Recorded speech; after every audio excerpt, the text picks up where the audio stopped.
So we want to start the year on the perfect leadership, and we are looking forward to listening and to just hearing very and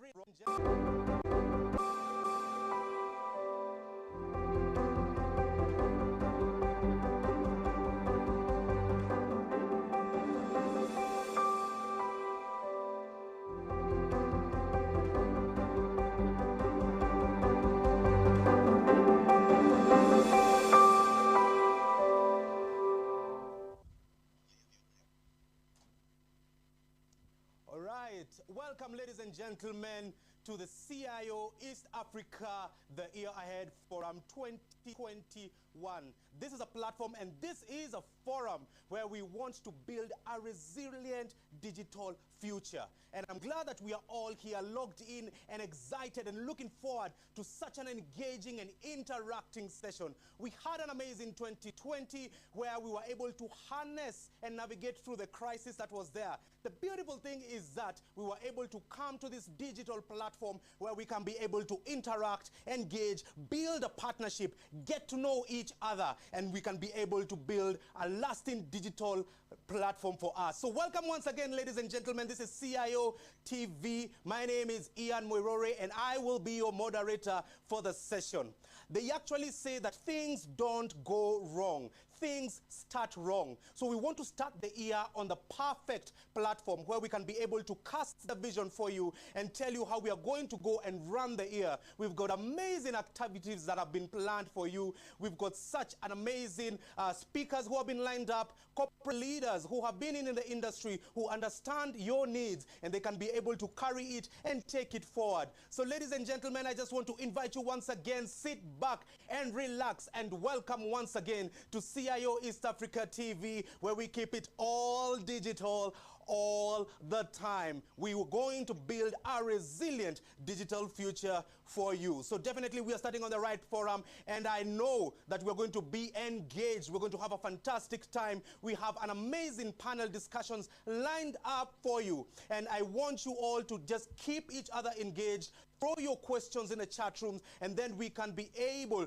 to come and appreciate you. So thank you once again for joining us. We've got CEOs from even the medical world. We've got corporate leaders. We also have CIOs from the banking sector. So definitely we have all industries covered. So we also want to appreciate even our partners. We've got Schneider, we've got Kraft Silicon. We want to appreciate you, Little Cab, and many, many more. So thank you once again for partnering here with us. I know definitely this is not the right time to come and tell you Happy New Year, but I just want to welcome you once again, and we are looking forward to having such a fantastic and engaging session. Thank you once again to our partners and to those who are able to be with us in 2020. We appreciate you. One notable thing in 2020 is that we had, for the very first time, a lady taking the crown of the CIO East Africa 2020. That is none and Jane Mwai, who's going to be also one of our speakers here. We see that the ladies are definitely transformative. They are coming and they're remaining agile, and they're coming to take the crown. So ladies and gentlemen, thank you once again. To the gents who are watching us, let us also be aggressive in what we do, because everyone is looking at you to be able to bring a digital transformation. Everyone is looking at you to make sure that we can be able to change this platform and be able to make such a nice, cohesive environment where we can be able to build each other in this technology space. This one notable quote that had been mentioned is that definitely disruption is coming. And it's going to happen in the corporate sector and also in the public sector. And it is a lovely lady who came up with that quote. She is very transformational. She is strategic. She is the chairperson of iGov Africa. And she is also the founder of Hanovation. Congratulations to the ladies watching me in the Hanovation team. You have done such an outstanding and amazing job. This is a lady who has been able to come and give us the way forward and create a platform where we can be able to engage each other in this technology space. Ladies and gentlemen, welcome once again, and we would like to appreciate and invite none other than the CEO of CIO East Africa, the ever so lovely Laura Chite, to come and just give us some welcome remarks and take us forward, and just also outline and point out the various events that we're going to have in the year. So thank you, Laura. Thank you for your leadership, and we are looking forward to listening and to just hearing your wisdom nuggets. Welcome, ladies and gentlemen. This is CIO East Africa TV 2020, where we are going to be chatting and discussing on the year 2021. Welcome. Good morning, ladies and gentlemen. Welcome to yet another year of CIO engagement and activities. We look forward to hosting you the whole of this year, and thank you so much for your support from last year. I've just been watching our MC as he does his intro, and I'm myself, I think this year he needs to package whatever it is he takes in the morning for breakfast so that we all have the same energy as him. So thank you very much, Ian, for being with us once again, and we look forward to a great session and many more summits in the year 2021. So to kick off our session today, we are very excited to have you join us, and we have an amazing agenda set out for you today. But as usual, let's start off by, engaging in some kind of social media. So our theme for today is building 2021 with a better future. So please get onto social media, do your social media thing. Can I get my slides up, please? Do your social media thing, and let's start off by welcoming everybody to join us and just letting them know that we are alive and ready to kick off the event. So Building Back Stronger in 2021, our hashtag is CIO Year Ahead. Please tag all the platforms that we are on, Instagram, LinkedIn, Facebook, and Twitter. Take a photo of what you see on the screen. Take a photo of your cup of coffee. Take a photo of your cup of tea. Take a photo of yourself and post it online. This year's theme for CIO Year Ahead, Building Back Stronger in 2021. Last year, we know we had a crazy year. It was a pandemic. We were all trying to survive. But today, our main focus is to just make sure we look at how technology can help us rebuild our businesses, rebuild our services, rebuild our organizations, and just make sure we are back on track with whatever plans we had in 2020. So let's get ready to listen to what our speakers have for us today. I want to start off by wishing you all the best in 2021. I know 2020, we tried to finish off on a high note with the CIO 100 Awards, where we asked you to nominate yourself, your organization, and your partner who delivers technology solutions to you. So congratulations to the winners last year, and we do hope to look at a great array of winners this year. And every time this year when we call out to you to submit your projects, please do submit your projects. Once again, I'd also like to say thank you so much to those of you who were brave enough to come and join us at the awards ceremony in Naivasha. We had a fantastic time. We celebrated what we could celebrate. We all know that we needed something exciting just to close the year, and we thank God that we ended up having a great ceremony without any incidences. So best wishes in 2021, and let's work together this year. So what were the disruptive technologies from an emerging markets perspective? I was doing some research as I was preparing for my keynote today, and some very interesting things came out, especially for us who are in what is called emerging markets in 2020. Artificial intelligence and big data. We are collecting a lot of data, and that data needs to be interpreted into something. And I think it's even more so now that we had to do a lot of things online due to the pandemic. So these two technologies came out big time. Faster networks. If you did not have connectivity that was fast enough, there is no way you would have been productive in 2020. So that is one of the things that really pushed hard and came out strong in 2020. Things like 5G came up, and you all saw the story around I'm a technology enthusiast, so I don't believe in this story that 5G and coronavirus have got something to do with each other. That is bollocks. At least that's me from a personal perspective. And even for those of you in technology, I do believe you believe the same. But we do know we need faster networks for us to continue engaging, and this started showing up in 2020. Mobile money. Thank God we live in Africa, and thank God we move very fast from an innovation perspective. There is no way we would have been able to continue engaging from an economic perspective without mobile money. We needed to transfer money from point A to B, pay for services, pay for goods, and movement of goods and services. So mobile money was very, very big for us from an markets perspective. Digital living. I thought about everything that we've been doing online. We've been working from home. Our kids have been going to school from home. We've been continuing to train. We've been outsourcing because life had to go on and business had to go on as usual. So we were set up in this environment that I personally call digital living. Everything that we're doing around us was around technology and around the digital space. So that came out very strongly, and it showed us that we can actually continue with life without moving from point A to B. Those of you based in Nairobi, you've seen the amount of construction that is going on in the city today. Without digital living, there is no way you would have been able to do anything between last year and this year. And then suddenly, out of nowhere, there was a lot of funding around startups. There was a startup explosion.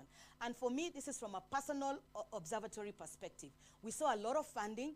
All the companies or all the startups that have been coming up with amazing solutions were getting amazing attention suddenly. So it's time for you who make decisions around what technology your organization is going to consume. So start looking at startups and seeing what can you take from them that can help solve the problems within your organizations. Because remember, from an emerging markets perspective, our problems are different. Our challenges are different. Our needs are different. And the startups within our environments are actually coming up with technology solutions that can fix those problems without us having to go and buy super expensive solutions that we have to wait for them to be tweaked for them to address our issues. So from a 2020 perspective, these are the disruptive technologies that we saw as I say again, in especially our emerging markets. My next slide talks about the global versus the local, and this is a comparison that I was looking at. Bain & Company is an international organization that does research for the Fortune 500 around various things from a business perspective. Technology, human resource, economies, investments, and things like that. So I looked at what they had come up as the 2021 top tech global trends versus what would matter to us from a local perspective. A few of the things are comparative. And for me, I think it's important that we focus on what our needs are from a local perspective in 2021 in order for us to be successful. So number one, cybersecurity. No doubt about that. We need to continue to be secure, and let's not drop the ball around this. If you were able to fluff around last year, get serious this year. You need to be very careful around cybersecurity. And I'm so happy that we have a security company that will be presenting to us today, talking around the importance of cybersecurity and where we're going, and how exposed you could be if you're not careful. Cloud. This story never ends. We've been talking about cloud for the last I don't know how many years. And what I came across was a very interesting statement. The as a service, okay? And basically what this means is that we are doing everything from a cloud perspective. All the technology is sitting in the cloud so that it's easily accessible for you to be able to satisfy your needs instantly. If it is from a business perspective, from a personal perspective, it is from a training perspective, whatever it is important that everything sits in the cloud for easy accessibility from any device, anywhere, okay?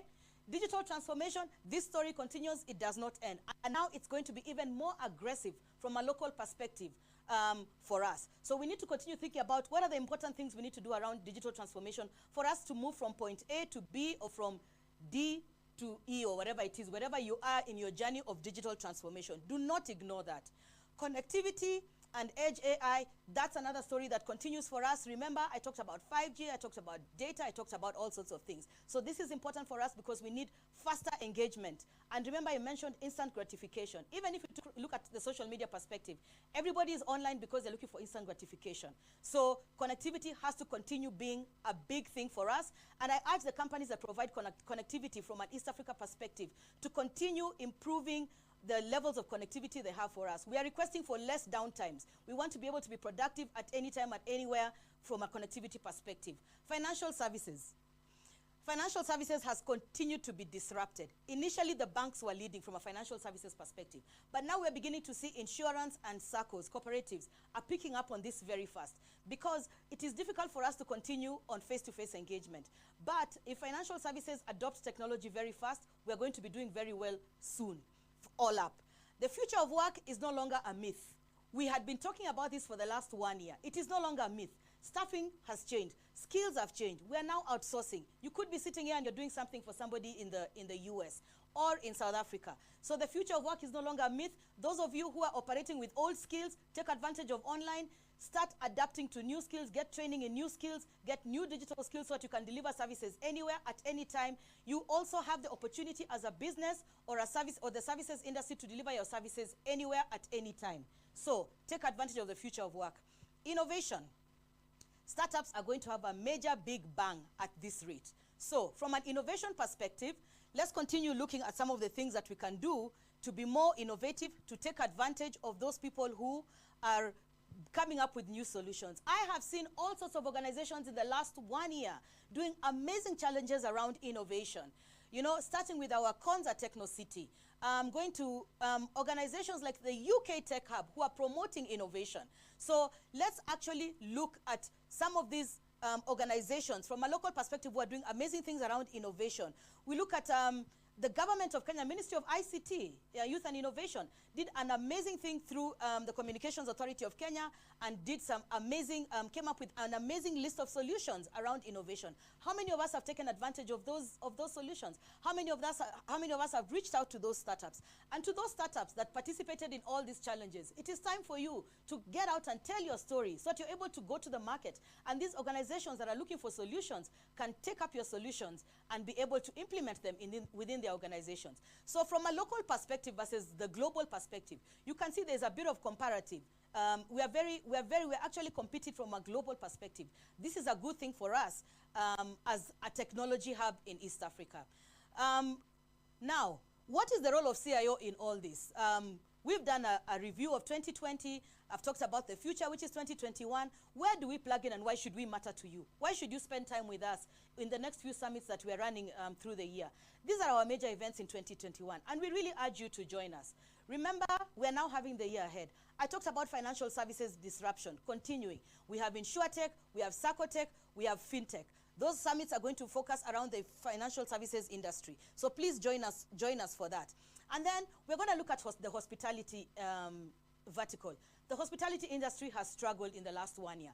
But I believe there's a role that technology can play to change this for them to be able to play in the market. Public sector, we are going to run a public sector forum. We know public sector is struggling to adapt from a technology perspective. They still have to deliver services to you and I as citizens. So from a technology perspective, what solutions are available in the market for the public sector to be able to adapt so they can be able to deliver services to you? And then the industry 4.0, which is around manufacturing. Manufacturing space has to also adapt very fast to technology. We saw from last year when we ran our first Industry 4.0 summit, the response was amazing. So what we want to do is we want to continue holding the hands of those in the manufacturing space to be able to adopt technology very fast. And this year, because last year was a hard year for many of them, because many of their factory workers and all those people had to work from home or they had to change to smaller shifts and all that, so that they're able to recover very fast. This is core to our economy from a regional perspective. So we must be able to hold their hands and work with them. Then security. I talked about security and cloud. In the month of March, we'll be delivering the Cloud and Security Summit.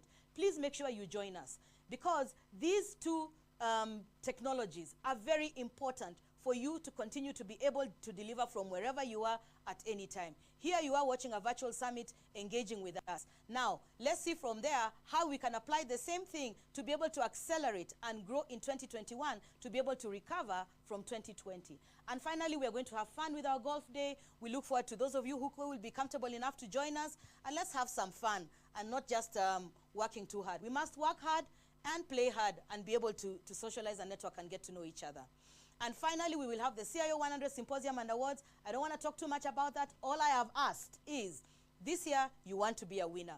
Please submit your projects early enough as soon as we make that announcement. Now, these are our summits for the year. There are many other activities that we do, and you will receive invitations from us for that. The other thing that I want to talk about that's a great tactic for us is our magazine. This year, we are offering you love very early. It is the month of February, the month of love, okay? And CIO, we love our partners, we love our customers, we love our delegates, we love our staff members, we love our technical crew.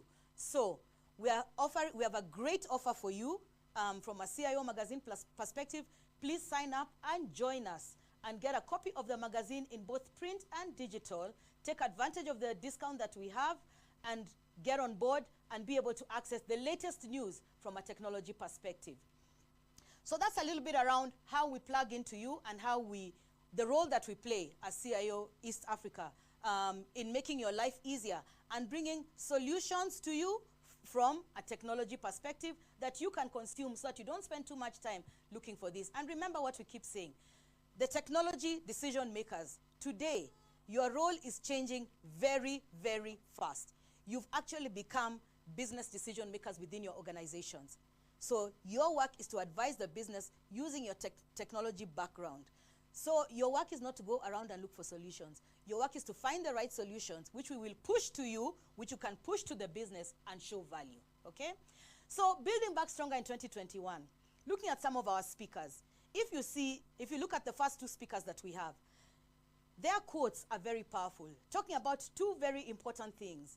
One is talking about, Dr. Tosef is talking about how we need to collaborate in a creative way between technology and humans. And I always say this thing, do not think that technology will replace you as a human being, okay? So it is important that remember there's that synergy. Michael Onyango is talking about the way we have to re-strategize to be able to survive and flourish in 2021. And that's why we're talking about building back stronger in 2021.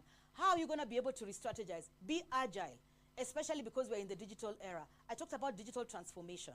So you take advantage of that and be agile enough. The good thing with technology is that you can be agile, especially if you're sitting on the cloud. That whole agility thing is very important. So how do you take advantage of that? Re-strategize, think differently, think out of the box. You know, once bitten, twice shy. So you need to think out of the box and see about, look at how you're going to flourish in 2021, taking advantage of the fact that you have technology that you can use to implement whatever it is you need to implement to adjust and be able to survive. Can I have my next slide, please? So next slide, we're going to look at the next two speakers that we have. We have Kenfield Griffith, and Kenfield is talking about customer efficiency. Customer is king. Whatever you do, you need to retain your customer, you need to acquire customer, okay? You need to grow, because it's the only way that you can grow without breaking your bank. Let's all remember, we had a difficult time last year. But how do you take advantage to be able to grow? Real-time response to your customer. Listen to your customer. The customer voice is very important, okay? And we have Carol who's talking about data centers. These are so important to us today. The data centers are the foundations of transition today. So we are living, as I said, digital living, and this is a digital world. The digital world has become a digital village. It has been a digital village for some time.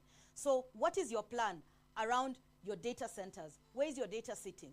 Is it secure? Is it easily available to your people? Are you making sure that that data can be accessed at any time from anywhere? And is it data, customer data, that can make the customer happy and you can respond to the customer instantaneously as they are having issues with you? So let's make sure that we take advantage of that in 2021, because 2020 showed us customer is king. And the longer you take to respond, the more you lose your customer. So whatever you do with that customer data, wherever it is sitting, and how you use that customer data is very important to your business, okay? Finally, the last slide, I want to talk about security. And the security, we have Imran from Fortinet talking about security. And Imran is saying that the threats are so advanced. They are so advanced. Considering last year we were all online. Grown-ups, children, grandparents, whoever you are, wherever you're transacting from, on your phone, on your laptop, on your desktop, on your tablet, you're always online. Whether you're reading the news, whether you're training, whether you're working, you're always online. But how secure are you? So I can't wait to hear what Imran has to say around security from that perspective. Very, very important to us. And then Kane from Trigger Foods is talking about this will be a year for opportunities that companies have positioned for themselves, okay? You have to take advantage of the new technology environment. We have no choice. We have no choice, okay? We have to rethink our strategies, as Michael said, and Kane is saying the same thing. Rethink our strategies and take advantage of new technologies. What are companies doing around that? Are you still operating in the same way you were operating 3 years ago, 5 years ago? I was talking to a friend of mine who was talking about life. She was reading somewhere that said, your life should be around planning in 5-year blocks, okay? If you're still operating in 2021, if you're still operating technology that you had in 2003, then we have a problem. So you need to upgrade, take advantage of the new technology environment so that you're able to thrive. With that, ladies and gentlemen, I'd like to say a big thank you to all our partners. You are the reason as to why we are able to run these sessions as CIO East Africa. I'd like to say a big thank you to our delegates. Thank you so much for trusting us, and thank you once again for joining us this year for the first summit of the year by CIO East Africa. I look forward to seeing you at the end of the session and us recapping all the amazing content that has been lined up for us today. And let's see how it's going to add value to the things that we have to do this year so that we can continue to be productive as organizations, as public sector, as we deliver services, engage with our customers in a secure environment, make them comfortable about the fact that we are holding their data, and be able to access solutions and take advantage of new technologies using the cloud. Once again, thank you very much, and I'll see you later when we are closing.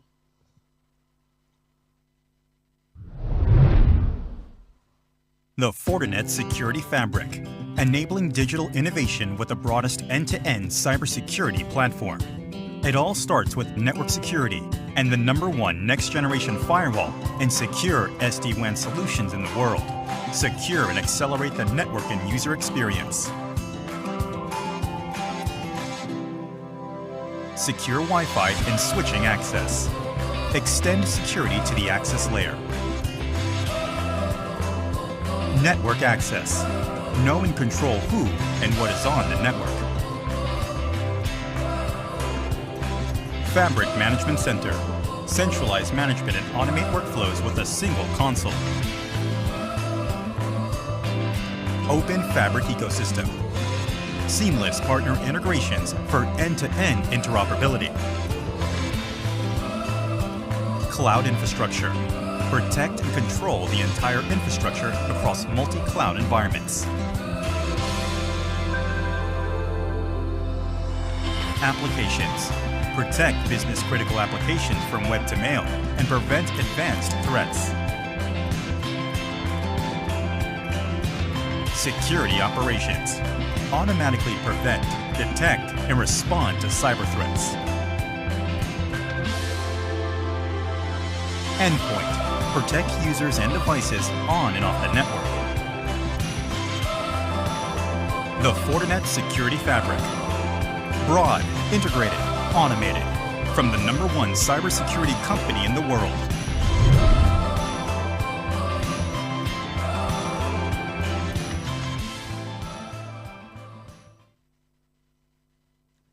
Up next on CIO East Africa, the Year Ahead Forum 2021. We're going to be discussing charting your way in the evolving new normal. And to take us through this is none other than the CEO of MP Shah Hospital, Dr. Tosif Din, who is going to take us about that particular discussion. And one notable thing to mention is that she quotes, "We will need to continue to collaborate and work creatively together, and we will improvise, adopt, and overcome." So it's all about working together creatively and to collaborate together in the various industries. Welcome once again, and over to you, Dr. Tosif Din. This is CIO East Africa TV. Welcome. All right. Ladies and gentlemen, distinguished guests, speakers, and participants, a very good morning. For audiences joining us from other parts of the globe, greetings from Nairobi, Kenya. It's indeed an honor to be here, and I thank the entire CIO Forum team for this opportunity. I feel deeply honored and privileged to be part of this forum themed Building a More Resilient Digital Future. It is human to yearn back the normal we had before the pandemic. Yet, with the pandemic, this has disrupted our lives. We have been challenged in so many ways, socially, financially, logistically, and even mentally. And all this, unfortunately, has happened rapidly, abruptly, and this ride has been very, very choppy and bumpy. 2020 has reshaped the digital technology for the healthcare system. We have learned to live in survival mode. We have adapted online healthcare and education systems. We have noted changed consumer behaviors. We are now working remotely. Social changes where we have learned to live and sometimes even relive with our family and friends. New routines and habits have now been forward. The C-19 fatigue, the COVID-19 fatigue has set in. There has been frustration, there has been anger, there has been depression, and there has been anxiety. We have had to make tough decisions between lives versus livelihoods. This too shall pass. So what next? What happens after this? We've been hearing COVID-19 is the thunderbolt. We are living in unprecedented times. We've also heard desperate times call for desperate measures. And all said and done, where do we go from here? Innovation. That is where we need to head to. Innovation is seeing that what everybody has seen and thinking what nobody has thought. Innovation has often been assumed that it relates entirely to technology. But for me, as a healthcare worker, working in one of the top 5 hospitals in Nairobi, Kenya, MP Shah Hospital, we have not said technology is necessary for innovation. We've managed to use innovation to make our own face shields, for example. We've used innovation to make our own pedal sinks for hand sanitization. We have also used innovation to make a box that is able to sterilize one of the most precious commodities of 2020, the N95 mask. But yes, we have also used innovation to make changes in technology. Winners don't do different things, they do things differently. So what is this new normal we've all been talking about? I remember reading a novel titled The Moon is a Harsh Mistress. This was a novel that was released in 1966 by the famous author Robert Heinlein, where he used the term first time in a character telling lunar colonists. We then heard it later on in the financial crisis of 2007-2008. The aftermath of 2008-2012 global recession, the term was used once again. And now again, ladies and gentlemen, in the COVID-19 pandemic, we refer to it as the new normal once again. Bear in mind that we have to live in the new normal for a very long time. As I speak to you this morning, many diseases caused by viruses have no cure to this day, not even the common cold. There are no vaccines for many viruses, meaning a new way of living and going about our lives, work and interactions with other people. I personally don't ascribe that reopening is going back to normal. It is trying to find ways to allow people to get back out and to do things the way they want to do, and for businesses to do business. As a country, we really need to be able to weigh the risks versus the benefits of getting out more, along with our own tolerance for uncertainty. Being a healthcare worker, the bottom line is people should continue to be vigilant, maintain distance, wear masks, wash your hands, and take responsibility for your own health and that of those around you. How have we been affected in all this? We have been affected both personally and professionally. We have seen patients' inaccessibility to healthcare where they decide to stay at home during the pandemic. We have seen lifestyles deteriorating. We've noted limited funding to build agility in healthcare systems. Pay cuts is not new anymore. Margins have been affected for many businesses here and globally. Reduced service lines, mental health, something that is always related to mental illness. Remember, mental illness and mental health are two different things. But we appreciate that people are now coming out in the open and talking about mental health more than ever before. Transformative workflows to continue to evolve within the virtual space, and remote working is not new to many anymore. Training, education, self-development through many online courses that are now available have also been showing positive results for us. How many times have we thought about business continuity and crisis management planning? Our thoughts are changing. Our processes are changing. And in return, we are all changing. In times of change, businesses must change and change the way they change. Adjusting to the new normal, what do we need to do? Indeed, we are cognizant of the fact that a rapidly changing environment has meant a greater need for us to be agile and adaptive. But more importantly, how can we incorporate technology? Patient engagement.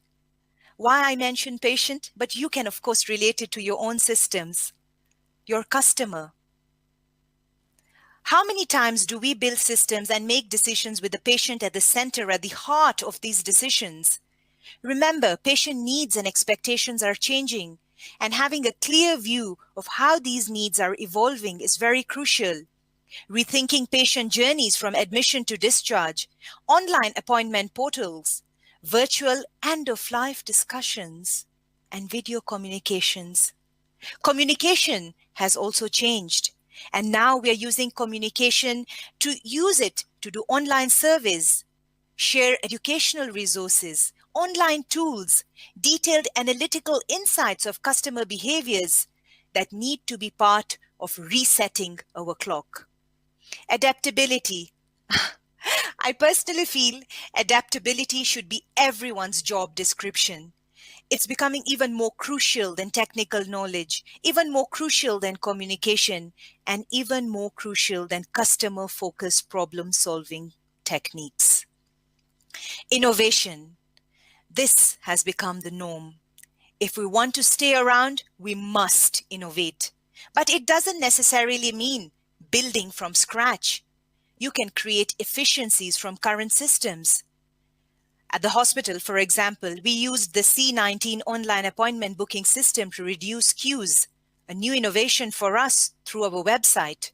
Telemedicine, for example, lab on wheels, pharmacy on wheels, all new innovations. I sometimes get asked, Tosif, what is the one thing that has fast-tracked your digital journey at the hospital? And I always say COVID-19. Healthcare has been slow to adapt digital transformations. And this, ladies and gentlemen, is a good time to think about it more actively. Active use of digital platforms is accelerating our adoption of technology. We all know Zoom, Amazon, Chime, and many more inexpensive digital platforms are now available for us to have online meetings. Social media marketing has become more active than ever before. And these are available for a wide range of audiences. Stakeholder engagement and collaborations have become more important in the face of realities of the current global crisis. We will need to continue to collaborate and work creatively. Together, we will improvise, adapt, and overcome. Resilience. The ideal mindset requires resilience. We often think of resilience as a personality trait, but in fact, it can be learned. And not only resilient personalities, but resilient systems. In the face of this change, resilience creates a growth mindset. I also feel forecasting the future, building systems that are more proactive rather than reactive. All this, ladies and gentlemen, is sustainable if we build these into the culture of the various institutions we work with, and to wear our mask in the right place. Of course, with every pandemic, any crisis, there are challenges. And I think it's very important to look at every challenge as an opportunity to improve and innovate. Health systems need to adapt to physician and specialty groups, which are the centerpieces of care delivery today, not the other way around. We've also experienced trust in technology. Are we really able to trust the technology that is out there? Are we ready to go that extra mile? Cyber threats are not new, and these need to be mitigated against. The culture to accept technology is a major challenge for many people in this side of the world, and it is a challenge that we continue to battle. In all this new normal, ladies and gentlemen, what role is leadership going to play? Really, we as leaders, are we going to build compassion, care, confidence into a healthcare system to navigate into the future? We need to think about controlling risks, humility, active listening, flexibility, adaptability. How often are we having succession planning talks with our teams? How often are we creating a network of empowered teams? COVID-19 has not just changed the world, but also changed the DNA of our workplace ecosystem in many, many ways. We must change as well to lead effectively in this new era. If this pandemic experience has taught us one thing, it's that leadership matters. And for many organizations facing decidedly fragile futures, it may matter now more than ever as the country tries to emerge and also come out to repair this broken economy. Today, we all need to demonstrate leadership with a clear view of how digital tools and technology can help us navigate this crisis. How does the future look like? What is there now? We don't know when the COVID-19 pandemic will be over or what the world will look like once it does. But we do note that contactless interactions, now with COVID, we are very, very careful what we touch, and therefore we will see more interfaces with contactless interactions, strengthen digital infrastructures, data, yes, data. And I feel that data is going to be the game changer. We see the power of data in a pandemic in real time. The lessons we are receiving from this experience will inform how we monitor future pandemics by using IoTs and big data. Telemedicine, more online shopping, I love this one. Commitment and consistency is key. But ladies and gentlemen, flexibility and resilience is crucial. We are likely to see a rollback over globalization as nations seek to be self-sufficient in strategic goods. We all know in Kenya how we suffered through lack of PPEs in the initial days of the pandemic, medicines not being freely available. And finally, ladies and gentlemen, the speed of change. Are we ready to take this challenge to change as fast as the pandemic changes? With this, ladies and gentlemen, we don't know when the C-19 pandemic will be over or what the world will look like once it does. COVID-19 has accelerated use of technology in healthcare, and patients are poised to benefit through improved health systems that support remote care services. Let's build systems now that are more proactive rather than reactive by keeping your customer, your patient, central to all decision-making. We need to continuously invest in digital infrastructure and support. Thank you for your attention. Asante sana.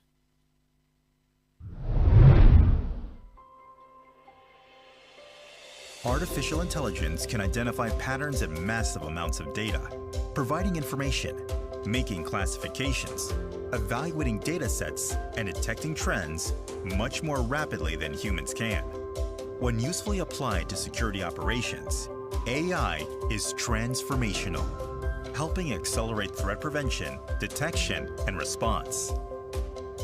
performing investigative tasks, assisting human security analysts, enabling cybersecurity systems to act like human professionals, and, in doing so, helping alleviate a worldwide shortage of skilled cybersecurity workers. 57% of CISOs cite manual processes as a top security concern. The average organization wastes hundreds of man-hours a week on false positive alerts. But AI is a force multiplier, helping SOCs block more threats, detect threats sooner, respond faster, and make the most of the human skills they have. Fortinet has been committed to the use of AI in security for more than a decade. Machine learning techniques, artificial neural networks, and other advanced analytics help power FortiGuard Labs threat intelligence, are built into many of our award-winning products and services that make up the security fabric, and enable the convergence of prevention, detection, and response to cyber threats across the digital attack surface at machine speed. AI can keep pace with an accelerating threat landscape. AI can bridge the cybersecurity skills gap.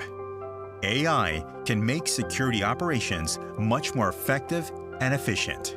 Come see how to realize the power of your security operations.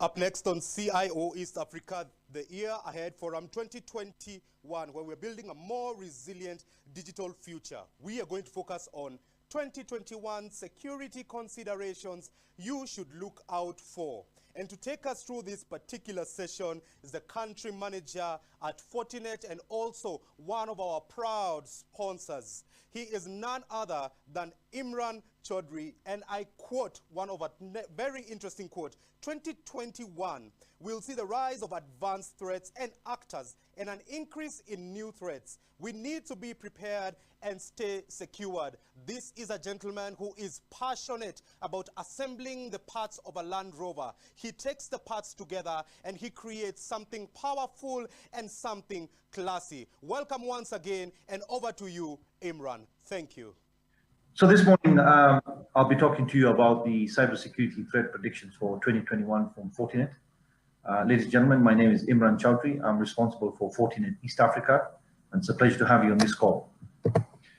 So before we jump into 2021, I think it's important for us to look back and review the disruptions and the security threats that 2020 brought to us. So one of the biggest game changers for 2020 was digital innovation that touched on every business vertical that you can think of. So businesses were driving digital innovation, digital transformation in an aggressive way pre-COVID. Now these transformations created new security landscapes for most organizations. We'll take a look at these as we move down the short presentation. Now, digital innovation brought in a new element of cybersecurity. The first one was most customers had to relook at how their computer was set up. They moved into converged infrastructure, they moved up into the cloud, and suddenly they had to deal with a huge volume of data leading to hyperscale computing. At the same time, networks had to change to allow customers to be able to, or users to be able to connect faster, access data more intelligently, and the edge and the network completely transformed to provide that speed and efficiency that organizations were looking for. But what did digital innovation transformation do?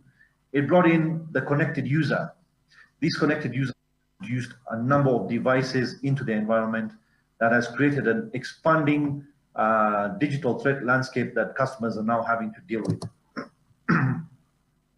As we moved into this hyperscale, we moved into the cloud, digital innovation transformation.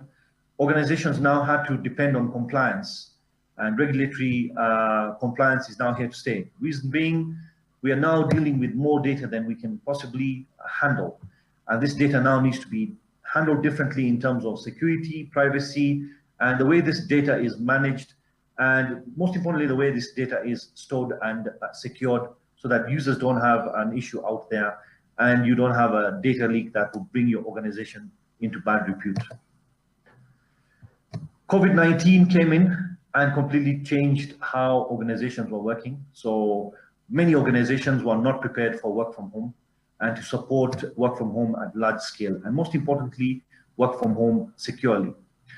Organizations suddenly had to deal with unsecure homes, unknown internet connections, unknown devices coming into the networks to access information. And all this led to a new security landscape that most organizations are still trying to understand and deal with. Most importantly, users are not prepared to work from home. Many organizations till date have not done the most basic security cyber awareness training. This means social engineering was at its all-time peak, with everyone working from home, receiving phone calls and asking them for username and credentials, and suddenly creating a new threat landscape for organizations from work from home.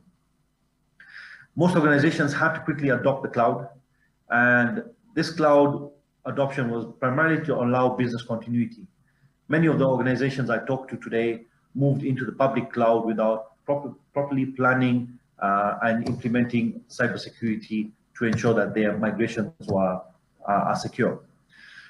During COVID, we saw a spike in cybersecurity threats, especially from your common threats like ransomwares, malwares, and most importantly, we saw a spike in data loss.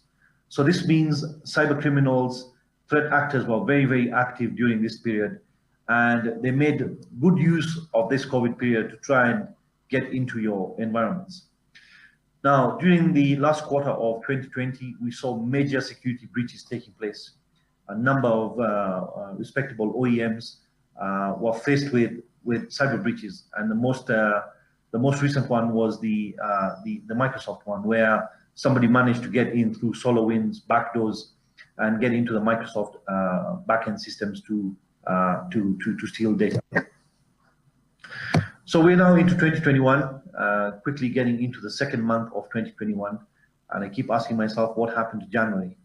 And surprisingly, we've got all kinds of inquiries coming in from organizations around how to develop a cybersecurity roadmap to ensure that that they're secure. So in 2021, we see the rise of intelligent threats and threat actors. Fortinet Threat Labs have now predicted that they are going to be seeing a renewed increase in cyber criminal activity. Threat actors will be now using more intelligent tools and resources to be able to access customer environments. And the problem we will now be facing is that common threats will now have a new level of intelligence. So basic things like your ransomware will suddenly now be automated, or will have machine learning, or will have AI implemented into it by these threat actors. Meaning organizations now really have to review their cybersecurity strategy to ensure that they're ready for the next level of intelligent threat and threat actors. So what are these threat predictions that Fortinet's talking about, and what do we need to be prepared for? So the intelligent edge that we are all now pushing aggressively, smart edges, SD-WAN, the cloud, are now going to be potential targets for cyber criminals. Suddenly, organizations have now opened themselves up to multiple new edges that have now become accessible to cyber criminals. With 5G just around the corner, predictions are that 5G will enable advanced attacks at a speed we've never seen before. So 5G will be an enabler for cyber threat actors so that they're able to take advantage of the bandwidth capacities, the bandwidth speed, and they're able to get into more targets faster and quicker. Advancements in social engineering. So work from home really created the new attack surface for cyber criminals. And so they could get you on telephone and tell you IT is calling in because your laptop is spamming or your laptop is sending threat data across the network, and they need access to your devices, they need access to your credentials. And so social engineering will be viewed differently this time around, and especially with the new advancements that we are seeing out there, cyber criminals will definitely be using social engineering at a new scale. Crypto mining and quantum computing are big threats. Reason being, cyber criminals and threat actors are after one thing. They love compute and they love power behind compute. So these two areas now will give cyber criminals the ability to use resources to be able to crack encryption, to be able to launch multi-phased attacks or multi-geo-based attacks. And so they'll be looking at how these two will be enabling threat actors across the globe. Ransomware definitely will change. We predict that this year around, ransomware will be more intelligent, more agile, and there'll be new ways that cyber threat actors will be using ransomware to get into customer environments. Weaponization of AI and machine learning has been a discussion for a while now, and we may start seeing this happening in 2021, especially with the work from home, the new attack surfaces that cyber threat actors can now access. And so AI and machine learning will be a big threat factor for everyone. Work from home will continue to scale. We don't see the back to work coming anytime soon. So the hybrid model will continue until the near foreseeable future.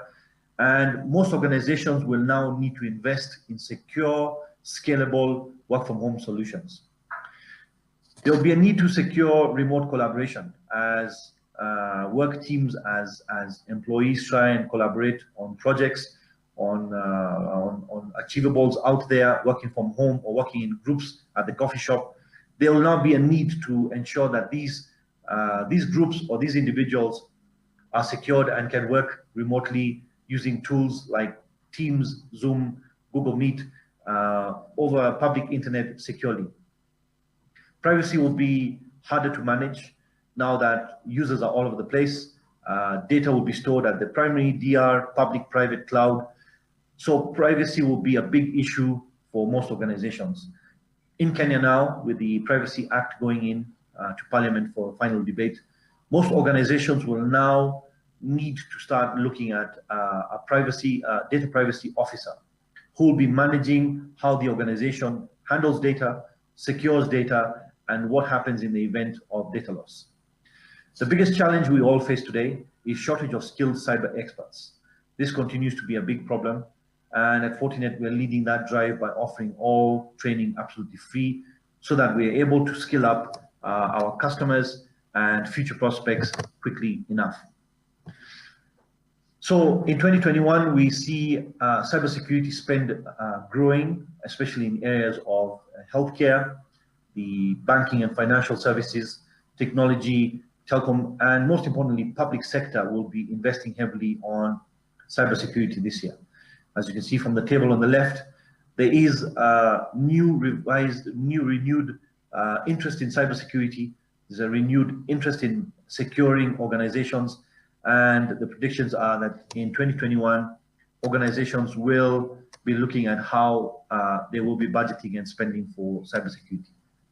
So as much as we talk about the threats, as much as we review 2020, it's also important to quickly cover some points on helping the CISO prepare for the 2021 threat landscape. So the CISO is the Chief Information Security Officer, or the individual in your organization responsible for cybersecurity and managing the cyber platform within your environment. So the thing is, CISOs are constantly aware that any new technology that's introduced into the environment will open up a new threat landscape. The work from home, the public-private cloud, new compute resources, new applications. So CISOs are constantly looking at the environment to see what has changed and what that change is going to do and what is the impact of that change. So to assist CISOs and to assist organizations around the world, FortiGuard Lab uses a number of tools and resources to track technology trends, to see what is going to happen and how it's going to impact most organizations. And over time, what's becoming more visible is that most of the trends, even though they change, typically the cyber threat actor trends are not changing. The cyber threat actors primarily are following a similar pattern globally, and we know what they are after over time. So please reach out. I'm able to share additional content after this session on how our FortiGuard Lab research material can help your use case and can help your organization understand these new threats. So CISOs need to be preparing well for 2021. Cyber criminals will continue to target edge environments, as I mentioned earlier, with 5G, SD-WAN, public cloud, and work from home. These new areas are completely unsecure. And what's going to happen is cyber criminals love to pick the easy mangoes. So they will target these quickly. CISOs now need to start looking at how AI can be introduced into your environments, and using AI and playbooks, how do you monitor these trends? How do you respond? How do you automate a security threat response? And how do you mitigate new threats coming into the environment? There'll be a need to harden existing security to protect against sophisticated attacks like the new ransomware trends that we are seeing. So as much as you may have existing security in place, it's important to have an audit done, and you can call OEMs like Fortinet in to do those audits for you, and they can tell you where the gaps are and what you need to do to plug those gaps in. Keeping an eye on emerging cybersecurity trends are very important, and especially cyber threats that are out there.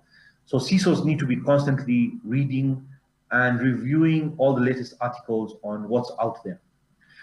Securing work from home is a priority for most organizations, and you will need to look at work from home as a top priority to ensure that your users are secure from home, your users can work from home, and they are working from home securely. You will need to look at a SOC, Security Operations Center, and most importantly, it must be staffed with skilled security analysts who are able to review the data that's on the SOC and tell you, the CISO, what needs to be done to ensure that there's proper security in place. The Data Privacy Office is coming, especially with the Data Privacy Act in Parliament now. Organizations need to start looking at how they will be managing and, most importantly, securing their data across the entire environment. So at FortiGuard Labs, we say the threat landscape will only continue to grow and get more advanced. The question now is, when will you be the next target, not how you will be the next target. So you need to really look at the current environment. You need to have an audit done. And most importantly, you need to get some experts in there to tell you what are the next steps you need to take and how do you need to take those steps to secure your environments. So cybersecurity is not just a topic. It's not just another IT topic that's being taught or being read. So the 5 most efficient cyber defenders are anticipation. So you must be ready at all times. You must make sure that your team is properly certified and are constantly looking at new certifications. You must have the right tools to be able to detect threats early enough. You must have the right platform to defend or react and be resilient against new threats. And like I said, it's just a matter of time before each of us becomes the target. Thank you very much, ladies and gentlemen. I hope you enjoyed that presentation. I'm available after the session. My details are available on the forum website. Please feel free to reach out to me. Asante sana. Thank you. The world is full of people telling you who to believe they are. Well, we thought we'd tell you who we're not. Let's start here.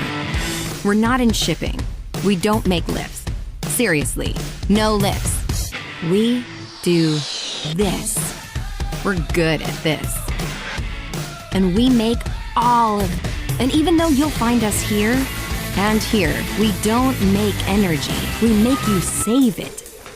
And you'll be saving the environment too. Are we an internet company?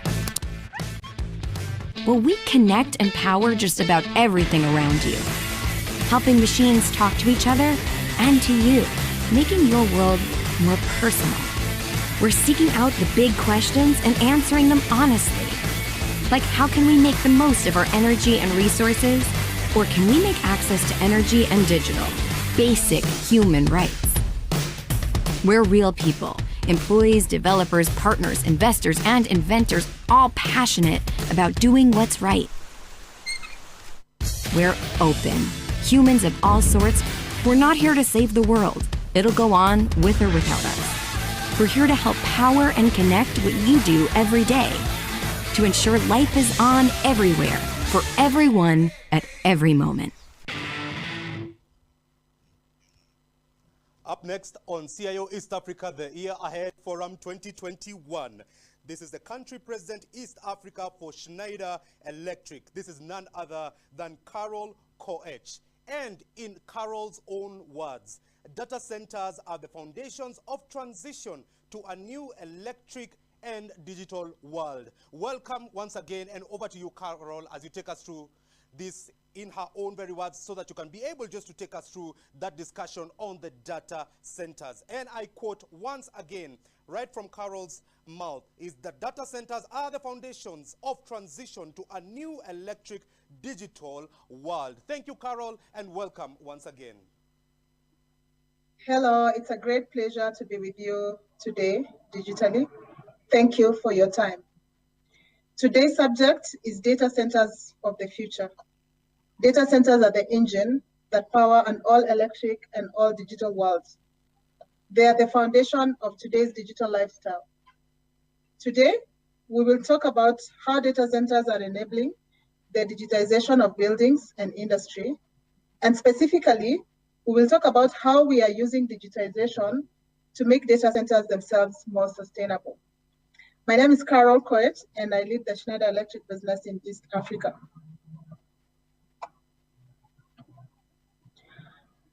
So just a brief.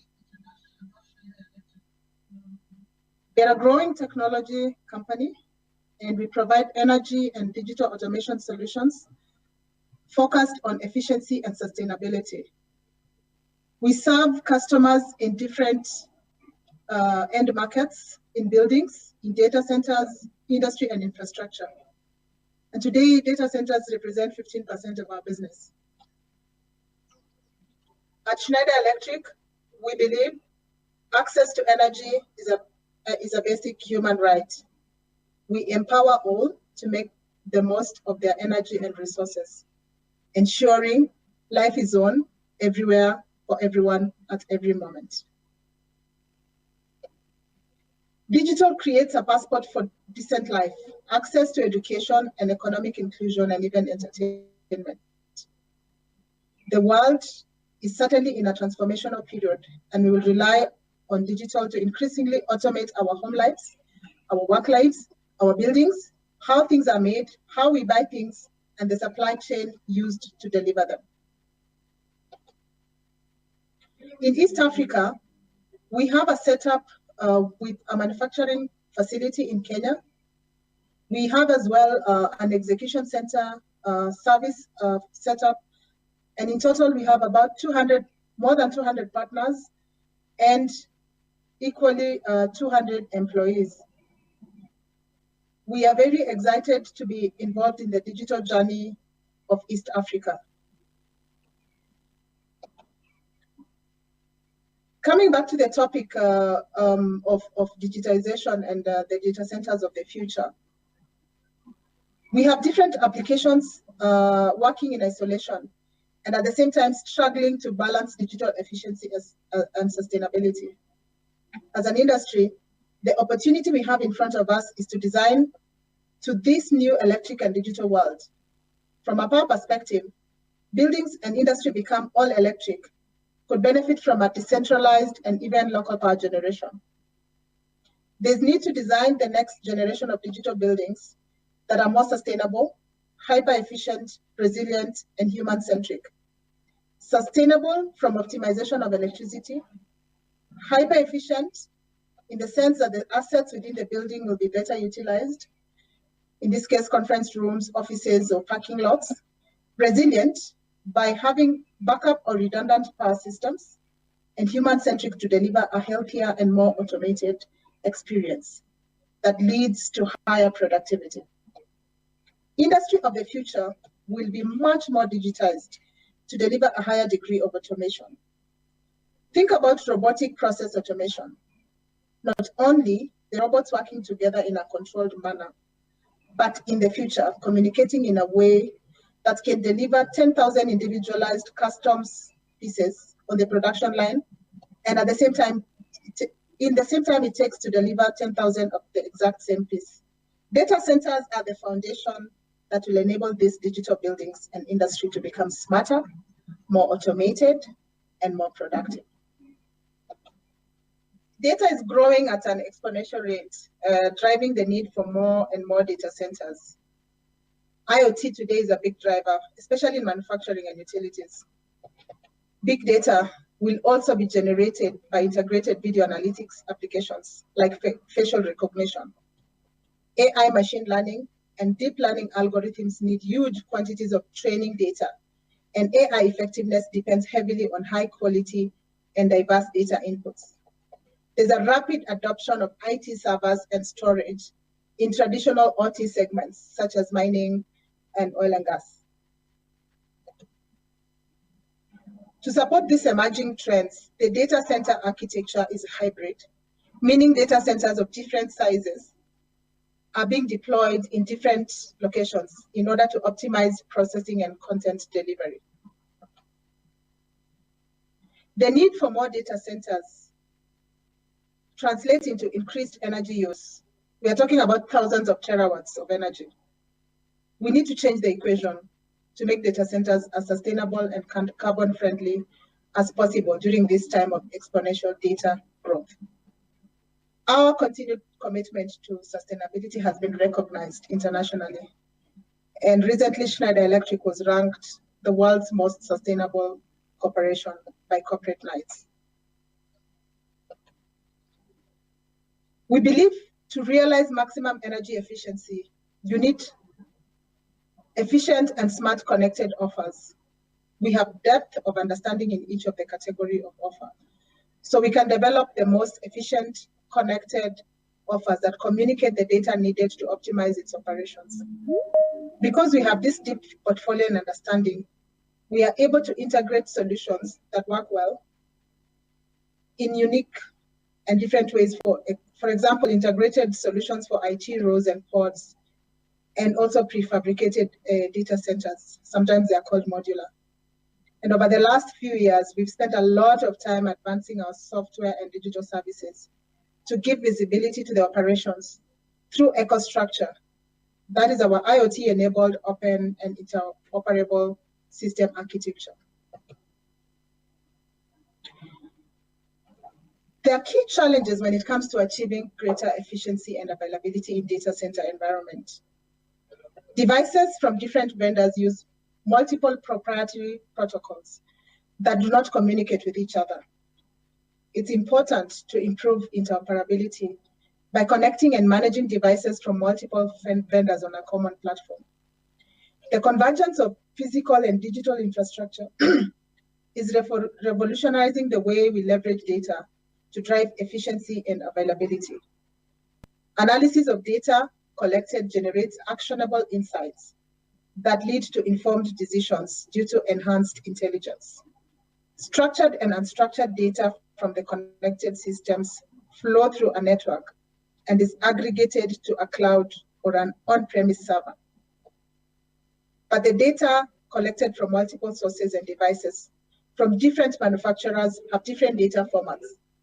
At the same time, aggregating data across multiple sites and multiple domains is crucial in achieving greater efficiency. Data analysis is a process of inspecting, cleansing, transforming, and modeling data with the goal of discovering useful information, creating data insights, and supporting decision-making.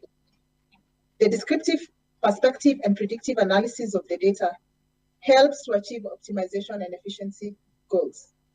With huge data being generated by these systems, it is important to leverage data that is actually needed and analyze the data within the context of predefined goals.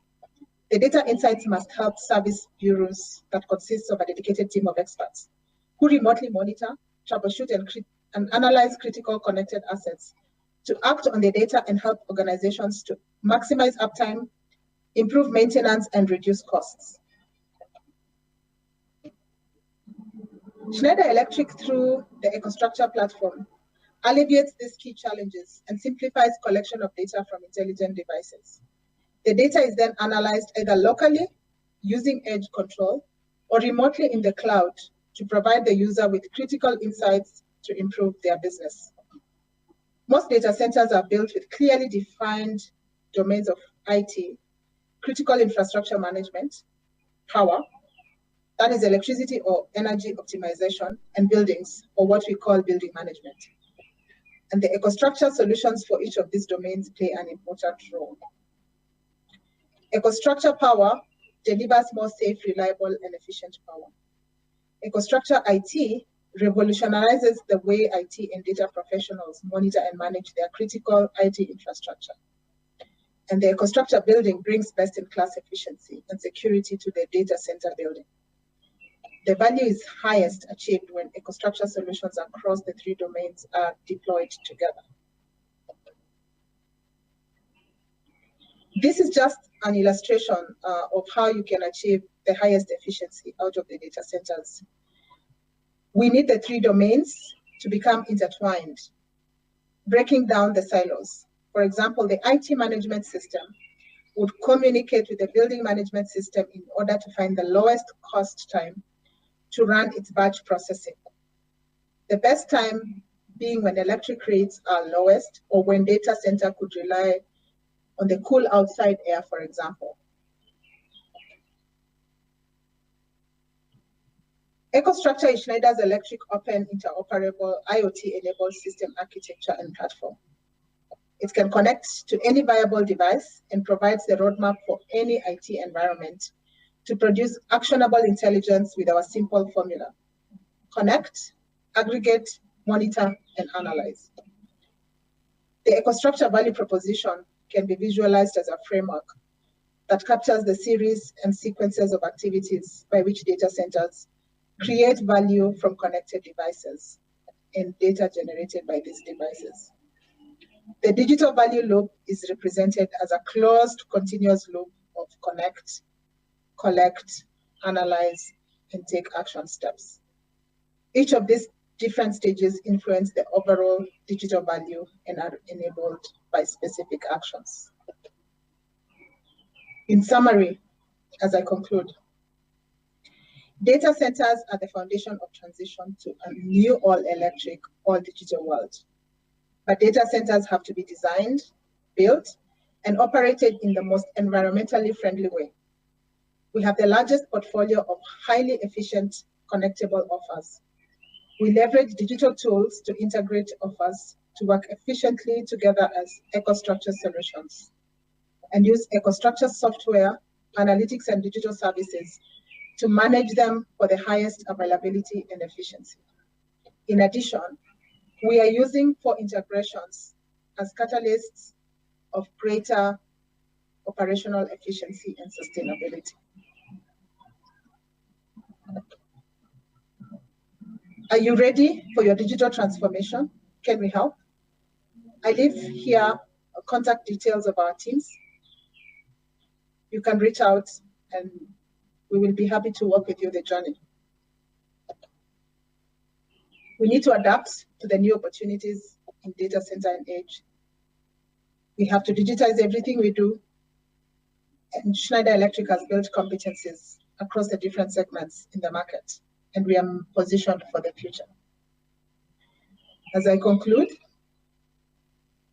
I would like to invite you to register for the digital event of the future ahead at www.cio.co.ke. Join us as we together discuss the trends that are coming and how prepared we need to be suitable for that future. Thank you very much. The availability of shipping, operations, finance, and commodity data has redefined manufacturing and supply chain management in the modern era. To isolate past problems, Oracle's supply chain and manufacturing applications use artificial intelligence, machine learning, and the Internet of Things to help companies understand data at scale. Root cause analysis simultaneously tracks manpower, machine, material, method, and management-related information back to its source. On an ongoing basis, the AI embedded in Oracle's personalized dashboards and visualizations enables real-time understanding of operations, rooting out inefficiencies in the present as they happen. Now, it's time to start seeing the future. The predictive analytics in Oracle applications let you plan for disruption before it hits, so you can build resilience now. Personalized recommendations let you estimate product quality and yield, maximize asset uptime, predict machine failures, and optimize order fulfillment. Seeing the future lets you define what's coming next instead of being defined by it. It means better quality products, less unplanned downtime, and lower operational costs. It means continual innovation that can knock entire days off your fulfillment cycle, making every employee more effective at every level of your company. Learn from the past, then choose your future. Partner with Oracle. Fantastic. Welcome back, ladies and gentlemen. And I'm confident that you're having a fantastic and an amazing time. Thank you so much, Laura, for just taking us through the vision of 2021 and what we are able to expect as we continue this beautiful and fantastic journey. I just want to reiterate to what Laura had said. Happy Valentine's in advance to each and every one of you. Thank you for joining us and thank you for being part of this amazing journey. We appreciate you, Laura, for the many activities that have been lined up, especially and specifically for each and every one of you. We look forward to the engagement and the conversation as we proceed forward. Also, we want to appreciate Carol for taking us through the data centers for the future. This is a key topic, and I'm confident that it has been able to open up our minds, and we are looking forward to that particular engagement. So thank you once again also, Dr. Tosif Din. I like what she said about charting your way in the evolving new normal. Not only just working together as a team, but working creatively. That's one of the important things that you have to uphold and maintain. And also Imran, thank you so much for also taking us through that particular discussion, and also the things that we need to look out for when it comes to security considerations. Thank you, Imran. Thank you, Karon. And thank you, Laura. Welcome once again back to this fantastic session. We have an amazing panel discussion that has been lined up for you. And to bring out some of the panel speakers, we have none other than Carol Kowet. She is the country president at East Africa Schneider and Electric. Welcome, Carol. And also another panelist, we have Dr. Tosif Din. She is the CEO, MP Shah Hospital, and she had a fantastic topic and presentation. Thank you once again. And also now we have Stanley Chege. Congratulations once again, who is a group CIO at Jubilee Insurance. And also we have on the panel, this is none other than the CIO of the year 2020, Jane Mwai. She's also part of the panel, and she is the CIO at Standard Chartered Bank. And to moderate this particular session is one man who is extremely classy, knowledgeable, and very firm. He's a firm leader, and he understands this industry in and out. Ladies and gentlemen, this is none other than the chairman and publisher of CIO East Africa, Harry Harry. Welcome once again, ladies and gentlemen, and over to you, Harry, as you come over and take us through the particular panel discussion. Thank you. Thank you, Ian. Thank you. Always energetic. Sometimes I feel like you have energy for like 20 people in one package. But thank you so much for moving this. I want to wish everybody a happy new year. We haven't seen each other, or if we have spoken, I still want to wish you a happy new year. It's been an interesting beginning of the year after the pandemic. The pandemic is still there. So we're still within the pandemic, but it's good to see you, it's good to interact with you, and it's good that you're tuned in. So I have a very interesting panel today, and we're talking about leadership within uncertain times. And I have some amazing speakers who are going to take us through this, starting, of course, with an introduction from everybody else, and then we can get into our panel. So maybe we can, I always get confused which is clockwise and who is where. But let's start the introductions at the top with Dr. Din. Dr. Din, please introduce yourself briefly, then you can give us your opening remarks, very short remarks. Dr. Din.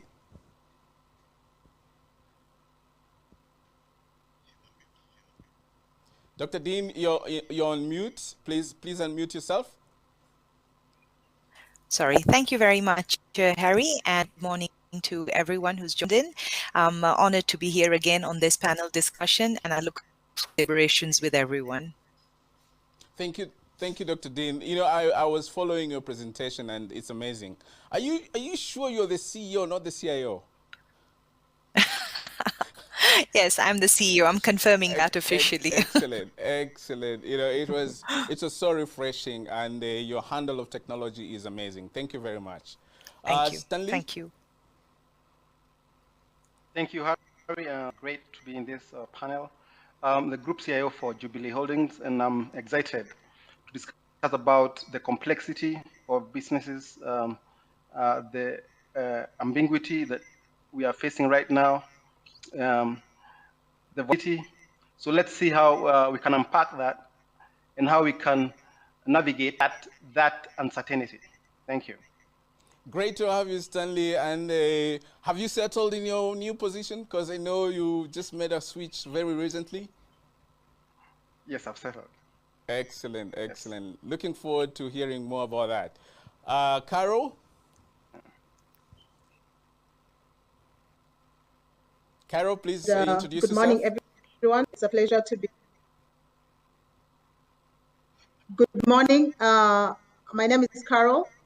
It's a pleasure to be back again, and look forward to sharing some of the learnings and experiences I've gone through in this pandemic from a leadership perspective. Excellent. Look forward to sharing my thoughts with you. Excellent, excellent. Thank you, Carol. Thank you, Carol. And last but not least, the CIO of the year, Jane. Please introduce yourself. Thanks, Harry. Good morning, everyone. My name is Jane Mwai. I'm the CIO of Standard Chartered Bank, Kenya and East Africa. So I basically look after technology in Kenya and the region. Quite excited to be here discussing what we've gone through in uncertain times and how we chart ourselves and chart our journey through the future. Thank you. Excellent, excellent. Thank you very much, Jane. So, ladies and gentlemen, last year we were all caught flat-footed, I must say.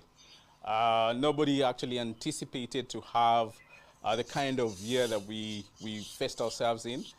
But somehow we managed to get out of it. So just to begin, how were you impacted by the pandemic? And as a follow-up, what actions did you take to get the business going? I think it will be very interesting to hear the different, because we have people in different industries. So it will be interesting to hear the different perspectives and also just understand how different industries were affected and what actions went in. Maybe we can start with you, Jane. Your industry is like, lives in the internet. It's very dependent on the internet, and this pandemic also caused a lot of disruptions in that space. Sure, thanks, Harry. We're impacted in a couple of different ways. I mean, we are a bank, so a lot of our customers come to branches. So we deal a lot with physical presence and physical meetings. So once we had all the new protocols, you can't travel out of town, you have curfews, you have restrictions on cash handling and paper handling. So that meant we had to actually change, or really quickly change, our business model. Thankfully, we have been on a transformation journey for a couple of years. So it was very easy to have a lot of our transactions being handled digitally. But that being said, we still had a lot of paper-based transactions. A lot of our loan applications, etc., are paper-based. So of course we had to digitize those very quickly and allow amendable forms, the editable PDFs and things like that. So we did make a couple of changes there, and as well as our trade processes, we had to automate and digitize a number of things. But from a staffing perspective, I mean, we had to close a couple of branches temporarily. And then we had to introduce shifts within our branch network. So we had people coming in 2 weeks on, 2 weeks off. We had clients, we had a declined footfall in our branches. So of course you have to still maintain that contact with customers. And if they're not coming to the branch and you're not going to visit them at their sites, how are you going to see them? So as technology, we had to quickly roll out collaboration tools, which allowed us to still have client meetings. Until today, I mean, a lot of our meetings we're handling digitally. We use something called Blue Jeans. I know everybody else is using Teams, Zoom, Google Meet. We use Blue Jeans. We also do meet clients on their platforms. So we've changed a lot of what we do And thankfully, we were well on the journey, so it wasn't too hard for us. But it was quite the switch to move from meeting people face to face to meeting them face to face on a screen. Excellent, excellent. Dr. Sim, you actually intimated in your presentation about the acceleration of the digital transformation space as a result of COVID. Is this something that right, you know, as a leader, do you feel like you were forced into it? Do you feel like this was bound to happen at some point? And how was your sector impacted as well?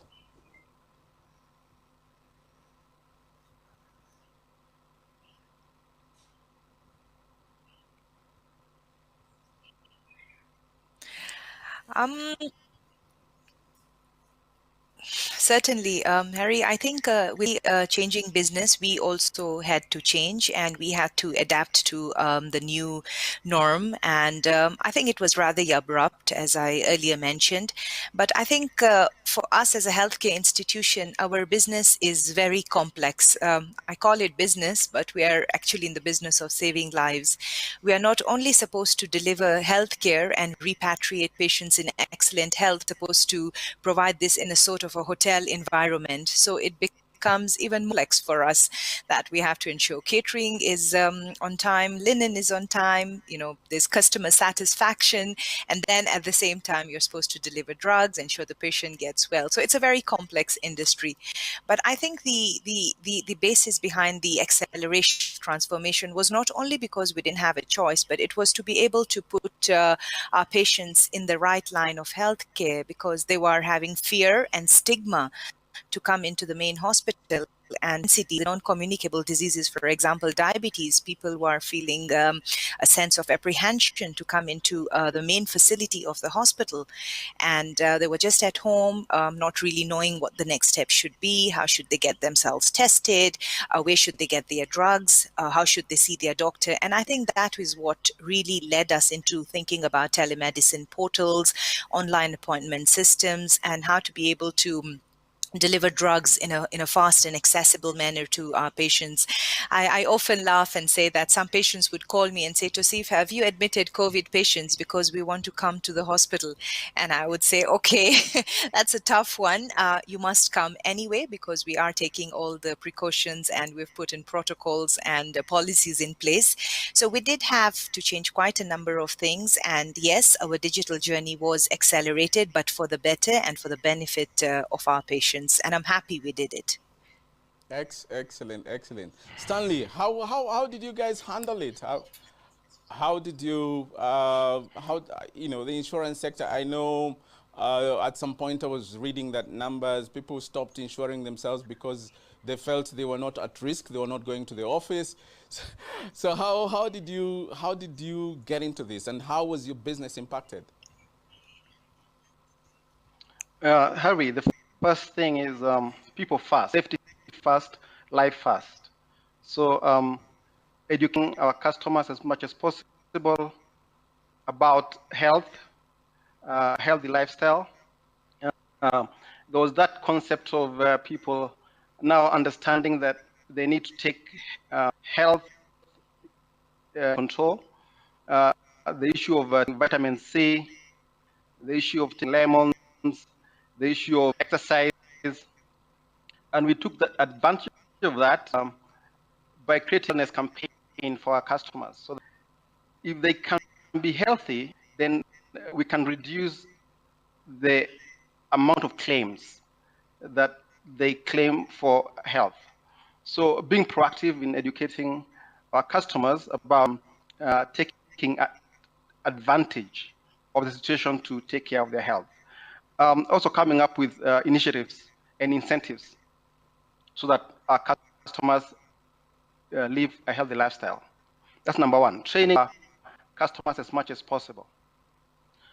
So at the same time, coming up with products that are looking towards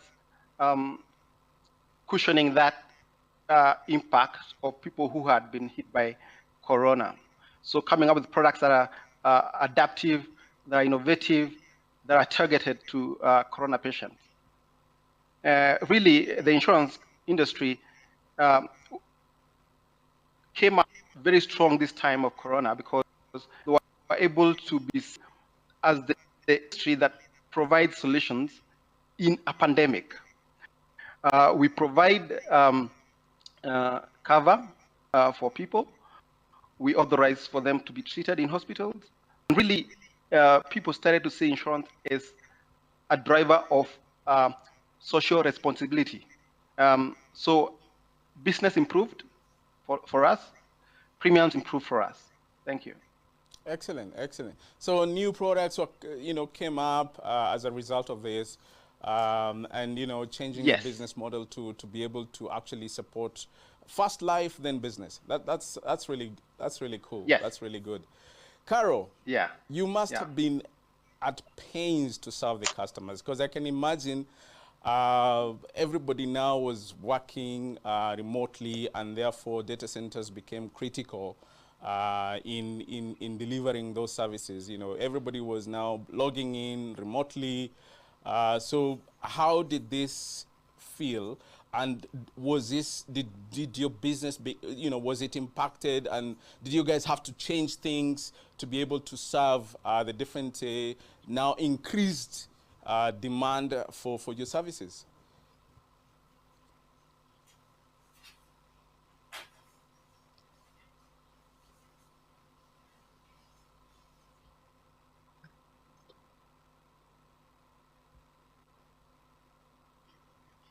You're on mute. You're on mute. Can you hear me?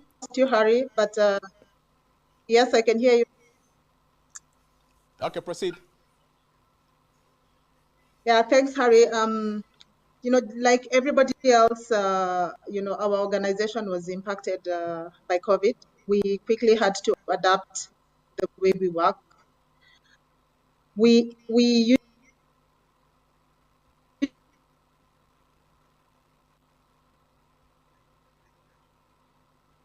Okay, I think Caro is having a problem with the connectivity. So maybe we take a, just look at technology now. How did you, and this is to all of you, and anybody can jump in, how did you use technology to actually make sure that there was business continuity? Because I think that's where the crux of the matter is.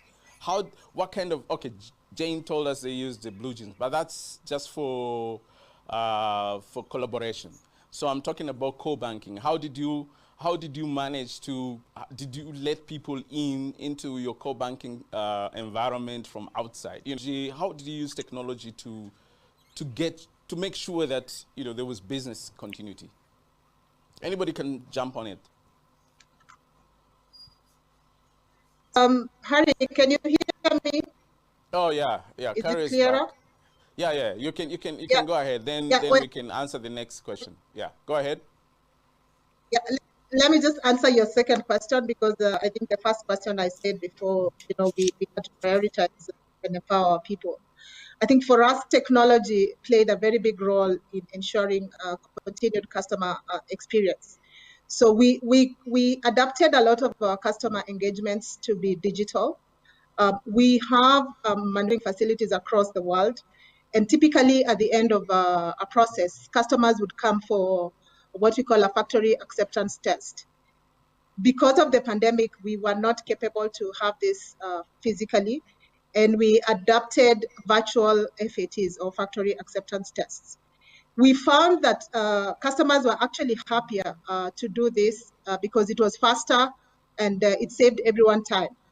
We believe this will continue even when the pandemic is over. And one of the other things that we introduced, which was an acceleration, was what we call virtual factory tour. So today, for example, our customers in any part of the world can tour some of the big factories or data centers. We can showcase that virtually. So you have a virtual experience of that. We did as well in 2020, one of the most successful innovation summits digitally. Typically, we do this on a face-to-face across the globe. But in 2020, we had more than 10,000 external participants participating virtually. So we just found a way to continue with business, but moving to the virtual space. Excellent. Yeah, so back to my other question for the other panelists. How did you use technology to have business continuity? So maybe I can add something here, Harry. Okay, Yes, go yes, ahead, Stanley. No, let's go, Dr. D. Let me start, yeah. Okay, I'll go first then. They used to say ladies thanks first, for right? that, ladies first, right? But here we have to say CIist.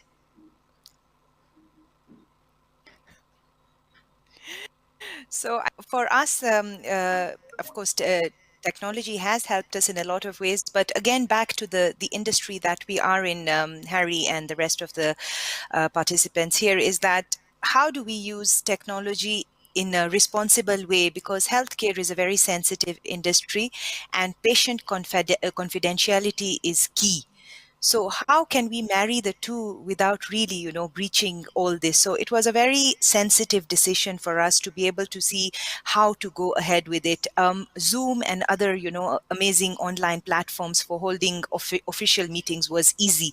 But how do you ensure that all this is happening through a safe and secure network? For example, the telemedicine options, which means that patients were not able to the hospital on a one-on-one basis. And this really changed the way we function, because our healthcare industry, patients want to be felt. They want to be touched. They want to be told that you're going to be felt. And it's really about that feeling. And suddenly that feeling was not there. And we were communicating to patients through online networks and asking them about the signs and their symptoms. So it was really an initial challenge for us. But because we did not have any choice at that moment in time, we decided to go ahead with our telemedicine portals.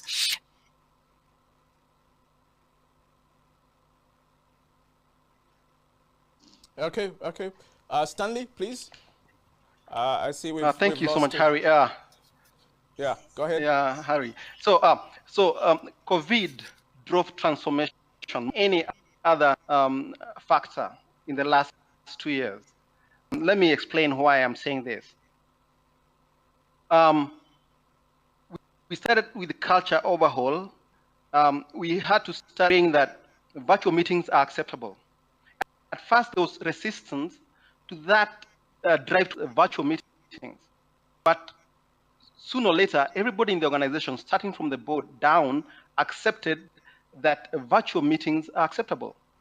So people started working from home, and we had to put in the infrastructure for work from home. Number one, cybersecurity has to be harnessed. We had to put in place security measures to ensure that our data is not lost by a click of a button. We had to place virtual private networks to allow all employees to access systems from home. We had to put in, even invest in virtual desktop infrastructure. So reduce the amount of hardware being taken home by employees. They can access their systems from home from the comfort of the internet. So they simulate a desktop on the internet. So such technologies like virtual private network, virtual desktop infrastructure could only be accelerated by COVID pandemic. And then finally, the companies and the boards and the management started thinking business continuity management systems. We had to put in management systems that could enable resilience. The management about standards like ISO 22301 that allow us to comply with requirements for business continuity. So we put in place for staff, training employees about the importance of resilience, the importance of taking of data, the importance of ensuring that they back up what data they have in their desktops, they back up what data they have in their laptops. Obviously, we leveraged cloud platforms like Drive and Microsoft OneDrive. But you see, COVID really accelerated the digital transformation. And I'm seeing this continuing because it's going to be the new normal. We cannot go back. We cannot roll back to the old way of brick and mortar meetings, brick and mortar infrastructure, brick and mortar business model. We must change our business model to resonate, change in the times we are living in. Thank you. Excellent. You know, there's a term that was coined, I can't remember who, but it's called CADIT, which is digital accelerated, COVID accelerated digital transformation. Somebody coined that term. Yes. Jane, on your end. Yeah, thanks. I won't add much to what Stanley said, but the one thing that we saw happen a lot, or that took precedence, you know, in the past, as technology leaders, we would always have to justify a lot of our spend because technology is generally not cheap. But this was the first time when we said we have to buy hundreds of laptops, we have to increase the internet bandwidth to a certain amount, we have to roll out a few more iPhones and iPads. For once, this was signed off quickly, without a lot of justification. So that just goes to show how important technology was, that we didn't have to do a lot of papers and presentations to justify what we needed. But it's true, a lot of acceleration came with COVID. Whereas we had plans to roll out certain things, they were going to be rolled out in a phased manner and in a small manner. Something like Skype, we use Skype for chat internally, and we had Skype video. I think Kenya was going to get Skype video somewhere around 2021 or 2022. But last year, when everybody had to work from home, and because we are a global organization, we do have to deal a lot with our global partners, the Skype rollout came out very quickly for video.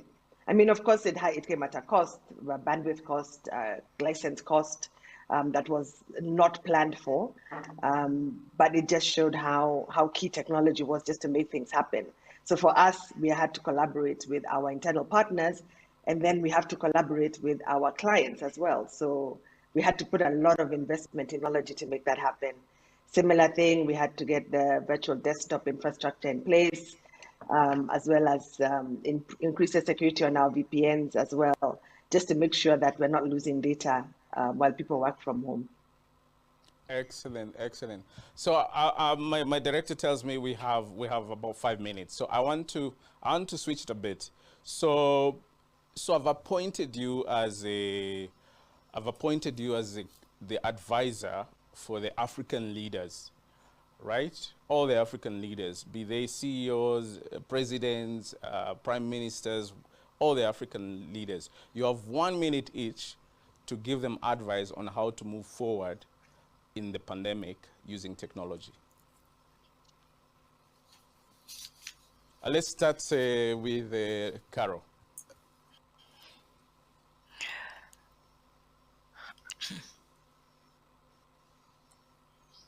An African.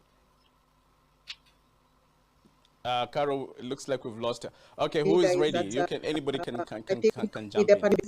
Oh, okay, you're back. Okay, Carol. Yeah, I'm actually, I don't know, I'm seeing by, I was going to say that the pandemic has given us an opportunity for new abilities. I think Africa has an opportunity to innovate more, to be able to meet the needs of the new normal. So we need to prepare our communities and to be ready for the future by being a part of shaping that future. Thank you. Stanley, you're advising the president.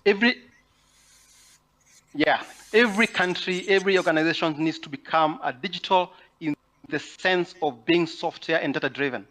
So just make sure most transformation initiatives are focused on business models and ideally drive new digital native revenue streams. In a disrupted world, we need to invest in strategic resilience and focus on inclusive, comprehensive, and sticky models like platforms and solutions, the way Uber and Airbnb did, platforms and solutions. So the greatest danger is in thinking that yesterday's logic can help us. Yesterday's logic cannot help us now. Thank you. Interesting, interesting. Digitally native new solutions. Okay, Dr. Dean? For me, I think when leaders make decisions, I think we need to think 10 years ahead. We do understand that some decisions need to be made, in 10 minutes and in 10 seconds. But I think when we are making decisions, we need to think 10 years ahead, that how are our decisions that we are making now in the present pandemic going to affect us in the next 10 years? And finally, how sustainable are these?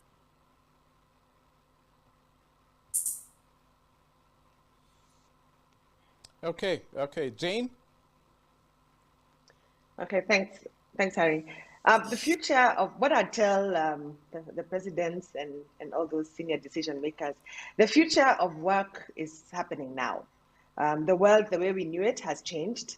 It was unprecedented, unplanned, and unimagined. But one thing that we have learned in this is that we need to be alert to what is changing and what we think will come in the future. Like Dr. Dean says, let's plan for today and plan for 10 years ahead. So basically what we need to make sure is that we need to ensure that we are able to cope and adapt in this new world. We need to ensure that we're skilled for it. We need to train for it. We need to think digitally native, as Stanley says. We need to be ready for this new world and providing solutions and services and products for this new world. For the tech professionals, I would say we need to align ourselves again to this and making sure that we can develop solutions that will work in this new environment. Stanley has said it, we need to be digitally native in the way we think and behave. We need to adapt to the cloud very quickly because that is where a lot of things will happen. So basically, we need to realize that the world has changed. We need to be prepared for this change just so that we make sure we don't get left behind. Excellent. Thank you very much. Thank you very much, ladies and gentlemen. This has been amazing talking to you. A lot of nuggets out there. Things are not changing. This is our new normal, if anybody asks. This is how it is. So we need to adapt. We need to be resilient. We need to be digitally native. Thank you for that, Stanley. And let's continue doing business. Thank you very much. I hope this was useful to all of you. Please digitally clap for my panel if you can. And I say thank you and see you in the next session.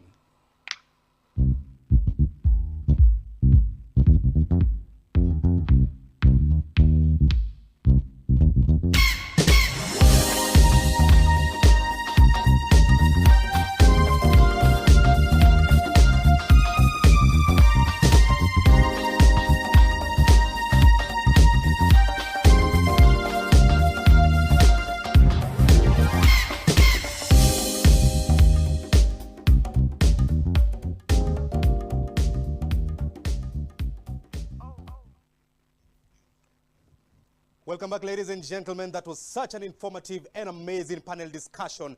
This is the Year Ahead Forum 2021, where we are building a more resilient and digital future.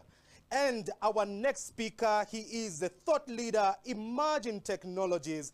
This is none other than Michael Onyango. And in the words of Michael Onyango, and I quote, "In this digital era, it is important to be agile, open-minded, and to keep re-strategizing to survive and to flourish." Wise words from Michael. Welcome once again, ladies and gentlemen, and over to you, Michael, as you take us through this particular session. Welcome and thank you. So, hello everyone, and my name is Michael Onyango. I work around emerging technologies. I'm a thought leader there. And I'm really excited to be here today to present this segment that's going to talk a little bit about 2020, but it's going to look more into 2021 and possibly what beholds us. But first, let's just go a little bit back into 2020 and what happened, because I think it's important that we have some context into why we're having this discussion, and so that's to set the stage to help us move forward. So there is no single part of the world that was not affected by the pandemic and has still not been affected by the pandemic. But a lot has happened, and sadly, let's get to some of the facts. So about a week ago, the International Labour Organization has just released this report, which has finally quantified And now we know that 255 million jobs were lost between last year and today as I speak with you. And sadly, 81 million of those jobs were actually young people who have lost their jobs. And to add injury into insult, if as there's no other way of actually putting it, is that the world economy has actually lost $3 trillion. And the biggest worry right now is that we have a youth and a generation that's going to be a lost generation. And you can imagine just how much the developed worlds are struggling and the impact of what this is having on us in the developing and emerging economies of the world. So it's a time where every single person and government especially needs to rapidly rethink and be able to deploy agile governance so that we can quickly adapt, realign, and ensure that whatever trajectory that we want going forward is something which will help us not just sustain where we are, but ensure that we're not going any further down trend in terms of our economies across the African continent. So, of course, the reason why I was asked to speak at this session is more to address matters of digital transformation, matters of emerging technologies, and to speak a little bit around that.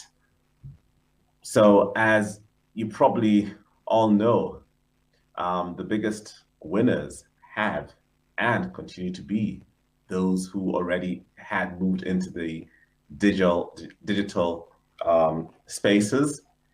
And sadly enough, a lot of the small businesses have lost out, especially if you were a business whereby you totally relied on either walk-in traffic coming to you or yourself. You're actually in the tourism or the food sector. That has been really affected the recreational industry. So, and of course, travel, the airlines, there's not a single airline across the world that has not totally and absolutely dipped, and they're all on the verge of bankruptcy right across the world. So what does that really mean to us as a nation, to us as a continent? And what does that say to us?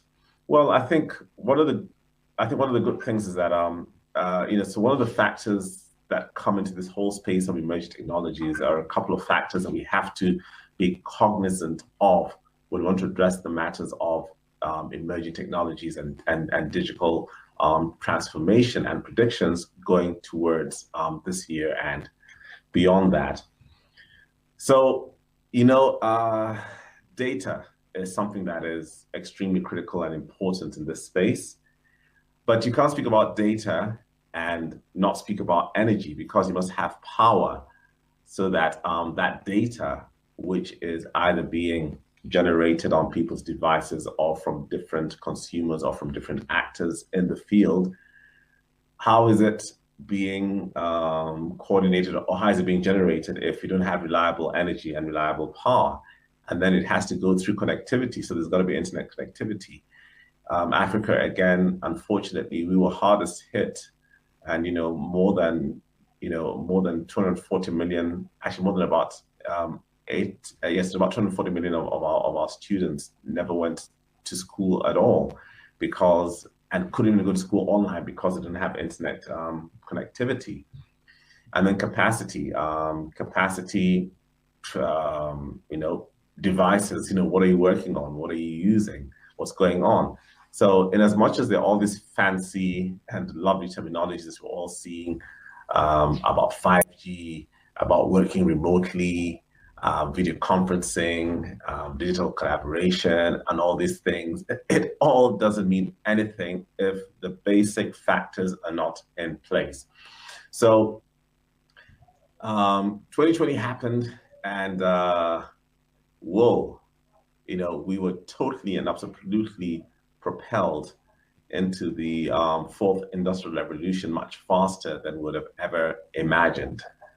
Now, like I've said, the big players, Amazon is doing better than ever before, making billions in terms of sales and in terms of transactions, expanding their businesses and everything else. And whether you like it or not, that's going to have huge impact and huge reach to us here on the continent, because they will continue to use their might, and they'll continue to use the infrastructure that they have and the investments that they've made within the digital economy to continue to dominate and acquire and expand their businesses so that they can get more of a foothold from across the world of what it is that they're doing. Now, it is interesting. I do know that, and we need to note that we need to link the whole idea about emerging technologies and about digital transformation, that this is all part of a larger part of the ecosystem of how economies and how global trade is now being run across the world. So, but it's also interesting, I think, because we're not fully connected, because we do not have energy, we're all not on the internet, and there's not, and a lot of the data that we have is siloed in various places. I actually see this as an opportunity for us as a people to be resilient and to be able to look and find a way of redefining what digital transformation means to us and for us within the scope of what is happening across the globe. Now, why I say that it's an interesting place to be, if you have noticed, a lot of the young people on the continent today have never, ever seen or ever used a normal rotary phone that that you actually hold and you would dial, but they're all on mobile devices in which they use. So I think this is an opportunity for us as a people, as governments, to come back to the drawing board, and we do have to sit down. We have to sit down and rethink and relook that what is it that we need to be doing now, looking at the various scenarios, and how can we turn the situations around so that our people, our economies must survive, but beyond surviving, they must flourish, and we must be able to claim our space within our own places where we work and across the continent before we claim our place onto the global stage. So without a doubt, I think the investment that we do need to make, both from the private sector and both from the government, especially from the leaders, who are actually core to this discussion, which is being held today by our CIO, is that we need to have a clear understanding that we must be agile in the way that we do things. We must be able to put on new lenses. We must bring the right people to the table who are actually from this continent, who understand us, who are part of us, and who sadly are the same people who are driving the very same big businesses that I've just mentioned within changing the landscape of what is happening within the digital transformation process. So I want to encourage us, as we will be having our discussions over the next few days, that let us absolutely, I would say that the hardest thing to do is to actually think and reason. The easiest thing to do is To be able to Google something and to be able to take what somebody else has done and say, let us take that and copy and paste it. We as a people have so much knowledge and information, and this is our time to put our minds together and to be able to work out strategies that work within our environment where we lack enough power, where we do not have the ability to have everybody on internet, and whereby we've got data in silos. What and how can we use this to work to our own advantage and to our own economies? As I come to the end of my very short presentation here, again, let us look without a doubt to countries such as Estonia and see what they have been doing over the past years with a population of barely 3 million people, and how they have managed to understand what was working for them even before the whole COVID and the whole 4IR transformation was quickly thrown upon us and cast upon us. The other place that I think that we could also have a lot to learn from is probably from the Emirate of Dubai.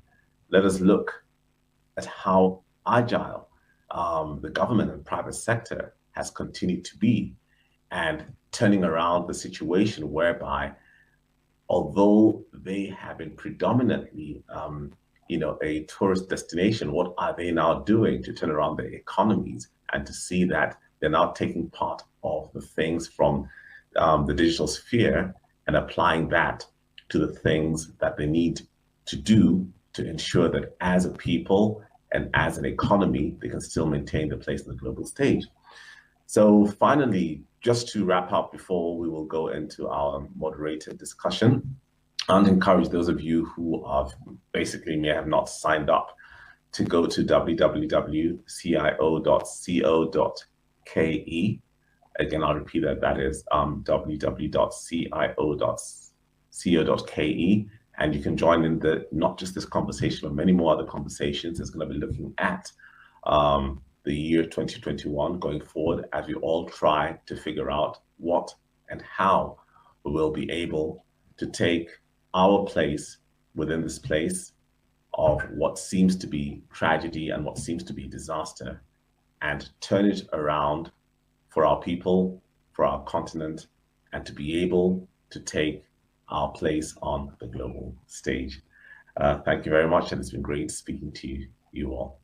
The world is full of people telling you who to believe they are. Well, we thought we'd tell you who we're not. Let's start here. We're not in shipping. We don't make lifts. Seriously, no lifts. We do this. We're good at this. And we make all of these.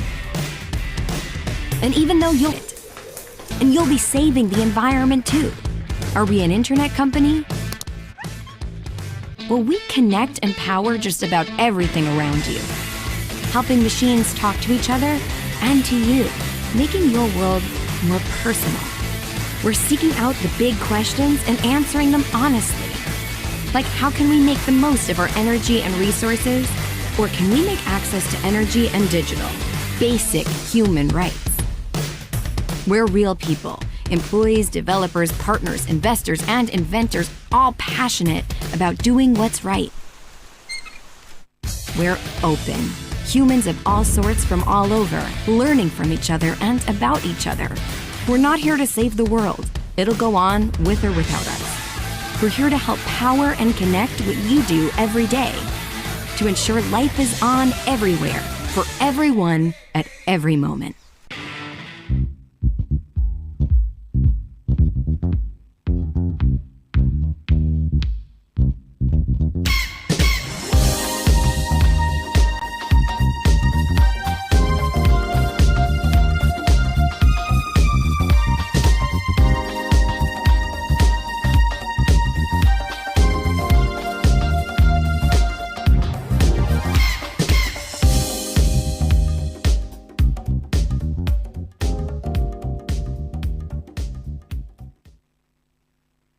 Welcome back, ladies and gentlemen, and we want to appreciate Michael Onyango, who is such a thought-provoking leader, and he was taking us through the reality of anywhere operations. Thank you so much. And we also want to pass our sincere condolences to Michael Onyango, who lost his sister. So Michael, from us and the CIO team, we want to just express our sincere condolences for that. All right, sorry, a slight correction is that Michael Onyango lost his aunties, all right? So, Michael, we want to express our sincere condolences from the CIO East Africa team, and we are standing there with you and praying with you on the same. So, thank you so much, all right? So, we're going to go into such an interesting and engaging panel discussion. And first panelist, he is the group CTO at Twiga Foods. This is none other than Cain Wanjao. Welcome on board, Cain. And also we have the CEO from Kraft Silicon. This is Kamal Budhabati. Thank you so much, Kamal. Welcome on board. And also we have the pleasure and the honor of having the CEO of Ajua. This is none other than Kenfield Griffin. And we are going to be discussing about executing change without breaking the bank. I know this is a topic that will definitely get your attention, and I know most of the CEOs and the corporate leaders who are also listening on, they want to know how can we be able to bring about change without even breaking the bank. And to moderate this particular session, he is the head of partnerships and content at CIO East Africa. This is a gentleman who has a lot of poise and a man of class and a man of content. He's been able to come with the publishing, and also he's the one who is in charge of making sure that we have the right set of people in these particular discussions. This is none other than Humphrey Odhiambo, who is going to moderate and take us through this. So over to you, Humphrey, as you take us through the panel discussion, and we're looking forward to getting engaged and getting excited in this. Over to you. Wow. Ian, always a pleasure having you, especially during these magnanimous sessions that we have in every quarter. Ideally, today is such a special moment as we engage with panelists while we stargaze what's going to pan out in this year, 2021. Quite a unique year because we are purposing deliberately to refix what happened last year snappily when it was least expected. So as organizations continue to plan to fit better in the new normal, and perhaps even in the next normal, we don't know how soon that can be, but it is always wise to plan ahead better. So management has got such a task of resetting how they are going to deploy technology agenda within their institutions. They are deliberately actually reprioritizing their technology investments to speed digital-led recovery and accelerate the shift. This is very important, to accelerate the shift on deploying digital channels. In fact, one of the key aspects at this juncture is to purpose to modernize, is to purpose to improve, and indeed is to purpose to reliably scale without breaking the bank. We need to see how best can cost saving be. Now, joining me in this special panel, which is quite thought-provoking panel, is Kenfield. I'll allow each of the panelists to introduce themselves, Mr. Kamal, and of course, Mr. Cain. May I, and welcome gentlemen, and thanks so much for considering to join us in this particular session. I'll start off with you, Kenfield. If you could just kindly introduce yourself, what you do, which is organization, and then we plunge into this discourse. Sure, thanks so much, Humphrey. The name is Kenfield Griffith. Hello, everyone. Kenfield Griffith. I'm the CEO and co-founder of Ajua. So Ajua is an integrated customer experience platform, and pretty much what we do, we really make customer experience possible for every business. And businesses use Ajua to really understand who their customers are intimately, to help them grow and also to give their customers options So looking forward to having the discussion with the fellow colleagues on the panel today. Thanks, Humphrey. Most welcome, and thank you so much, Kenfield. That was well executed. To you, Mr. Kamal, please just walk us through what you do and how you've been doing it, the experiences you've had, and now that we do not have to break the bank to execute change. Karibu, Mr. Kamal. Thank you very much. Good morning, everyone. My name is Kamal Budabati. Second name is a bit difficult, so people just call me Kamal. I'm the group CEO at Craft Silicon. Craft Silicon provides financial products, both all the way from core banking platforms to electronic payment services all across the continent, and now also several countries in Asia. Thank you very much. Most welcome, Mr. Kamal. Thank you very much for that intro. And finally, in this panel is Kane, quite a mover in insights. Please just introduce yourself. Sure, thank you. Thank you, Humphrey. So good morning, everyone. Kane is my name. I work at Trigger Foods. And at Trigger, we essentially focus on retail aggregation to be able to provide vendors with quality service at the lowest price. So we've been on this journey for about 6-7 years and looking forward to sharing thoughts and ideas with my fellow co-panelists. So thanks for having me. Karibu sana, Kane. Always a pleasure also having you in these special sessions. Kenfield, we've noticed that these are indeed unprecedented times. The future is equally not on a linear line. Now, to what extent has IT been at the forefront of helping organizations navigate these uncertainties?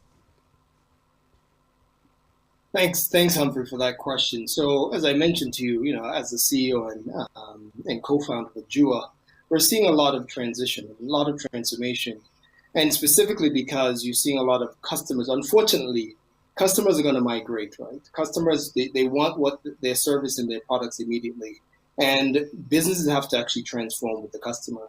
The customer is pretty dynamic, right? So as businesses have to think about how they serve their customer, they have to think about how do they represent themselves as a digital brand now. Whether you're a mobile operator, whether you're a financial services provider, whether you're a retail. So what we're seeing now is a capitalization on IT to inject themselves into that customer journey, right? So if you're seeing, for instance, typically you go into a bank and you're transacting at the teller, that has changed, right? So you're actually transacting through digital means, but now you need a way of interacting or engaging with that customer through a digital platform. So a lot of this stuff, and as we do, is integrating into those conversations, integrating to that intimacy or creating that intimacy which was once happening with face-to-face. So IT actually helps banks and helps businesses to really, reconnect with their customer like how they used to before this pandemic. So I think IT has a really great positioning into keeping that relationship between the customer and the business. And obviously understanding the customer needs so you know exactly when to guide new products and services for them. That's very thought-provoking, ideally considering what kind of measures that institutions were deploying, particularly in this phase. Commander, would you like to chime in at this juncture? Just on the same question? Yes, so I agree with my colleagues. What is happening is everyone is using technology now, and they're trying to use the technology in the most efficient manner. But at the same time, the cost of technology, I believe, is also now coming down. And that is helping, I think, everyone. Great. It's quite a relief to hear that the cost of technology is coming down. That would help actually to think about horizontal scaling, much as we would also go vertical. Edith, Kane, do you have any input at this juncture, sir? on the same in the same context? Yeah, so I think the way organizations can look at this particular journey of transformation is maybe think of it in terms of milestones and sequential steps. What tends to happen is people think of digitization or technology to the nth or last degree, but just also maybe tapping into our journey at Twiga. When I joined, we were actually just starting our digital IT journey.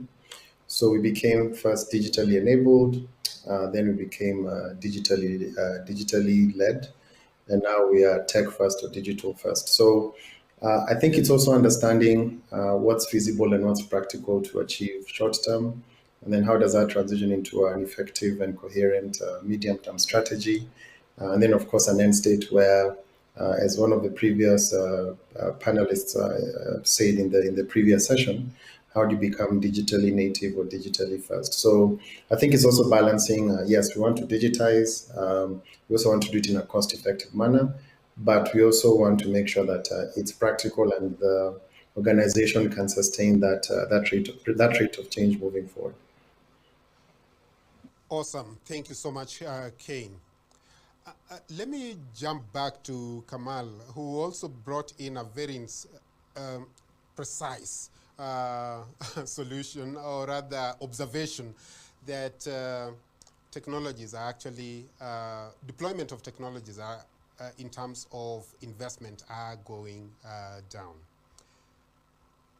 Just expound on this from the context that during this pandemic, it's been noted that it has been a moment of really spending more in particularly the institutions, such that people had to work remotely, but then there was a lot of expenditure to be in the open. Yeah, thank you. What we are noticing is that how did corporates really adjust to face the pandemic at corporate level, and at the same time, possibly you have engaged with the public sector, and how did they quickly reprioritize their measures, and they are continuing to do so to ensure that they have digital-led recovery. But please put it also into the context that you said technology is going down. Would like really to understand that component. Thank you, Humphrey.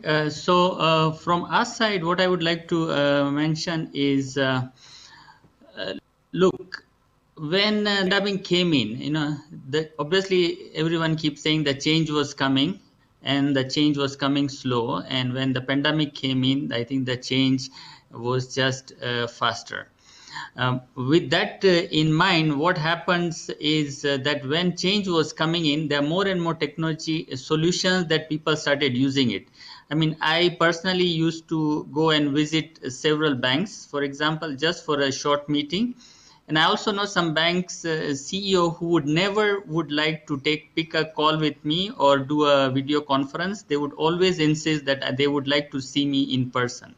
And these were some of the, sorry to say that, but these were some of the bank chairmen and the CEOs who were possibly of that generation. But when this came in, overnight, it changed completely. And I was so surprised to get a call from the CEO, and he sends me a Zoom link and says, Kamal, get online because he needs to get some information from. So I think the change came in, and it came in from the positive nature. And when more and more people, I believe, started using the technology providers also felt that, look, because of the mass increase in providing the technology, I believe the cost of implementing the technology is slightly come down. Though initial investment in terms of ensuring that the technology is in place, like, many banks had to buy a lot of laptops and iPads and increase that bandwidth cost. But these are if you put those capital investments inside, thereafter, I think the cost of technology is actually benefiting the institutions. I mean, on a different note, for example, we also used to travel a lot. Craft Silicon provides solutions across the continent, and every now and then we have to pick up a flight and get into Nigeria or Ghana or to Sierra Leone and all the places. But when this came in, our profits actually increased a lot because the reduction in the cost of travel. Also things like people started bringing in machine learning algorithms, people started bringing in different things that helps them to make better decisions, more precise decisions. So I think with all those things that's coming in line, the future seems to be much better than it was before. Thank you so much, Mr. Kamal. You've broken it down, and I think this is where we really get it. We do not really need to purpose just to see now, but on long-term perspective, so that we can actually see that cost variable really going down. Kane, please, how are the same organizations accelerating the shift to digital channels so as to meet the rapidly growing customer demand? So much of demand that are still coming from the customers, say from the financial services industry as an example, and even the public sector. Could you just highlight some of this? Sure. So I think it had been happening. Of course, COVID-19 and all the changes that came about last year essentially accelerated the trend. One thing I think many companies have become aware and cognizant of is the need to have digital at the forefront of their strategies. I think what has been happening is, yes, digital has been there. It's been something that companies talk about and probably strategize about, but then it's never been their primary drive around certain decision making.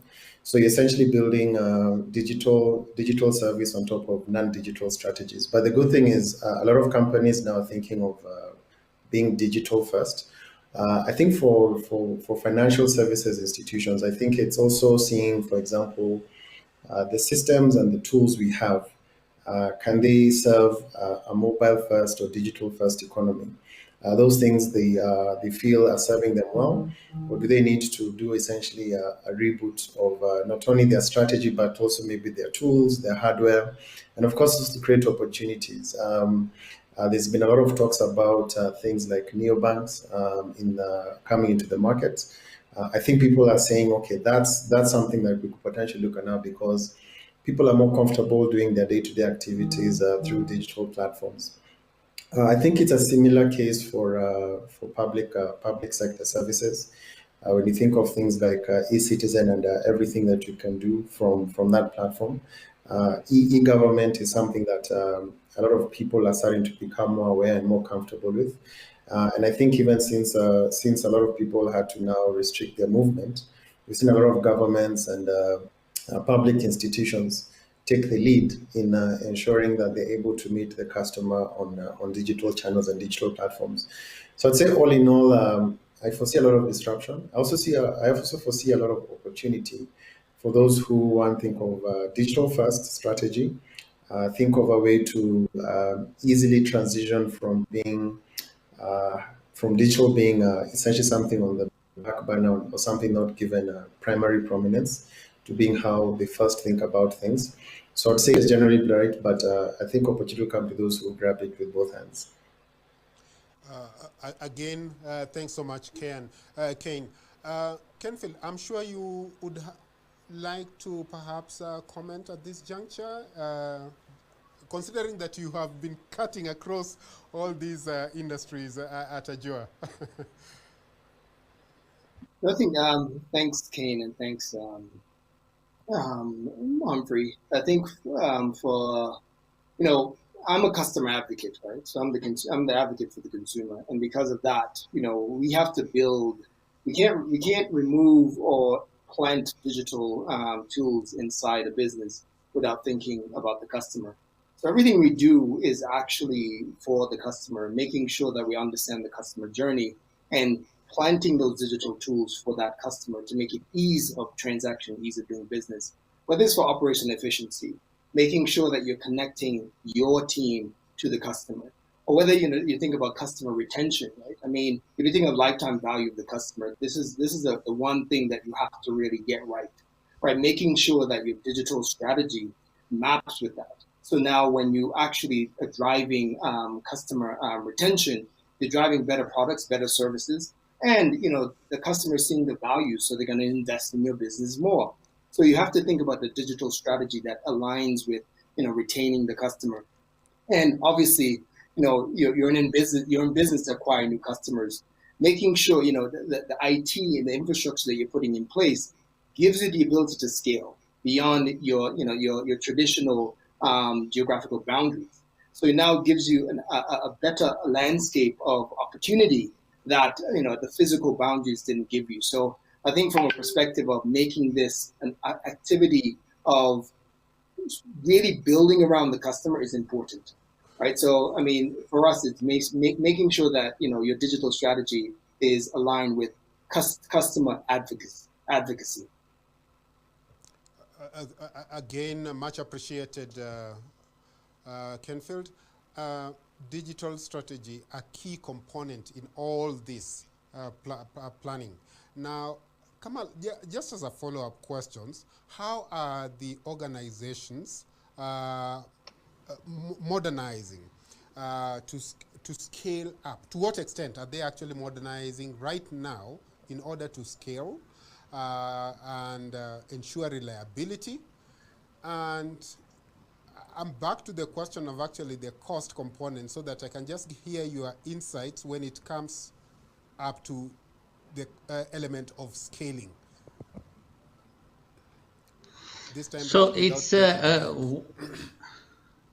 okay. So I think what is happening is it's not about modernizing on what you are doing. It is just rethinking your business model. How you used to do business and how you can now do business with the added functionalities and added tools that you have now, because the technology is now on your side. So just to give you an example, at Craft, under Craft, we operate Little. Little is a ride-hailing app. So when COVID came in, overnight the business for Little went down.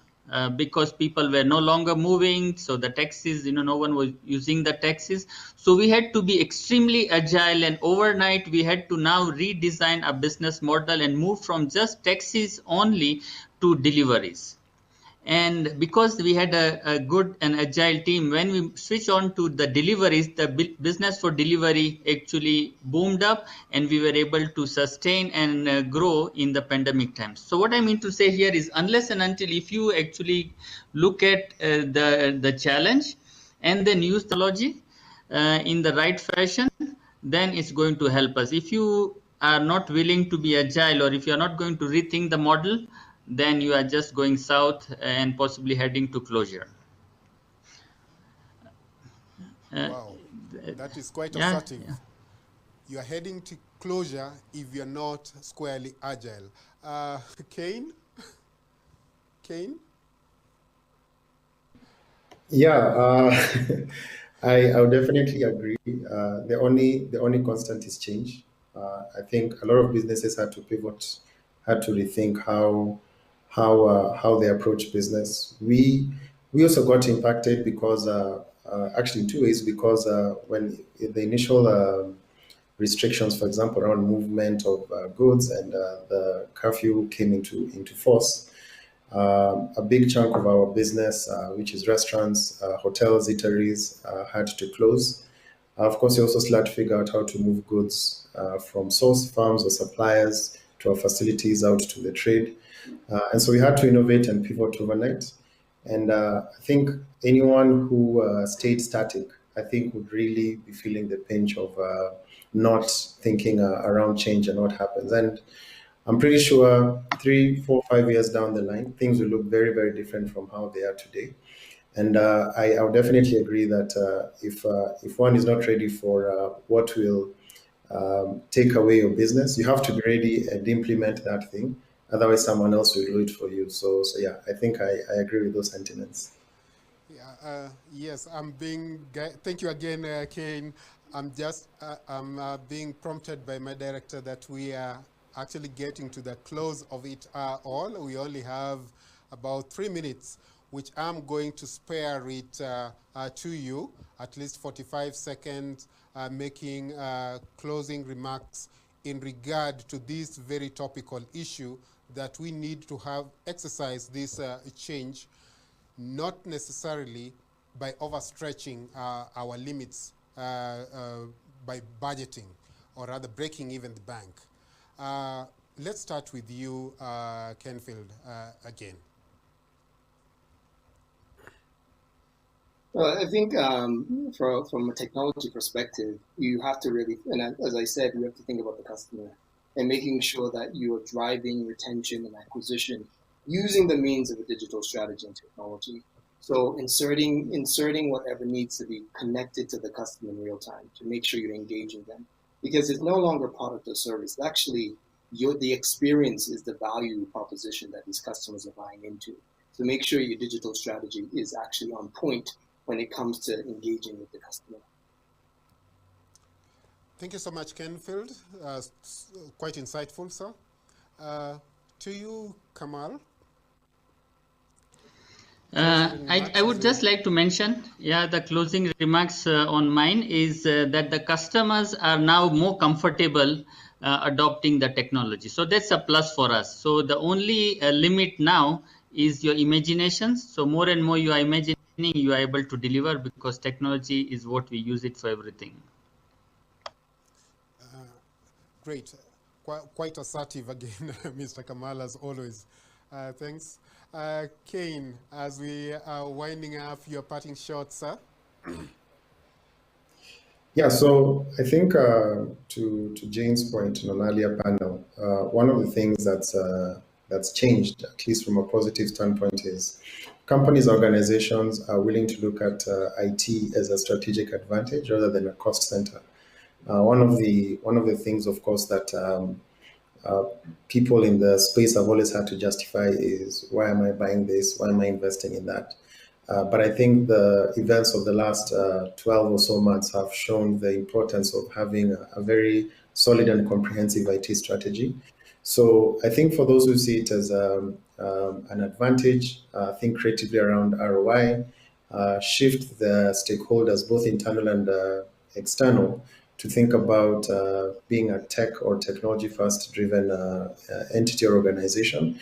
I think those are the companies that are poised to do well in the new technology environment. Thanks. Thank you so much, my dear panelists. That is awesome, quite thought-provoking, and indeed from this discussion it pans out that organizations ought to think horizontally as well as vertically as we look ahead. Modernization in the world, modernization in the world has got to purpose, for the new normal, and indeed this new normal will also keep changing the times. And thank you so much indeed also to you who are able to join in from wherever you are to listen to this very important discussion as we are beginning the year, and indeed as we are projecting what is going to pan out within 2021. To my panelists again, we are more than grateful. Asanteni sana for joining us all at CIO today. So signing off at the CIO studios, again, I am Humphrey Odhiambo. Thank you. The Fortinet Security Fabric, enabling digital innovation with the broadest end-to-end cybersecurity platform. It all starts with network security and the #1 next-generation firewall and secure SD-WAN solutions in the world. Secure and accelerate the network and user experience. Secure Wi-Fi and switching access. Extend security to the access layer. Network access. Know and control who and what is on the network. Fabric Management Center. Centralize management and automate workflows with a single console. Open Fabric Ecosystem. Seamless partner integrations for end-to-end interoperability. cloud infrastructure. Protect and control the entire infrastructure across multi-cloud environments. Applications. Protect business-critical applications from web to mail and prevent advanced threats. Security operations. Automatically prevent, detect, and respond to cyber threats. Endpoint. Protect users and devices on and off the network.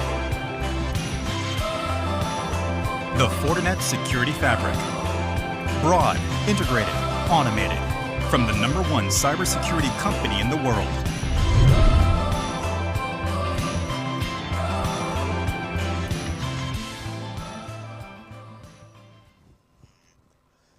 Welcome back, ladies and gentlemen, to the CIO East Africa, the Year Ahead Forum 2021, where we are building a more resilient digital future. Now, we want to discuss about the business continuity for your workforce. And to take us through this particular discussion, he is the CEO, Azure. This is none other than Kenfield Griffin.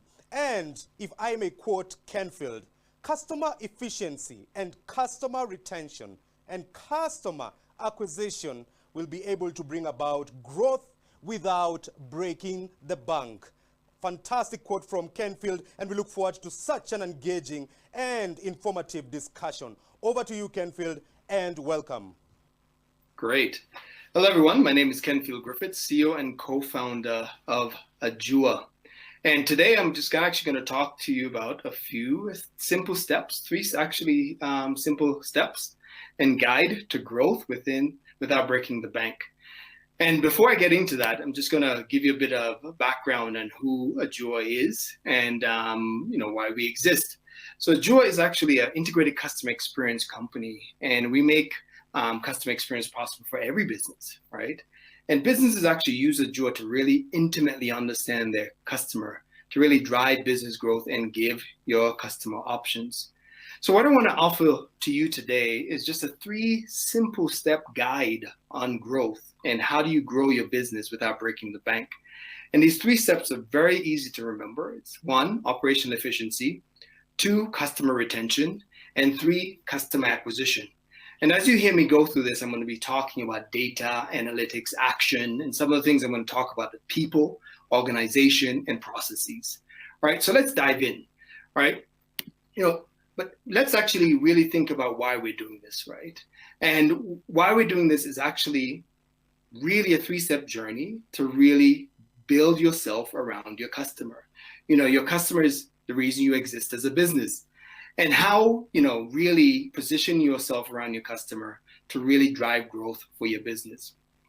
So, when you think about step 1, right, and we say, it's operational efficiency. Operational efficiency, some may misunderstand it, but it's very simple, right? And, when you think about your customer, you need to think about, what am I designing around my customer? And how do I deliver change around my customer? And your customers are moving targets, right? They're moving from, actually right now, from physical to digital. And you will also need to do the same, right? And your customers will now be interacting with you as a digital brand. So think of you, from, your very physical nature. Now you're going to digital. So you really have to think about what does that digital look like, right? And now that you, as a physical business, you had that human-to-human connection. How do you maintain that as you grow, right? So now that a customer is actually buying into that value that you once actually offered them. And then, as I mentioned before, going from physical to digital strategy. Now it exposes, the different touch points that you'll need to be interacting with your customer. So it's very important to think about mapping that journey. So mapping that customer journey and capturing data at those critical touch points to make sure that that customer is still engaged with you, and also making sure that you're really capturing that behavior at those touch points. And then last but not least is driving a healthy organizational culture. This may sound too cliche, but it's very important, right? I mean, it's, think about happy employees or happy team equals happy customer. And if you make sure that your team members are happy, they're actually going to, recruit happy customers. So you're really building this whole ecosystem around you, around your customer. So now that's the first step. So let's actually dive into the second step. So what is the second step? You know, we've heard about retention, right? And retention. It costs 5 times as much to attract a new customer than it is to keep an existing customer. So if you think about growth, that's actually a savings, right? So let's dive a bit more into what it means to actually think about retention as a business. And the number one principle is just making your customers happy. It sounds very simple, but it's also hard, right? A negative customer experience, you know, it has the tendency of really detracting new customers. And it's a reason that 86% of consumers actually quit a brand, right? If they have a negative customer experience.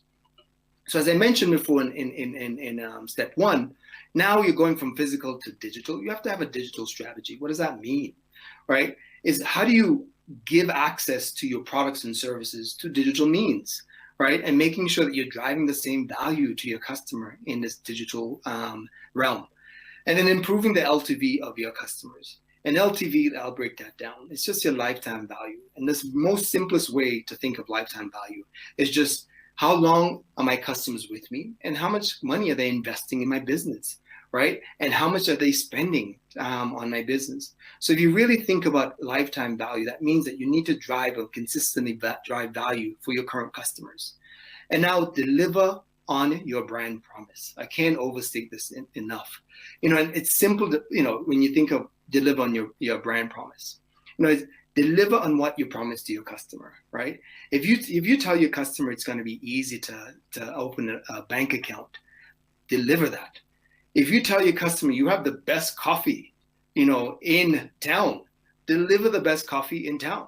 And if you're selling, you know, on-time departures and on-time arrivals, deliver that. Make sure that that promise is, you know, you're really delivering on. And then last but not least, you know, when you think about, you know, step 1, where now you're assessing all these data points. Now it's good to think about, why am I in touch and engaging this customer at each touch point? Now you have these data assets. It's good for you to analyze this and get to know your customer intimately.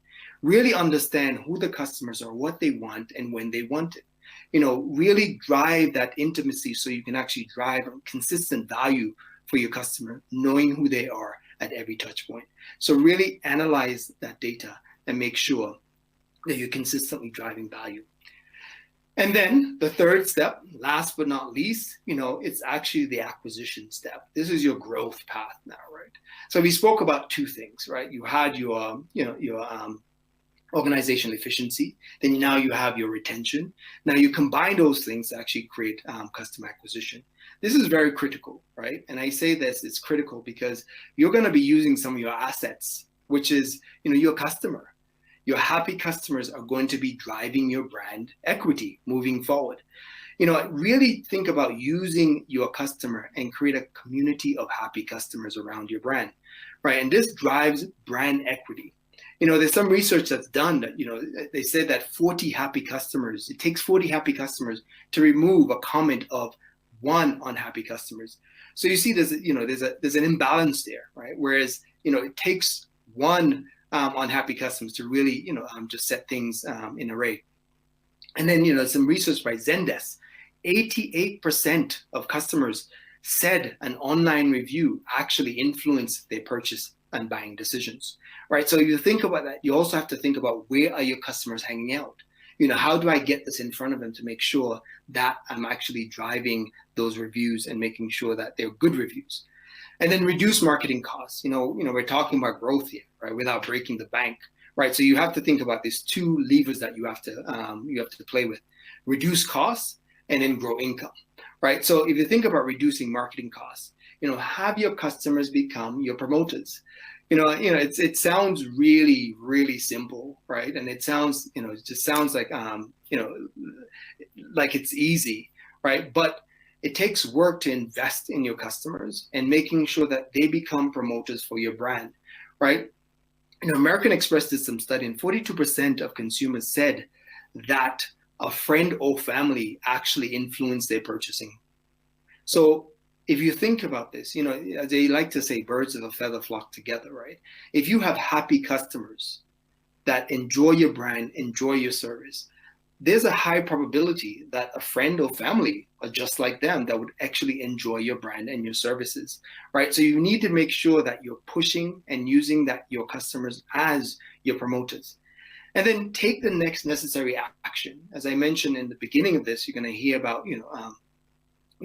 analysis, data, analytics and action. So now this is the action part, right? You have all these happy customers. They're saying great things about you. Now, how do you position that, and get it in front of new customers so they can actually build a relationship with you? And, it's one thing when you go and shout on a billboard and say how great you are, but it's a different dynamic when you have your customers really preaching and telling the world how great you are as a brand, right? So, use those testimonials, use those, that feedback, use the stuff that your customers are saying, as your marketing collateral. Get them on websites, get them on marketing campaigns, you really use it on social media, right? And really drive that acquisition step in this whole process, of this three-step process. So let me just recap. So the whole point of this is to really make sure that 1, you're driving growth, 2, you're saving money while driving growth, and also 3, which is the most important part, you have happy customers, right? So let's recap. 1, operational efficiency. Really drive, the efficiency between you and your customer. Make sure you're building the culture of delivering that efficient product when the customer wants it, right? And then customer retention. Make sure, as I said before, it takes, 5 times as much to get a new customer than it is just to actually retain and maintain your current customer. So really focus on that current customer. Make sure that you're driving value and consistent value for them, that they want to actually buy more and buy into your brand a bit more. Make it become sticky. And then the third is the customer acquisition. Your customers are actually going to really drive the acquisition of your brand or service.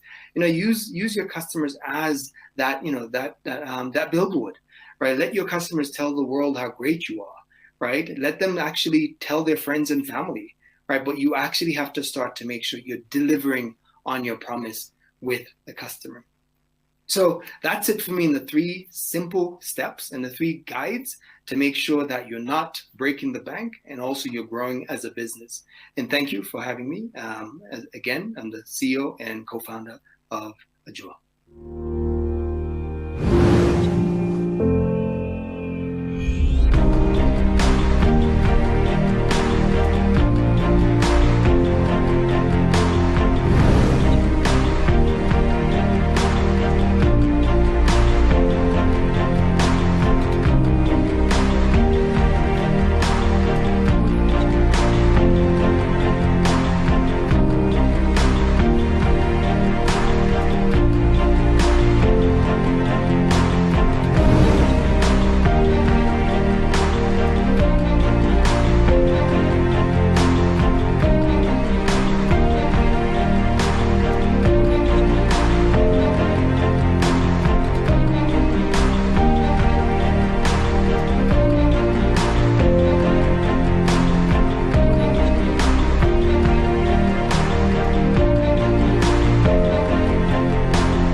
Thank you so much, Mr. Griffin. That was a powerful and fantastic presentation. We were glad to have you here, the CEO and co-founder also of Ajua. And now we want to do something a little bit interesting. I know we have been seated here, and probably you have been logged in since morning, but we just want to make sure that we have the blood flowing, and we want to have a little bit of fun. So wherever you are, I'd kindly request you, just pull your seat aside, all right? If you're in the office, wherever you are, you can be able to just call a few of your colleagues over, because now we are starting the year, we're starting with the forums, and we want to start on the right path, okay? So there's just something small that I want you to do. I hope you have a little bit of space there. If you're working from home, you can be able to invite your kids over. If you're in the office, you can be able to call some of your colleagues. It's a 1-minute dance, but I want to show you what you're going to do, all right? So I want you just to put one hand down, another hand down, and then you bring it up, and bring it up. It's like a mirror, because I want you to be the face and the mirror of this city when it comes to the technology space. So you look at yourself, and then you swerve it, and swerve it, and swerve it,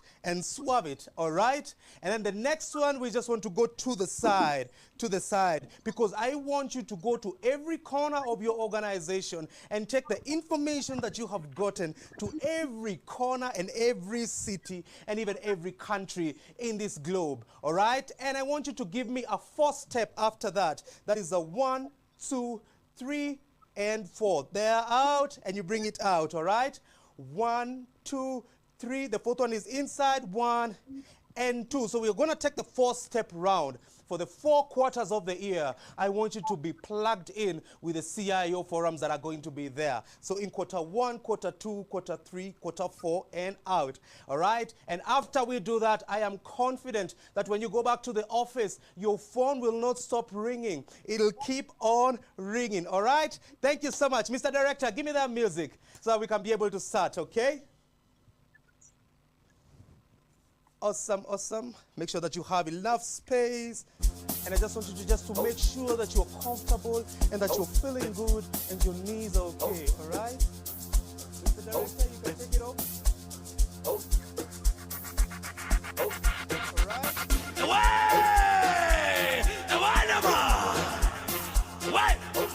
You're the mirror out there.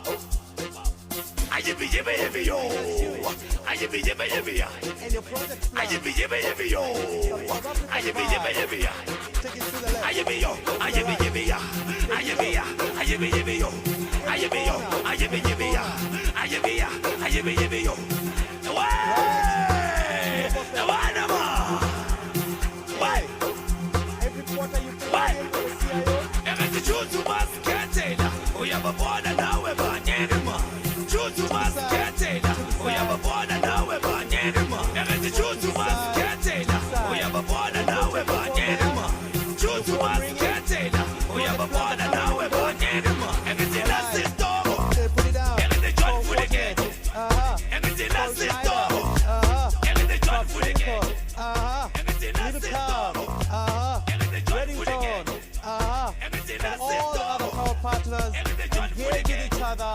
and make the connections. Thank you very much. I'm confident that we are going to be able to proceed from there. So now we want to have a very interesting and lovely, lovely panel discussion. This is from the Internet of Things to the behavior of things. That is quite interesting. But before we go into the panel discussion, I know Laura had also mentioned, woo, that even broke a sweat. Yeah. It's called the Sweat of Swag. So Laura had also mentioned that they have a lovely package where you can be able to get a gold subscription, and that will give you, from every month, you'll be able to have the print media, all right? And also you'll have the magazine on print and also online. So we'd want you to have, I'd like to call it the holy grail of CIO East Africa. Make sure that you can be able to get that magazine. Make sure that you can be able to get it online and also get the hard copy so that you can stay informed with what's happening in this digital space. You can be able to share it out there, have discussions, and it will keep you informed. And one thing that I'm confident about that particular magazine is that it will give you a differentiated conversation when you're talking to the other corporate leaders out there. So stay informed and make sure that you have that magazine with you, all right? So ladies and gentlemen, yes, we are going to go into a panel discussion where we're going to discuss from the Internet of Things to the Internet of Behavior. That is quite an interesting discussion. All right. And on our panel, we have none other than the Director for Information Technology. He's the CIO at Safaricom. This is none other than George Juguna. Welcome, George. And then also we have Dr. Avinash Ramthol, who is also the Technology Sales Consulting Leader, Africa Operations from Oracle. Welcome, Dr. Avinash. And then also we have Moses Kemi Barrow. He is the CEO at Dot Service. So welcome, Moses. We are glad to have you. And then we have the COO from Safiri Express. This is none other than Mbugua Njihia. Welcome on board, Mbugua. And also we have the pleasure of having the Chief Digital Officer at Housing Finance. This is none other than Rose Muturi. And to moderate this session, this is none other than the Manager Public Policy at Safaricom. This is the ever so lovely Rosemary Kimwatu. Welcome, Rosemary, and over to you as you take us through this panel discussion. We appreciate you, and yes, we are welcome and glad to have you on board. Asante.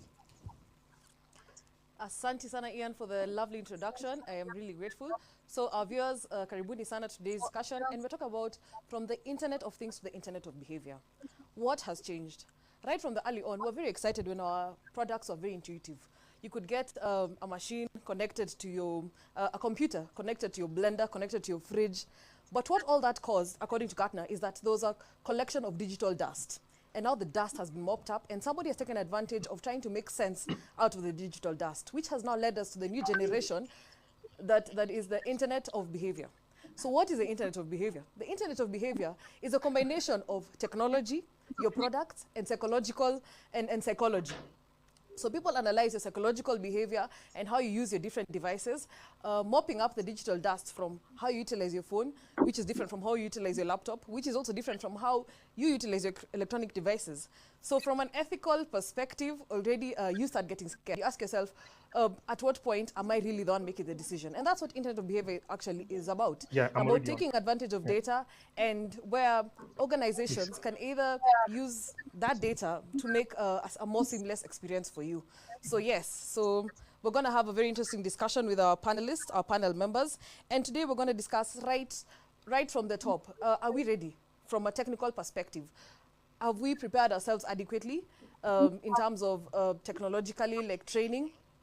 And to get us started with that is, yes, to get us started is going to be Mbugua Njihia. Hi, Mbugua. Good morning. Rather afternoon now. How are you doing, Rosemary? Yes. Afternoon. Asante sana and welcome. So my question to you is, right from a technical perspective, are we ready to start tinkering with these innovations locally? And what are your suggestions? And what are the lowest hanging fruits in terms of adaptation in the Kenyan market? Great question, Rosemary. When we look at it from a capacity building perspective, we need to look at the different in the value chain. And after we look at that, we can then identify any gaps that exist.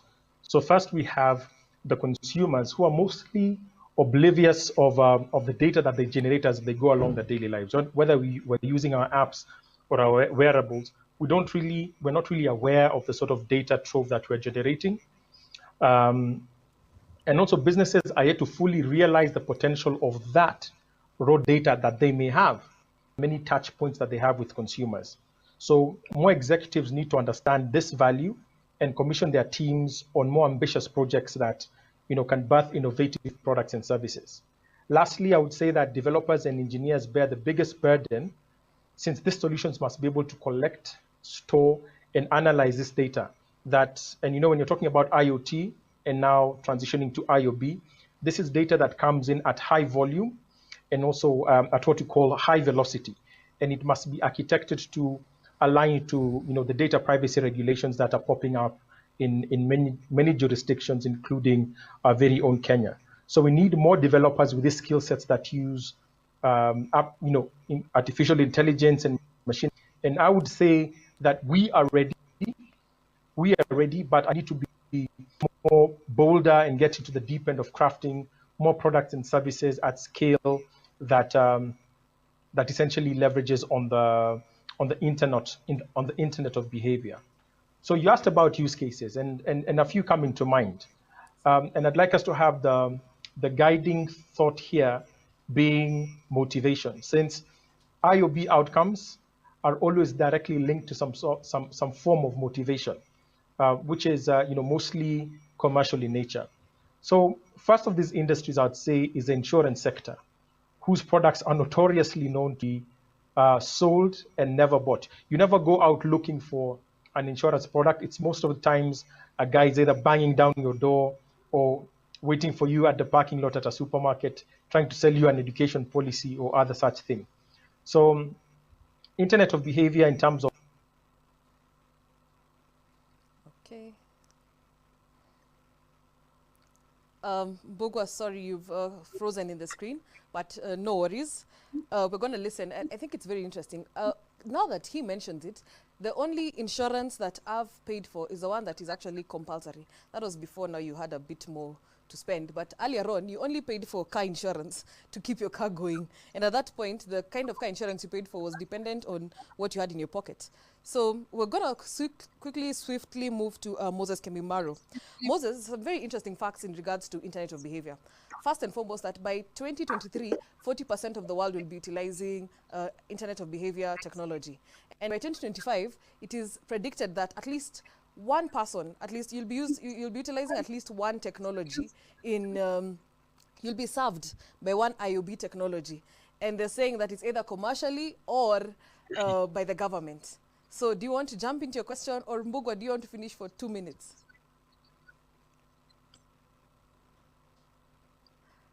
Moses, continue.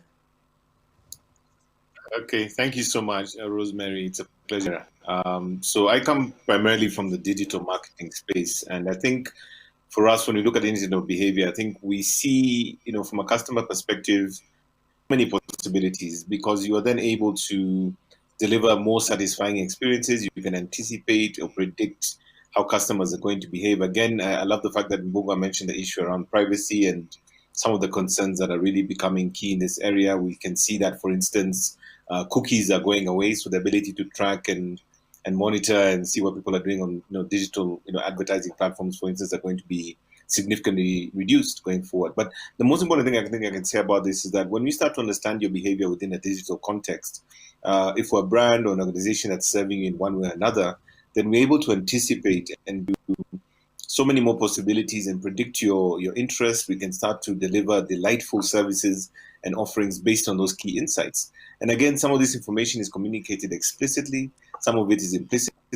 Artificial intelligence and machine learning do play very key roles in sort of leveraging the data trove that is coming off more customers as we look at our watches, our phones, and digital devices that are connected to the internet. So ultimately, I believe we start to anticipate, we have the potential to deliver extremely delightful offerings, but also there is this big question mark around those ethical boundaries that need to be maintained and ensure that there are no violations around the privacy aspects of those very same consumers. Thank you very much, Moses. And at this point, as a customer, I'm wondering, we pushed you guys to make more intuitive platforms. We pushed you for more seamless interactions. And now at this point, as you've mentioned, there's an ethical balance that has to be created. Like, is it too much? Have we stepped over? Have we crossed the line as a technology? But the question next now goes to Avinash. Avinash, we've had Internet of Things, and now we're talking about Internet of Behavior. There's digital dust, which is hundreds and hundreds, rather millions and trillions and terabytes of data that's lying out there that needs to be collected, analyzed. From a technological perspective, my question to you is, can you paint for us the picture of the future data management, data storage solutions? And Avinash is from Oracle, so this is way up your alley. Karibu, Avinash, welcome. Thank you, Asante, Rosemary, and greetings to everyone on this session today. It's an interesting, very interesting topic actually to bring on board today, the Internet of Behavior. We have seen in the past the Internet of Things, and now we are hearing about the Internet of Behavior. So questions would arise as to what is really the Internet of Behavior. And sure, Rosemary, questions also arise around what would be the future of storage? Because there'd be a vast amount of data that is generated. So essentially, when we look at the IoT devices, the Internet of Things, so today there's a bulb that you can see in the lamp right behind me. It's got a bulb. So the bulb could be having an IP address. The microphone that you are holding, Rosemary, could be having an IP address. Every other device that you see around you could be having an IP address and an identity in the World Wide Web. This identity now it relates to people as well as devices, because people are using those devices. So out of Internet of Things and all the sensors that are actually making Internet of Things become a reality, so those sensors can actually combine, compile, and store, extract information about the users of those devices. And out of this connectivity now between the Internet of Things and people, what comes out is the Internet of Behavior. So it's about connecting people with IoT devices. And then out of these IoT devices to be able to sense the behavior of people and also maybe even predict in a certain fashion the behavioral pattern that people may exhibit. Now, this behavioral pattern has got a very heavy commercial value because enterprises can use this to then devise their products of the future and also predict the performance of those devices. So as that information is being collected, is being stored, is being mined, and algorithms of artificial intelligence would actually mine those data based on a certain set of algorithms, then there would be data that is intelligent and data that is actually in its crude format. So from crude format, you apply the algorithm, then you have data that is intelligent. So data, whether crude or intelligent, obviously it needs to be stored. But before that, I think there are some dynamics also of Internet of Behavior that we need to look at. While a lot of information is being collected on people, and that will also touch on the earlier topic that Moses was discussing with you, Rosemary, is the risk that that information poses. Because it can be information about a person, a family, a locality, a village, a town, a city, a country. Now, countries which are at risk of terrorism, and if that information which gets combined at national level becomes information that is being used by people who want to plan terrorist attacks, then all the information is there. They would actually probably not even need spies to be around in the region to plan an attack. Out of the behavioral patterns, who goes to a specific cafe on Saturday mornings between 9 and 12? Are they locals? Are they foreigners? Who are they? And if they are the target, then it becomes easy to know where to hit, when to hit. This is a danger. The other element, obviously, is the ethical and legal aspect behind it, which is being discussed already. Maybe I would extend it a little bit to the idea of, obviously, the freedom of expression of people, which is yet another dimension that is very interesting there. The question is, where does the freedom of expression stop? Is it where the right to privacy starts? So the freedom of expression stops where the right of privacy starts, right? And there are rulings on this from Supreme Courts of different countries. Now, if we look at the right of expression of people on social media, do we or are we able to control that? Because that is also feeding into the Internet of Behavior. Besides the censors, that is on the one hand, we also have what people are actually voluntarily giving to the Internet. That also goes into the Internet of Behavior. Can you prevent people from giving that information? No, you cannot, because it is their right to express, as far as they're not infringing any legislations that are in place within the country. So that is another element that becomes very important in this equation. Coming back to the storage element, you know, different companies are storing information in different formats, in different standards, and these different storages need to be able to talk to each other. So there is the need for bringing standardization in the way that information is being stored. Obviously, the broader the scope of information being stored, the higher would be the requirement in terms of storage. So storage optimization or data format optimization becomes key. That's another element that needs to be looked at. And the third one is the security aspect of that information. When we talk security, we talk people, policy, process, and procedures. So all these need to be set in place at the area, the region, the locality, the data center where that information is being stored. And of course, while doing that, we need to ensure the confidentiality, integrity, authentication to access that information, availability and traceability of that information. So these are elements that need to be looked at. And if we put all these questions together, the answer that comes to mind, the cloud. So that information is being stored on the cloud, and the cloud provides the level of security that is required for that kind of storage. It provides elasticity in terms of price. It provides flexibility in terms of usage, and also affordability, because we can leverage the economies of scale which are providing those cloud services. So Rosemary, these are some points that I wanted to bring forward. I hope I did answer your question. Actually, you did. Thank you very much, Avinash.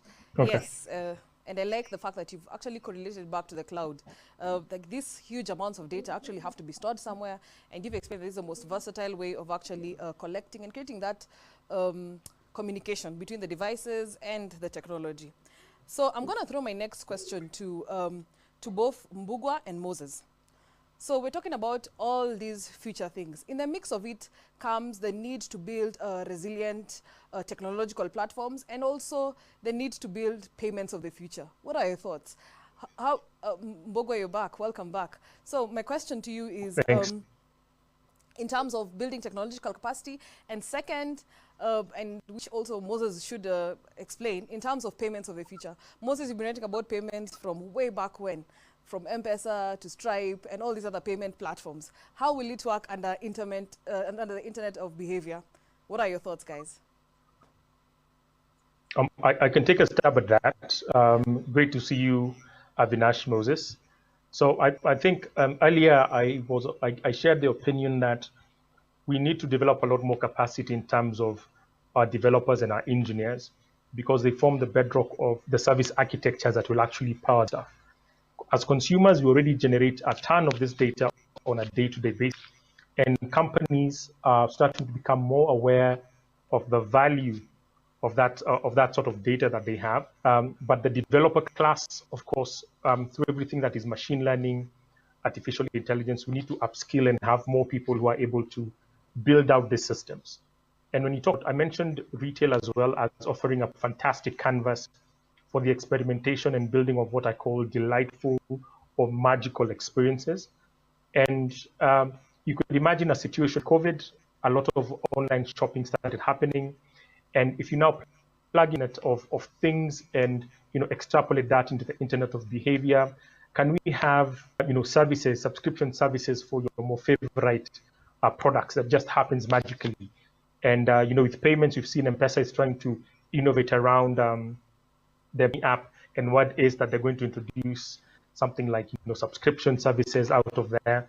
And you could imagine a situation where we know how many expected others are out there simply from, say, purchase history and things like that, and being able to offer them maybe products and services that make sense to them in the moment, and also the ability to deliver those products to them using the cheapest logistical models possible, because all this information is being aggregated into one place and being made in a way that makes sense. Well, as long as I know when I'm being charged for something, I guess at that point we wouldn't mind. Moses, your thoughts, please. From a financial standpoint, and it's of course, I suppose, appropriate that you work at Safaricom. I actually downloaded the new mobile app yesterday on iOS, which I really actually celebrated on social media. And I think the point I was trying to make there was that the sort of the basic transactive elements of technology are now getting much more intelligent. It's now able to discern, for instance, where that payment went, whether it was a bill that I paid for, or it was a family expense. And I think when you have a trove of data of this nature, data in itself is not as valuable as the insight you extract from it. And more importantly, at the consumer level, if that data starts to empower me, to show me how to do things better, or even starts to anticipate when I'm potentially heading for a wall in something from a financial standpoint, then we start to develop these really interesting scenarios and use cases where the data itself inherently starts to change the very behavior that it's tracking. And I think what starts to happen then is you start to see, for instance, in fintech, these apps that start to look at the way that you're dealing with your financials and actually starts predicting what you should do, recommending what would be the ideal approach based on best practice. So I see the future, and especially in financial services, where this technology could actually help educate or even develop best practices, so that, let's say, the individual investor or the person looking at how to improve their personal finance, it's more than just transactions. It becomes a tool that actually makes you much more financially literate, by virtue that it can actually then the data trove to establish what the best practices are, and then overlay those best practices to the larger collective that is using this technology. So think about the possibilities in terms of, it being able to, for instance, tell you what you need to do before you even know what you should do. So therefore, we have this potential to actually literally empower people using these technologies. Okay, so we have just a few minutes to go, and I'm gonna save the best for last, the ethical conversation. I know we have touched on it, we have discussed it a bit, but and Avinash actually mentioned the nexus between freedom of expression and data protection. So I want each one of you in maybe a minute or under to answer my question. Have we stepped too far? Have we crossed the line? Are we bordering at that point where we need to actually step back and disconnect? As a parting shot, each one of us. I could go. I could go first on that. I think that question is already time barred. We crossed the line in terms of the ability of putting out our data out there over a decade ago.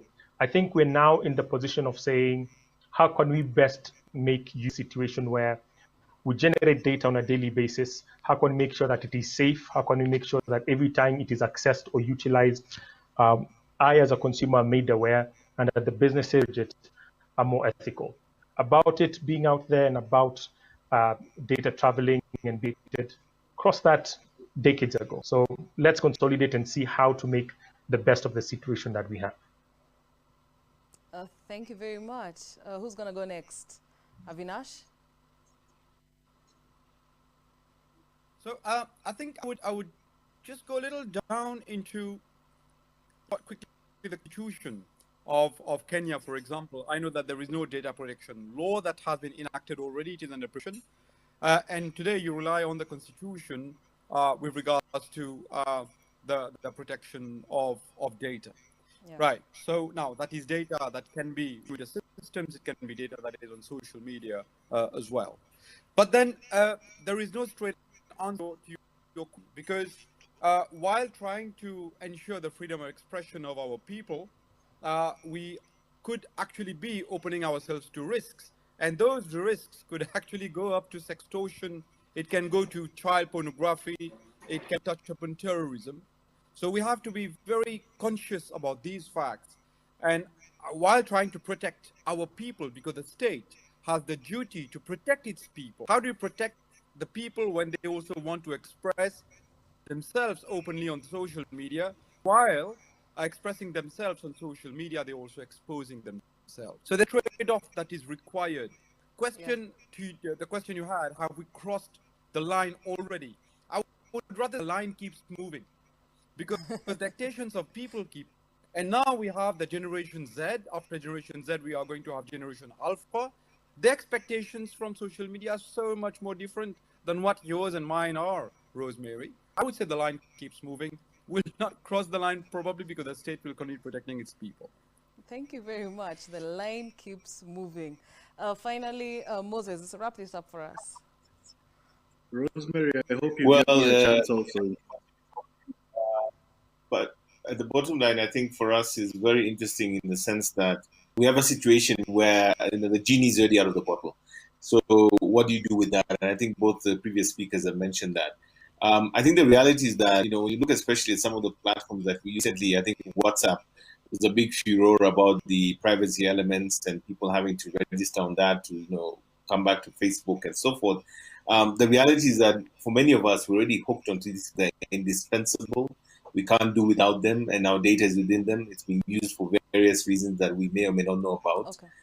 But we need to be very cognizant of the fact that fine balance in what we feel is essential and normal for us versus our own privacy is many people are still not clearly understanding some of the risks and they're putting out there. And I think there's a lot of user education required to ensure that within the ethical context, people are aware that they are essentially giving out everything to the public. So my sense is that at the end of the day, a lot of consumer education is required. Those terms and conditions that we always just click the box and not read, we need to be paying a bit more attention. Importantly, I think even at the privacy laws and such, which we even have in Kenya now, we need to make sure that those are actually enforced and not simply artifacts that are sitting in a file. Okay, George, karibu sana. Welcome to the panel today. We're happy to have you. And yes, so we've talked about the transition, right from those data, metadata, now digital dust. There's been a mention of payments. What are your thoughts on our topic today, George? Yeah, we have like about a minute to go. Thanks, Rosemary. Sorry, I was in a class. So I think the most interesting thing in the communication, I'll try and wrap it up with your last question because of time. I think if really we want to guide behavior to help people, because I think I come from the point of our organization of transforming lives, there is a certain element of information that we do receive, that players in financial institutions receive, that can be actually able to guide behavior in a positive way. I think many of the times people think about lending, but how do we also push a savings culture and behavior? So from today's topic really is, how can we use all these sets of information that we are picking up to actually guide consumers and move them in the right direction? Yes, it's great to play in the lending space and make all these margins, but really at the end of the day, how much have we helped the end user? And when we can start pushing products and services that are driving people towards a savings culture, towards creating wealth, towards not only seeing borrowing as the only way that they can leverage finances, then that use of data becomes positive for society. So I think data for good plays a key and very important place. In terms of payments platforms, I've done quite a bit in the last 1 year in terms of us setting up a next generation IoT platform, but really the scale is on the data and the analytics. The platform, yes, is good, leveraging all the sites we have, whether it's NB-IoT, the data centers, a state-of-the-art network. But the big thing really becomes how we use analytics, and that's going to be key. But using data for good, communicating to the customers why you're using it, and being able to help them see how you're transforming your lives through such technologies. Thank you so much, Thanks. George. And I think as we wrap up today's conversation, for me, it's about how are we moving on to the next level where data is useful for us, but also at the end of the day, making sure that we offer the mind of all the panelists here today, but also maybe as a citizen of the digital world, is there a day when I'll be paid to offer my data? Yeah, I think we can leave this as a question. Yeah, instead of people buying off, yeah, I can give it a price and then we decide. Yeah, so have a lovely day. Thank you, audience, and looking forward to the next session. The availability of shipping, operations, finance, and commodity data has redefined manufacturing and supply chain management in the modern era. To isolate past problems Oracle's supply chain and manufacturing applications use artificial intelligence, machine learning, and the Internet of Things to help companies understand data at scale. Root cause analysis simultaneously tracks manpower, machine, material, method, and management-related information back to its source. On an ongoing basis, the AI embedded in Oracle's personalized dashboards and visualizations enables real-time understanding of operations, rooting out inefficiencies in the present as they happen. Now, it's time to start seeing the future. The predictive analytics in Oracle applications let you plan for disruption before it hits, so you can build resilience now. Personalized recommendations let you estimate product quality and yield, maximize asset uptime, predict machine failures, and optimize order fulfillment. Seeing the future lets you define what's coming next, instead of being defined by it. It means better quality products, less unplanned downtime, and lower operational costs. It means continual innovation that can knock entire days off your fulfillment cycle, making every employee more effective at every level of your company. Learn from the past, then choose your future. Partner with Oracle.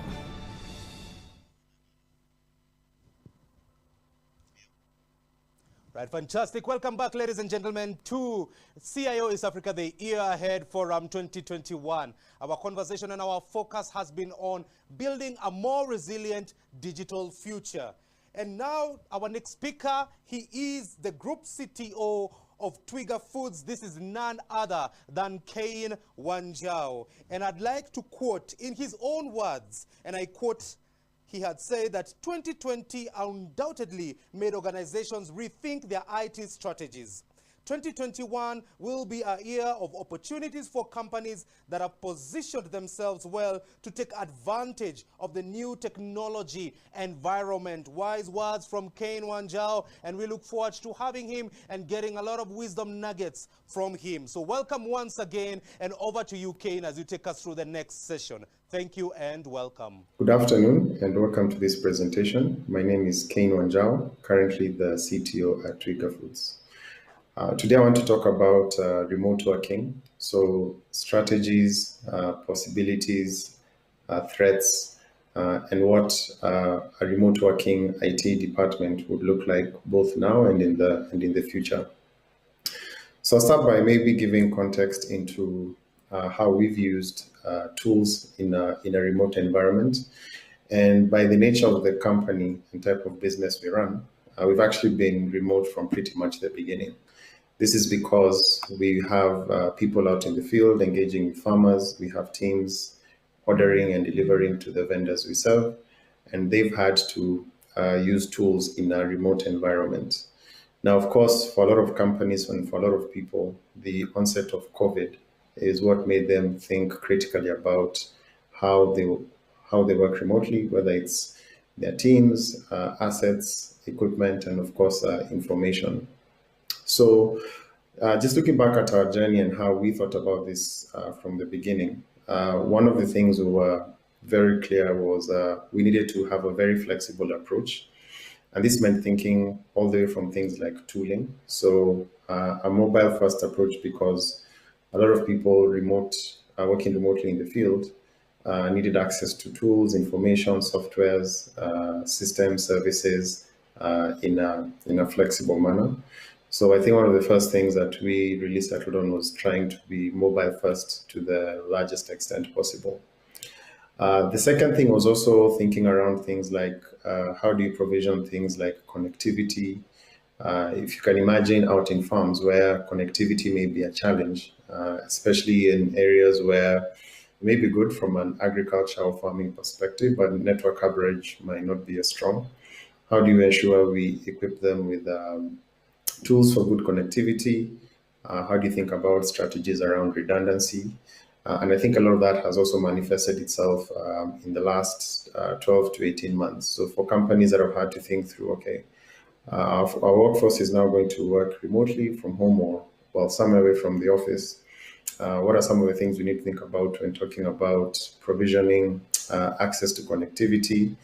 I mean, it's usually the small things that matter. So giving someone data is a good idea, but then one also has to think about if I'm giving it to you on your primary phone and you're constantly getting calls, that's going to lead to interrupted connections. For example, if you're on calls or you need constantly on connection. So it's also thinking around what kind of hardware from a connectivity standpoint do we need to provide people so that they work remotely in an efficient way.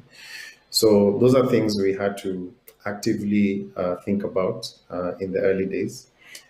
And for us, I think with the onset of COVID-19, it was not so much about rethinking how we did it. It was also a good chance for us to expand the concepts we had developed and implemented over the past few years to 100% of our staff rather than just our frontline staff.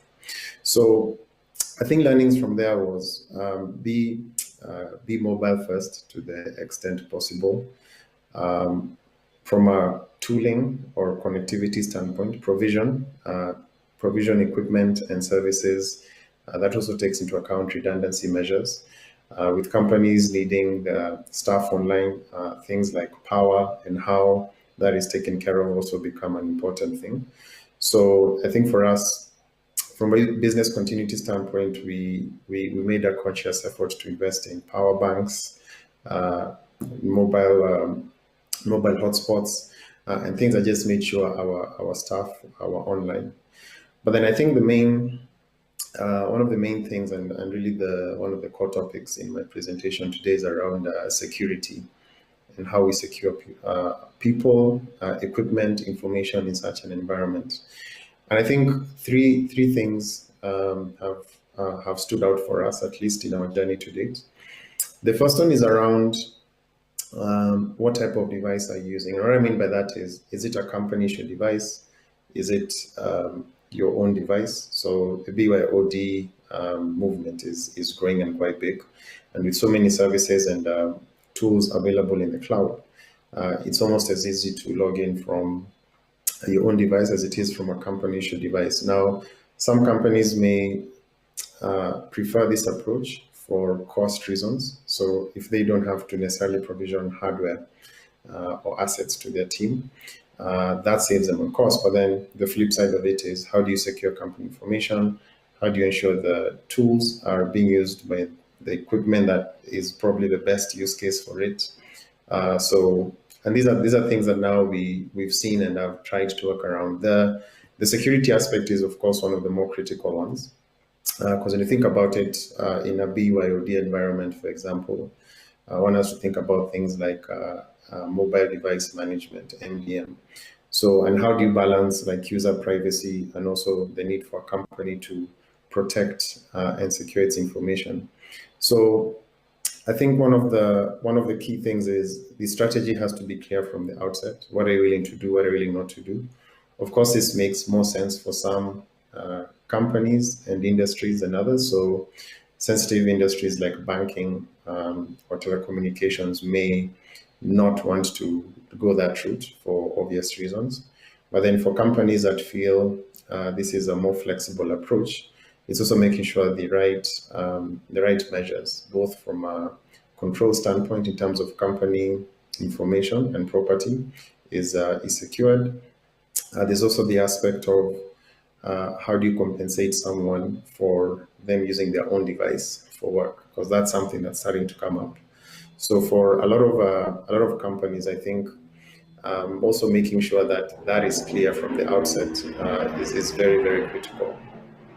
The other thing that's important here is, I think, from when thinking through IT policies or your security policies, to be more specific, it's also being clear around what can the company do with your phone if it's a BYOD phone or asset for that matter, and what will we not do. So it's very critical to spell out this is what we'll be able to track or provision on your phone. This is what we will not do.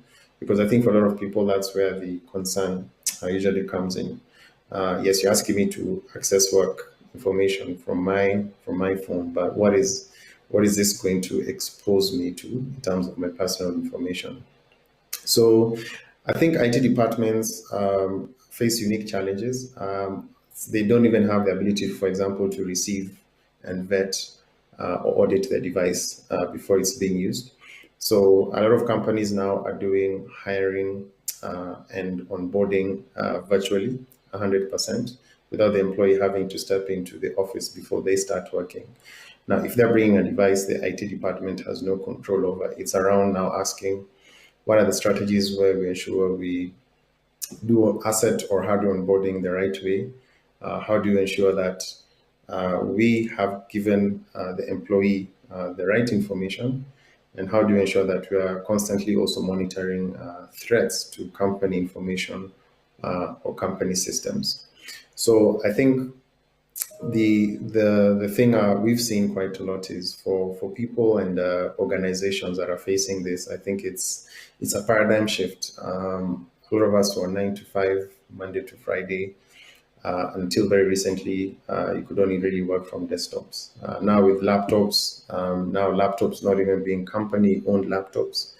I think for IT departments, it's thinking through, okay, how do I make sure that I'm giving the most flexibility? Because some people may even say, I've used this type of computer, I've used this type of phone, and this is my preference, that's what makes me work best. And it may not even be compatible with some of the tools or solutions that existed prior to this shift to remote working. So it's now also thinking through what are the new tools, processes, or policies we need to bring in place. I think a lot of companies are now realizing that, okay, we may need to shift to cloud-first solutions. So native solutions or things you have to install either on your phone or on your computer for that matter, may work for some computers or some assets and not others. This was not an issue before because you had a scenario where the IT department has chosen the asset and they've taken that decision conscious of, we know it can work with every solution we potentially will install down the road. But that's really, really changed. So for IT departments, it's being as flexible as possible. Of course, it's not possible to look at every scenario or every possibility out of the box. But it's important that to the maximum extent possible, this flexibility in how some of these decisions and choices are made. I would say the other thing that one has to be mindful of or careful about is shadow IT. So the thing about remote working is everyone will start thinking around, I need a new solution, or I think this works better, and they go ahead and install it and they use it for company work. And company may have no visibility until later on down the road, and it may be even in a scenario where they needed access to information, but it's in a tool or system they've never seen or authorized before. So I think for IT departments, it's to be very clear around how people introduce softwares and tools and they're not aware of. I think people are familiar with any issues where you log in with your personal account to do a company purchase or vice versa, and it becomes an issue should this person leave and the information is needed and it wasn't done with a company account or something the organization had access or control over. So I think shadow IT will be the other interesting space. And when you think about it from a security standpoint, because it's not much harder to vet and understand what the risks are with some of these new solutions. Employees will always be creative. And I think it's finding the right balance. How do you encourage you to use the best tool for the job? But how do we balance that against making sure, one, it's a tool the company has access to, it's secure enough, and company information and IP will not be compromised in this new working environment. So that brings up a whole host of interesting security questions. But I think it's one of those things that's here to stay. And I think from a policy standpoint, it's maybe having the right balance between flexibility and standardization. With companies now having almost all their staff using technology one way or another, you may find the best tool for the job may be actually better known by those employees. So to give you an example, within Twiga, we have engineering who do the core software development. We have a product team. We have people who focus on training and engagement. We have technical services who oversee assets and IT infrastructure. And the tool being used by one of those teams may not be the best tool being used by another team. And I think we're in an age where employees are empowered and should be empowered to think around which tool helps me do my job the best. Now, it's really the governance and the control around that would be important, because we want to encourage innovation, we want to encourage productivity.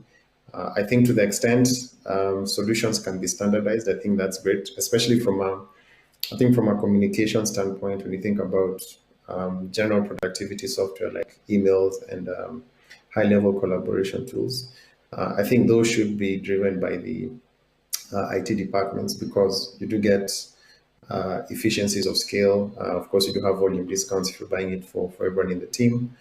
But then beyond that, it's also thinking through, okay, certain teams doing certain jobs, we find there's a better tool that we know of or have never heard of, and we need to think through how do we encourage this while also balancing the security needs of the organization. So I think that would be an important thing for IT departments to keep in mind as we now have this shift to remote working, which looks like it's here to stay with us.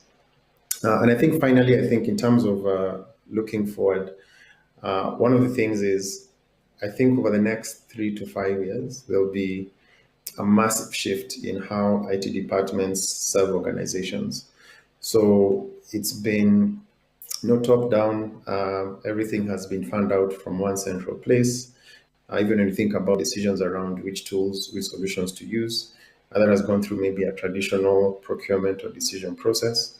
But that model is changing. When you think about it in the context of a remote workforce, the remote team may feel that they have other ideas they may bring. So we may likely see a shift to bottom-up approach in terms of solutions and items companies will be willing to allow to come into the IT infrastructure.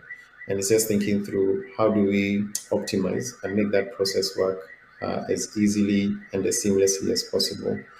From a purely security standpoint, I think it's now thinking through how do we make sure that whatever device or whatever approach that happens down the road, how do we make sure we are ready from a proactive standpoint. So being reactive, of course, will not be ideal, especially with a scenario where companies are looking to really, really move and scale quickly.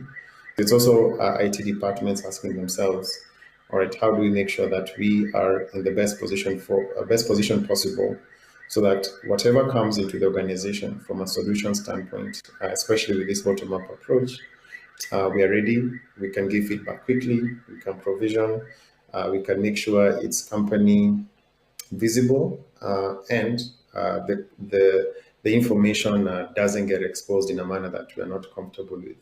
So those would be my thoughts on this. But of course, I think given we're still in the pandemic, the way of working will continue to evolve. I think we're still learning a lot as IT departments and technology organizations. And I think towards the end of 2021, we'll now get a clearer picture of, okay, this is the way of working of the future. And it's best for IT departments to be ready for this transition that's currently happening. So thanks, and enjoy the rest of the session today.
Fantastic. Welcome back, ladies and gentlemen. Hasn't this been such an amazing session where we've been able to just cast the vision and show you what we are going to be doing for the rest of the year here at CIO East Africa. We are glad to have you here, and thank you so much for staying tuned and staying engaged with us. We want to appreciate Ken Wanjao, the CTO at Twiga Foods, for taking us through that particular session. We had an amazing and a fantastic time. Thank you also to our panelists who are here previously. Thank you, George Njuguna, a CIO at Safaricom. Thank you for joining us. We were glad to have you. Thank you, Dr. Abinash, also from Oracle. We were glad to have you. Moses Kemibaro, the CEO at Dot Survey. And we are also glad to have Mbugwanji here, also here with us from Safiri Express, and also Rose Muturi, the Chief Digital Officer at Housing Finance, moderated by none other than Rosemary Kimwatu, a Manager Public Policy at Safaricom. Thank you so much for your insights,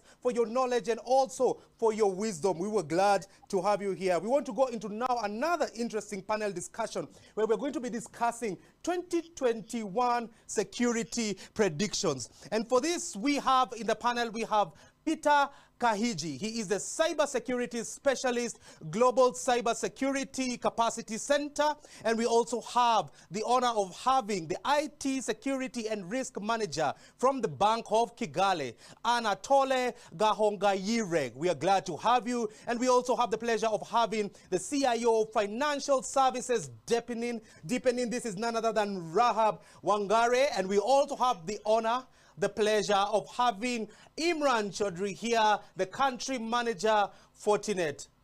We are glad to have you here on board with us. And to moderate this discussion, he is an IT consultant with a wealth of experience from the legal sector to also the manufacturing division. This is none other than Francis Mwangi. So we are looking forward to having an amazing panel discussion, ladies and gentlemen. Sit back, relax, and get engaged. All right, thank you so much. And over to you, Francis, as you take us through the session. Welcome once again, and stay tuned.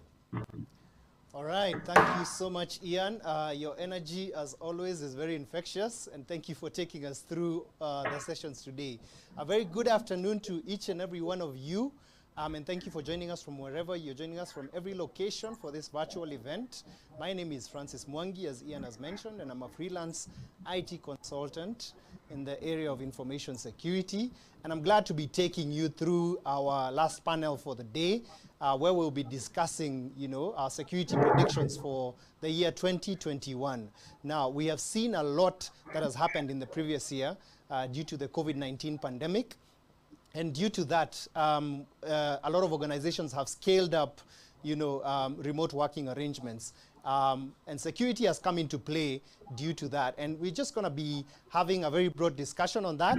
And as we move along, I'd just like to introduce my very able panel today. And I'm going to give each of them an opportunity to just introduce themselves and tell us more about themselves. So we have Anatole Gahongayire, all the way from Rwanda. We've got Rahab Wangare, and we've got Imran Chaudhry, and we've got Peter Kahigi. So over to you guys. Let me start with the ladies, if you would. Please just introduce yourselves. Let me start with Rahab. Rahab, please go ahead and introduce yourself. Tell us, a bit more about yourself, even as we get into this discussion.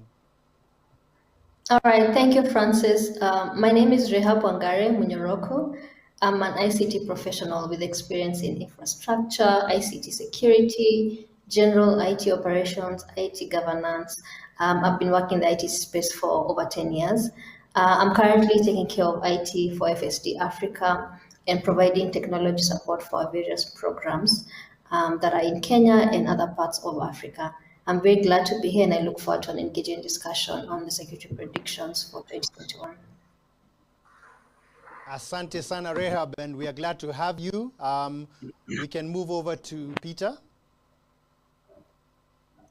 Asante sana, my name is Peter Kahigi. I'm pleased to be part of this panel today. My background is in technology, like Rahab and the others, and currently I'm a member of the panel of experts at the Global Cybersecurity Capacity Center at the University of Oxford. Pleasure. All right, thanks, Peter. All right, I think we can now jump into our discussion today. It's a very exciting topic that we're discussing today, security for 2021. And even as we begin, I think towards the end of last year and beginning of this year, we saw, you know, a statement released from, you know, WhatsApp, and they were introducing a new policy which they wanted all of their users to accept by a certain deadline in the month of February. Now, a lot of people were up in arms against this, and with many threatening to move to other platforms like Signal and Telegram. And I'd just like to engage you, Rehab, on this and just ask you, what are your thoughts on this? What kind of effect do you think this will have moving forward? Are we likely to see other players coming into the industry due to this? What effect will this have on data privacy, even as we discuss security today? What are the implications? Let's hear your thoughts. Thank you, Francis. I believe there's not going to be any material change because WhatsApp is a very personal tool that people use. And I know right now there's a bit of use in the corporate space, so it's blurring the lines between corporate and personal. But if the Facebook team who own WhatsApp do not quickly amend their rules so that people don't feel like their data is exposed or they're forced to do things that they don't want to do, if they don't amend that quickly, then we'll have people like Telegram taking over, we'll have Signal taking over, because for those particular ones, they're very clear that personally identifiable information is paramount. The security of that is paramount. They're very careful not to expose data.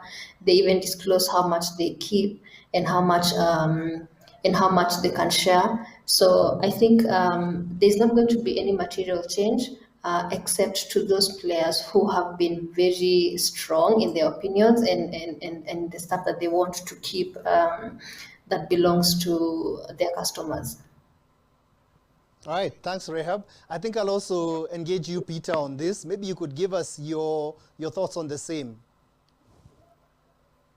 Okay, thank you. So in January, when this announcement came out, within 3 days, we saw the growth of Telegram users grow by 25 million subscribers. And that was as a quick signal that the consumers of the service were getting finicky about this. On the flip side, you have seen also that governments are also finicky and uncomfortable about the growth and the muscle that the technology companies have. I mean, to give you an example, these social media companies were able to silence the most powerful man in the whole world, irrespective of which side you're on in this argument, whether it was right or wrong. It just shows you how powerful the companies are. So it's not just consumers of the service that are worried, even states are getting worried about the power that these tools have. And you will see in the coming year a lot more interaction by the states in how they're used, but also the consumers demanding for more and the providers of these services adjusting to both these forces, the users as well as the governments who are in charge of the jurisdictions where they operate. Thank you. All right, thanks, Peter. I'd like to just stay with you for a few more minutes there. And, you know, during Imran's presentation, he's not able to join us now, but during his presentation today, earlier, he mentioned that one of the likely scenarios where we will see in the year 2021 is the weaponization of AI and machine learning. We're likely to see a scale up in social engineering attacks, you know, and attacks on internet edge and you know, the intelligent edge and 5G. But apart from these, what would you say are other predictions that you can make in the area of security? And how well can organizations prepare themselves to mitigate against, you know, such attacks as we move along? Sorry, is this for Peter or for... All right, please, go ahead. You can go ahead. Rehab, please go ahead. All right, that sounds okay. I'll just go ahead with this. I don't believe that the data breaches that are going to happen in 2021 are any different from what has been happening in 2020. If anything, they're going to be the same. They're going to be more rampant, and there will be more scammers in the space. We're going to continue to see phishing and ransomware, identity theft, extortion and fraud, and social engineering increase. Already the financial services sector is disadvantaged enough because 71% of all data breaches are financially motivated in the first place, because the finance sector is both data rich and cash rich. So it's a very comfortable place for scammers to be because they're looking for the money. When it comes to something like phishing, that nearly doubled in 2020 from what it has been in the previous years. And organizations that don't have things like multi-factor authentication, managed devices, encryption, data loss prevention tools in place, they will really, really struggle. So these are things that they need to start working on right now, because the reputational and financial repercussions of a breach they're not worth it. When it comes to things like ransomware, where people demand for payment after blocking access to your systems, we've seen that the amounts paid to ransomware have reached over 1 billion per year. That's a lot of money. And when it comes to identity theft, extortion, and fraud, which is very, very rampant in Kenya, we see this where people receive calls. Well, they claim it's from committee, either from a call or even an SMS. They'll try to use these bulk SMS systems. I've seen they're getting even fancier. They're using WhatsApp. So all this will continue to happen, but not on a larger scale. And finally, in the social engineering front, where you're scammed to willingly reveal your personal information. So people have to be very, very careful when dealing with anyone who tries to reach out to you online that you're not familiar with. But how do we mitigate this? I think there are already available measures in place that you can use to mitigate from a personal point of view, as well as a corporate point of view. I think for corporates, you'll need to ramp up or embark on, if you don't already have this, your security awareness program for your employees. You can make this very interesting while also underscoring its importance. You can give certificates for the greatest cyber security aware employees.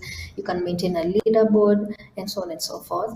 And I know a couple of organizations that already give this as a service, but internal IT also needs to be empowered to provide the same awareness to their employees.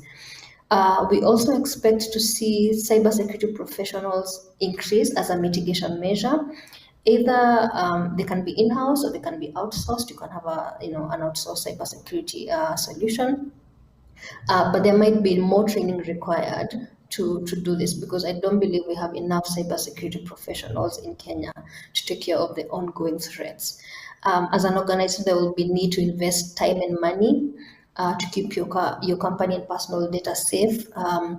And when it comes to time, you may already have these systems in place, but they are not configured or they are not configured appropriately. So just taking the time to go through what you have, do a review, do an audit, and fix what can be fixed before you invest any money. And then the next step is to invest money where you for sure see you need to do the investment. And this is a huge conversation between CIOs and their stakeholders. But the cybersecurity threat landscape is very unforgiving. So, quickly addressing the needs is super important. Obviously, the last thing to mitigate this is to increase your cybersecurity tools and systems and policies and procedures, because documenting this gives a guideline to employees on what's expected. Shadow IT is a huge thing that Kane mentioned, where people try and use a system that they like, but IT has not endorsed or looked into. So it's very, very important that these things are put in policy for reference and for posterity. There might be also need to hire data security or data privacy officers. Now that we have the data protection laws in Kenya, we have a data commissioner. So it's good to start preparing to be compliant. Okay. All right, and it's very interesting. I like the fact that you've mentioned, about cybersecurity experts. And most organizations will now have to, go ahead and invest in skilling their resources internally, whether they decide to do it internally or to outsource. But I can see Anatol Gahongayire from. All right, okay. So I think what I would like us to now delve into, because I think it was Harry who mentioned that we are living in the age of COVID, accelerated digital transformation, CADIT. I like that term. I think I'll use it somewhere else. And also another speaker who was Jane Mwai, our CIO for the year 2020, mentioned that organizations are now willing to spend, before you would go to your stakeholders or your senior management and ask them to spend to spend on IT, but it would be an issue. But now we have seen that organizations are more willing to spend because they have seen that it's necessary. So Peter, my question to you would be, what are we likely to see organizations spending on this year? Are we likely to see more training for staff? Are we likely to see more spending on security solutions? What are your thoughts on this? Okay, thank you very much. To answer that question, you need to ask yourself two questions. The first one is about human behavior. Do you behave the same way working from home as you do working from the office? Consider the environment, the loved ones around you, maybe children running around. Do you log off when your desk, when you leave your desk, as you would do when you leave your desk in the office? Do you practice some secure data practices? The other question that you want to ask yourself is about the infrastructure that you use when you're working from home. Is the infrastructure resilient? Is it as secure as the one that you use in the office? And if you answer those two questions to yourself as honestly as you can, then you will know that budgets will have to increase, especially for data protection, because a lot of people are going to be using either company data or publicly identifiable data in their jurisdictions at home without being necessarily in the office environment, and therefore certain other controls have been put in place to protect customer data, personal identifiable data, and other data. The other thing that I suspect is going to happen is strengthening mobile device management. I know that a lot of organizations in East Africa and the world over now expect that when you go to work with them, you will come with your own mobile device. This is the mobile phone. And they will then configure your device to be able to use within the enterprise environment. That proliferation of mobile devices of different kinds and coming from different sources is definitely going to become a huge contribution to the threat landscape. And therefore, the management of these mobile devices is going to become a concern of the enterprise. I could give you many answers, but let me just touch one more, which is around service management. Service management is definitely going to become more complex, because where you had one building with 200, 300 employees, and you could control a lot of things through the LAN and the WAN, now you have people working from home using different methods of connecting to the enterprise. So service management and support is going to become a little bit more complicated, especially with the attendant technologies, the data centers, the wide area networks, and therefore there will definitely have to be a little bit of spend in that area. The breaches will definitely increase because of remote working. And also the pressure on infrastructure is going to increase. If all of us keep on using video infrastructure to communicate, it's going to become more and more complicated. Therefore, institutions will have to think about re-engineering how they do video calling to make them more efficient, focused on more small sessions, and also to be able to lock out the kind of people that we saw bumping into video calls in the early days when we started using things like Zoom and Teams. Yeah, thank you very much. All right, thanks, Peter. Very interesting points that you mentioned there. I'd just like to put this question across to the two of you, because you are technology leaders in your own right and in your own space. And judging by the new norm that we have and the new ways of working, what are some of the things that security vendors, when they come to you as technology leaders, what are some of the things that you'll be expecting to hear from them this year in terms of the solutions that they are, they want to bring to you, even as you continue securing your remote workers? We can start with Rehab. Yeah, I think a security service provider will have to, do a penetration test. They will have to do a vulnerability scan to see how secure our infrastructure is from external players. And if they're not able if they're able to determine that there are challenges or there are some gaps in our security, then they should be able to advise on how they can fix them. I think another thing that I would expect a security service provider to do would be to ensure that my workforce, my company's workforce, is cyber aware, not just in the office environment, but wherever they will be, because we are geographically dispersed as a workforce. Where I work, and I believe right now for almost the entire world. I mean, I believe during COVID, companies accelerated their digital transformation.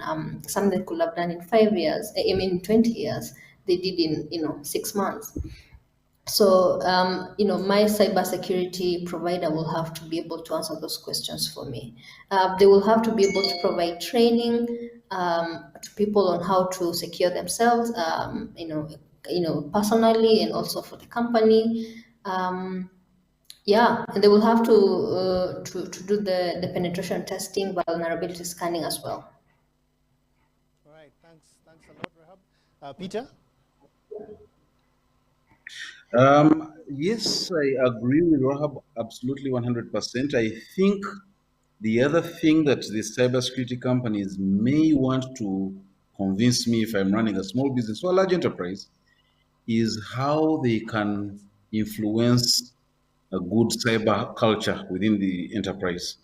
What kind of methods I should use to transform the cyber culture so that I can create an environment of cyber hygiene. Because the biggest challenge with all these technological tools is that if you still have people who are clumsy in the way they work, especially people who have privileged access, then all the tools and all the amazing software will not serve you.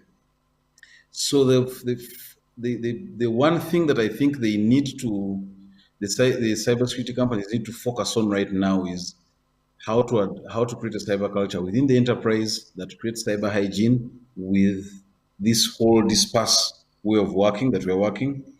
And then on the other end of the spectrum would be to look at the customer, understand my business, understand my customer, and then ensure that I can deliver all the goods and services that I deliver to my customer in a trusted manner. If those two things can be met with the things that Rahab has mentioned, then I think they will be able to give value to their customers. Thank you very much. All right. Thank you, Peter. Indeed, we do know that, we can invest in all the technology that we want to invest in, but the user is the weakest link. And if we do not create, a culture where we are continuously training our staff regarding awareness, then really all our efforts become futile. But even as we move along, what would you say would be the strategy for, CISOs and CIOs within organizations? What would be the IT security strategy in the long term, say maybe in the next 5 years to come? We don't know how the landscape will look like. We don't know how things will be. We're just making our predictions. But what are your thoughts? Where are we headed from here? I think it's just the same things that we've been saying. For a CISO, your focus is not just on systems, it's not just on devices, it's also on people. And I think for people, what I've mentioned earlier regarding cybersecurity awareness, that's paramount. For systems, you have to figure out the level of systems you have. Do you have a blended setup where you have some cloud systems and others that are on-premise, or do you have a pure on-premise setup, or do you have a pure cloud setup? The security considerations for both need to be documented and followed. And finally, when it comes to devices, you have so many different types. Sorry to cut you short, Rehab. I think you have a window open and the wind is blowing in.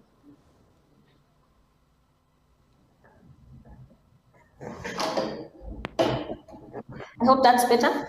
Yes, that's better. Thank you. Sorry, I don't know how much. All right, I don't know how much you missed, but I've covered people and systems. Those are some of the key things that CISOs need to focus on. And finally, it's devices. There are different levels of devices. There could be servers, there could be endpoint devices like people's laptop. There could be BYOD devices like mobile phones. All of this, you need to figure out how to secure them within your infrastructure. Whether you're going to manage them or whether you're going to completely prevent people from having their own devices in the office environment, all of that needs to be defined. I think these are the same things that you've been focusing on as a CISO in 2020 and in 2019.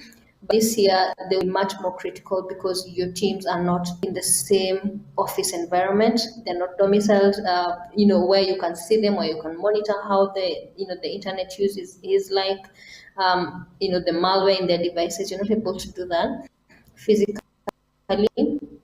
About how to do that remotely. Right. Thanks, Rahab. Peter? Yes, Wahab, you've mentioned something that is very powerful. In fact, you've opened my mind to things like software updates, because normally when we walk into the office, we connect our computer and all the updates now come automatically. And that's going to be a challenge from a technical perspective of the CISO. To be honest, if any chief executive has not shifted their cybersecurity strategy since COVID, they should now, because there are going to be increases in cyber breaches, and these are the areas the CISOs need to look at because of remote working. The other issue is going to be a public policy issue, depending on the jurisdiction where you are. I believe that governments are going to demand for data sovereignty more than ever. And as a result, because of the people who make policy being a bit distanced from the technology table, you're going to have decisions such as moving away from public clouds being made within certain governments. And so every CISO needs to be thinking about how can they work in an environment where you're not fully dependent on a public cloud for all your services to be running. You know that in East Africa, 2 of the countries have had to have internet shutdowns because of the elections. And this was really premised on the fact that people were misusing social media to send out hate messages, to send out fear-mongering and send out fake news. And because the governments had no other choice, they had no way of filtering these hate messages and fake news, the only solution was to shut down. So how do you as a CISO, how do you as a CIO keep your services running when internet has been shut down?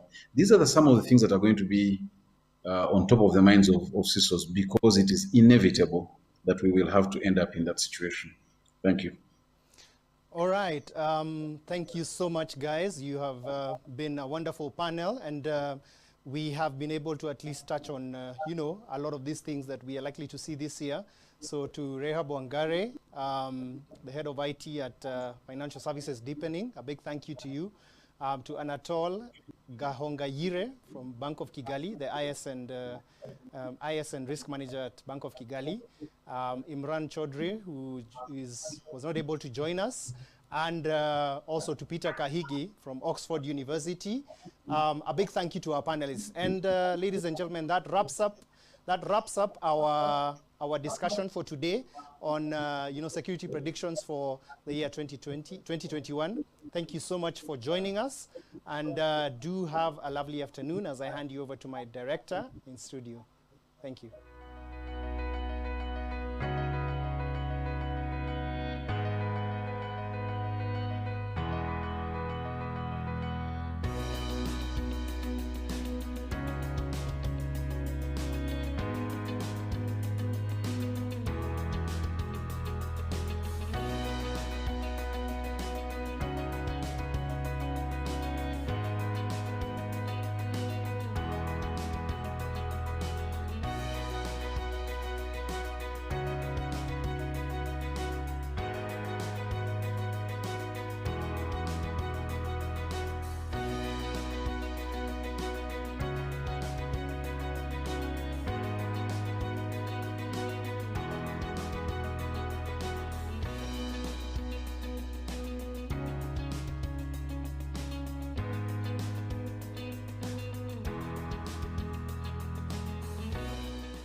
All right, fantastic. Thank you so much, Francis, for taking us through that session. And we want to appreciate our panelists for having a wonderful, wonderful discussion that has been able to empower us and grow us. And I'm confident that each and every one of us, we already have the vision that has been casted forward. And I know that we are confident enough to go and change the world for the better, so that now we can be able to be ready and agile for the disruption that is definitely coming in the public sector and also in the corporate sector. So we are glad to have you. So thank you so much, Francis, for taking us through that session. I appreciate Imran in absentia. We want to appreciate also Rahab Wangare. Thank you so much. Anatole and Peter Kahiji. Thank you so much for taking us through that. We are informed, we are empowered, and I'm confident that we are going to go out there and do a fantastic job. Let's change the world. Let's change the market. Let's go and disrupt the old systems that are there. And we are confident that we are going to take it to the next level. Ladies and gentlemen, you are the chosen one. You are the one who is going to be able to bring the change that the company has been waiting for. I want each and every one of us to be able to leave a legacy in our organization. Let them go and just reference you to the change that has happened in that particular organization. The board of governors, the board of members, everyone in your organization is looking forward to what you're going to come and implement. All eyes are on you. So ladies and gentlemen, let's take that challenge. Let us go be the best, do the best, and be the change that everyone is expecting to have. All right? So thank you, Mr. Director. I totally appreciate you. There's one song that I want us to just close with.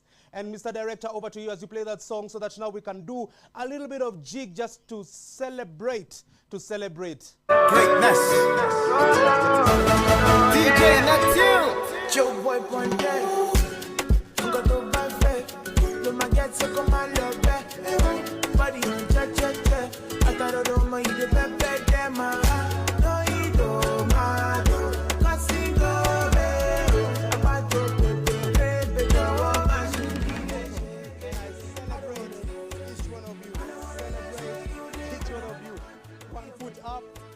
Back, 1 foot front to the back, 1 foot front to the back, to the back, to the back.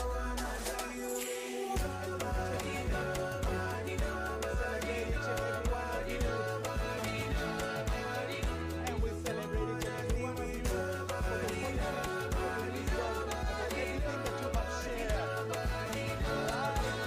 Thank you once again. Ladies and gentlemen, we have come to the close, right? We have come to the close. Okay. Thank you very all right. Fantastic. So thank you so much, ladies and gentlemen. We have finally come to the end of the session. We have enjoyed having you here with us. I know that the vision has already been casted. We know what is going to be expected the entire year. So engage with us, all right? Be with us and stay with us. All right, so thank you so much. Let's continue with the engagement. Let's continue like that. And we're looking forward to a more engaging session even as we proceed. So at this point, I'd like to invite Laura. All right, we want to invite Laura Chite to come, the CIO, the CEO of CIO East Africa, to come and close.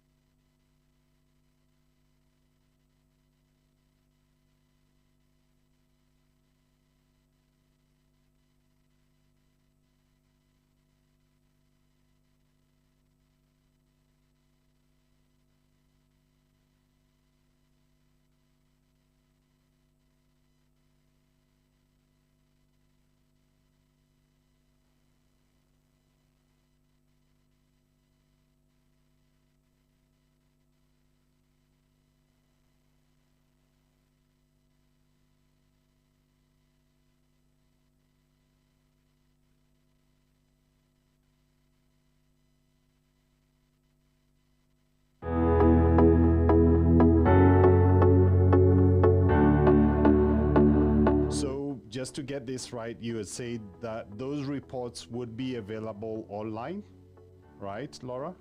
Yes. Okay, so exactly. they Yes. are available. Okay, excellent. Thank you very much, Laura.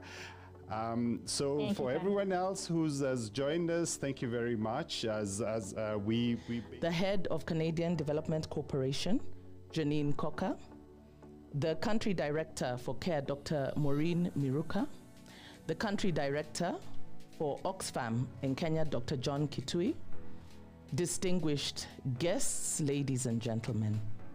This is going to be exciting 2 days. And thank you so much for joining us this morning. A warm welcome to Impact Philanthropy Africa's Forum on Health. With my 5 remarkable and highly qualified panelists. Hello. We have Mr. Joseph Mathenga of Serianu Limited. He is the Chief Operating Officer at Serianu. Questions, and I would like to invite all my panelists, starting off with Visa. Eva, thank you so much for making time to be with us and, of course, for being our host. First things first, why is it important for payment firms to consider the social impact in the line of the UN Sustainable Development Goals? Eva? Yes. Having this discussion with my colleagues on the panel to demonstrate their different experiences. So allow me to introduce them. We have Karungari Kahende, who is the head of partnerships at Little, which is a leading super app in East Africa, which began as a ride-hailing company in Kenya. Mr. Muyuro, President Isaka, Mr. Boniface Asiligwa, the Vice President Isaka, Mr. Preston Odera, completing them. I'll take one of the programs that I've just mentioned, the Jira Digital Program. Within the program, we do have specifically a Women in Work series, which is aimed at, actually having more young women take up their Jira Digital Program, go through our free training, which is offered both online and what is our supply systems, that we have hubs that are specifically looking at supply chain, and those roles are now at above market. A most important bit is when we come to sourcing, we're talking about 100 plus, 800 plus locations, 800 plus kind of suppliers. You need to know how do you manage all these suppliers to ensure that in your demand forecasting. So this is a context when we talk about our supply chain. That is the complexity. The products, or to complain about your service, or to get an upgrade, or just normal interactions. So ultimately, the companies that take advantage of digitization, of digital interactions to engage their clients are the companies that are going to come on top of the list in terms of great and superior customer service. Okay, so that's a good segue for you, Jane. In a very competitive market where digitization is at forefront, and the banking industry has to stay on top of these emerging technologies. So explain to us how these new technologies, and feel free to tell us which technologies they are. What about healthy eating? What about, instead of them partnering with Red Bull, they partner with a business that promotes juicing and good eating? What if they incorporated points into video games that allowed children to identify when they'd gone beyond the boundary? Because having children is scary. I mean, I don't have them yet, but I'm going to have them, and I'm terrified.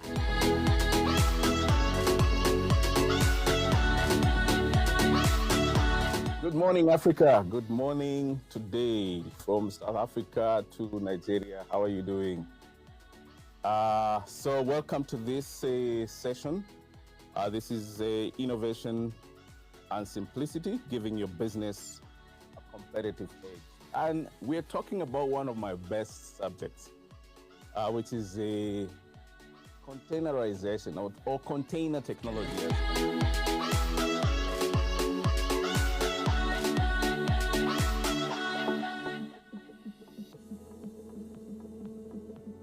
SME is a person who is doing businesses, but at a lower, middle, or at advanced level.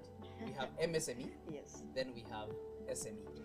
If you have an M-Pesa shop, for example, yes, you are an MSME. MSME. MSME. The Mama Mboga down there is an MSME. The boundary is the number of employees and the turnover. Exactly. Chamber have partnered with the Ministry of Health, and we are at least giving the tenders to those Mama Mbogas. With our presence in the 47 counties, we have gone down to that lowest entrepreneur or any SME.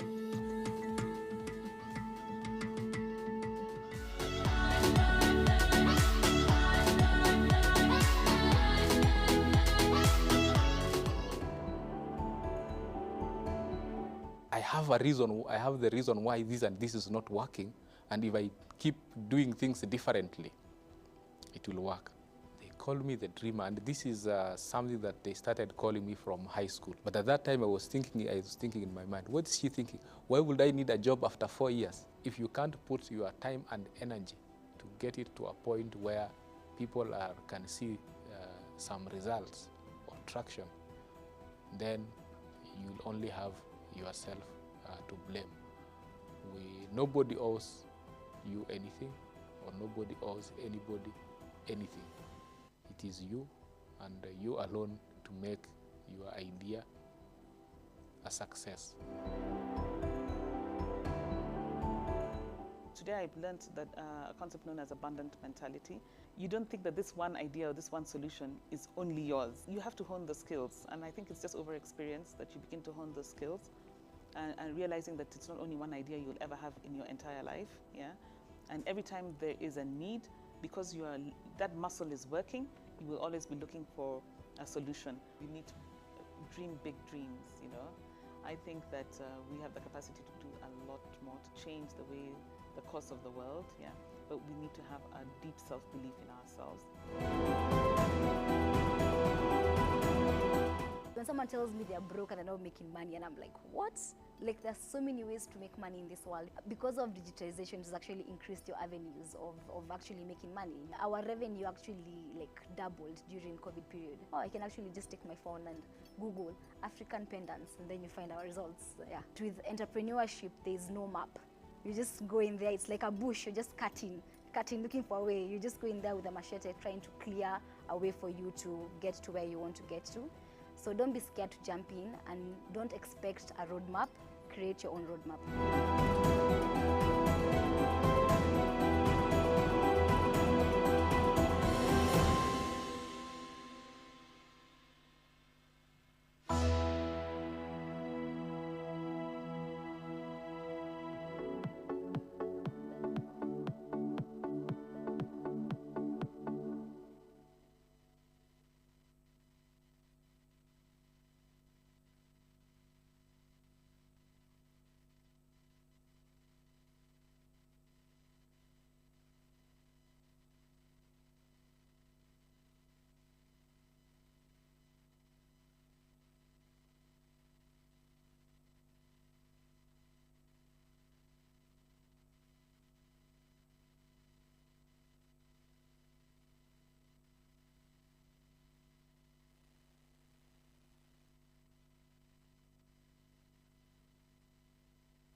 Welcome, ladies and gentlemen, to the CIO East Africa Cloud and Security Virtual Summit. We are glad to be having you here, and this is going to be one of the most exciting, exhilarating forums that you can ever attend. We are glad that you are here, and we have such an amazing panelist that has been lined up for you. The speakers are well seasoned. We've got an amazing program that has been scheduled, and we are glad to have you here.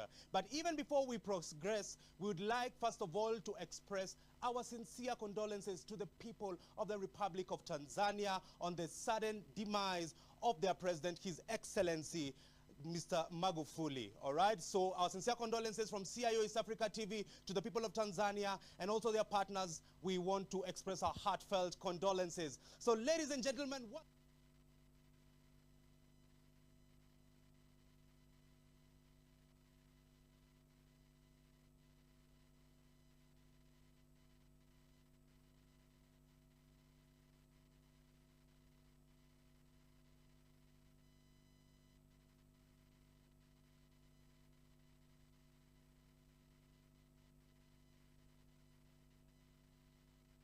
And up next on the Cloud and Security Virtual Summit, we have Mark Hosking. He is the head of Emerging Technologies Sales at Red Hat. He handles Central Europe, Middle East, and Africa.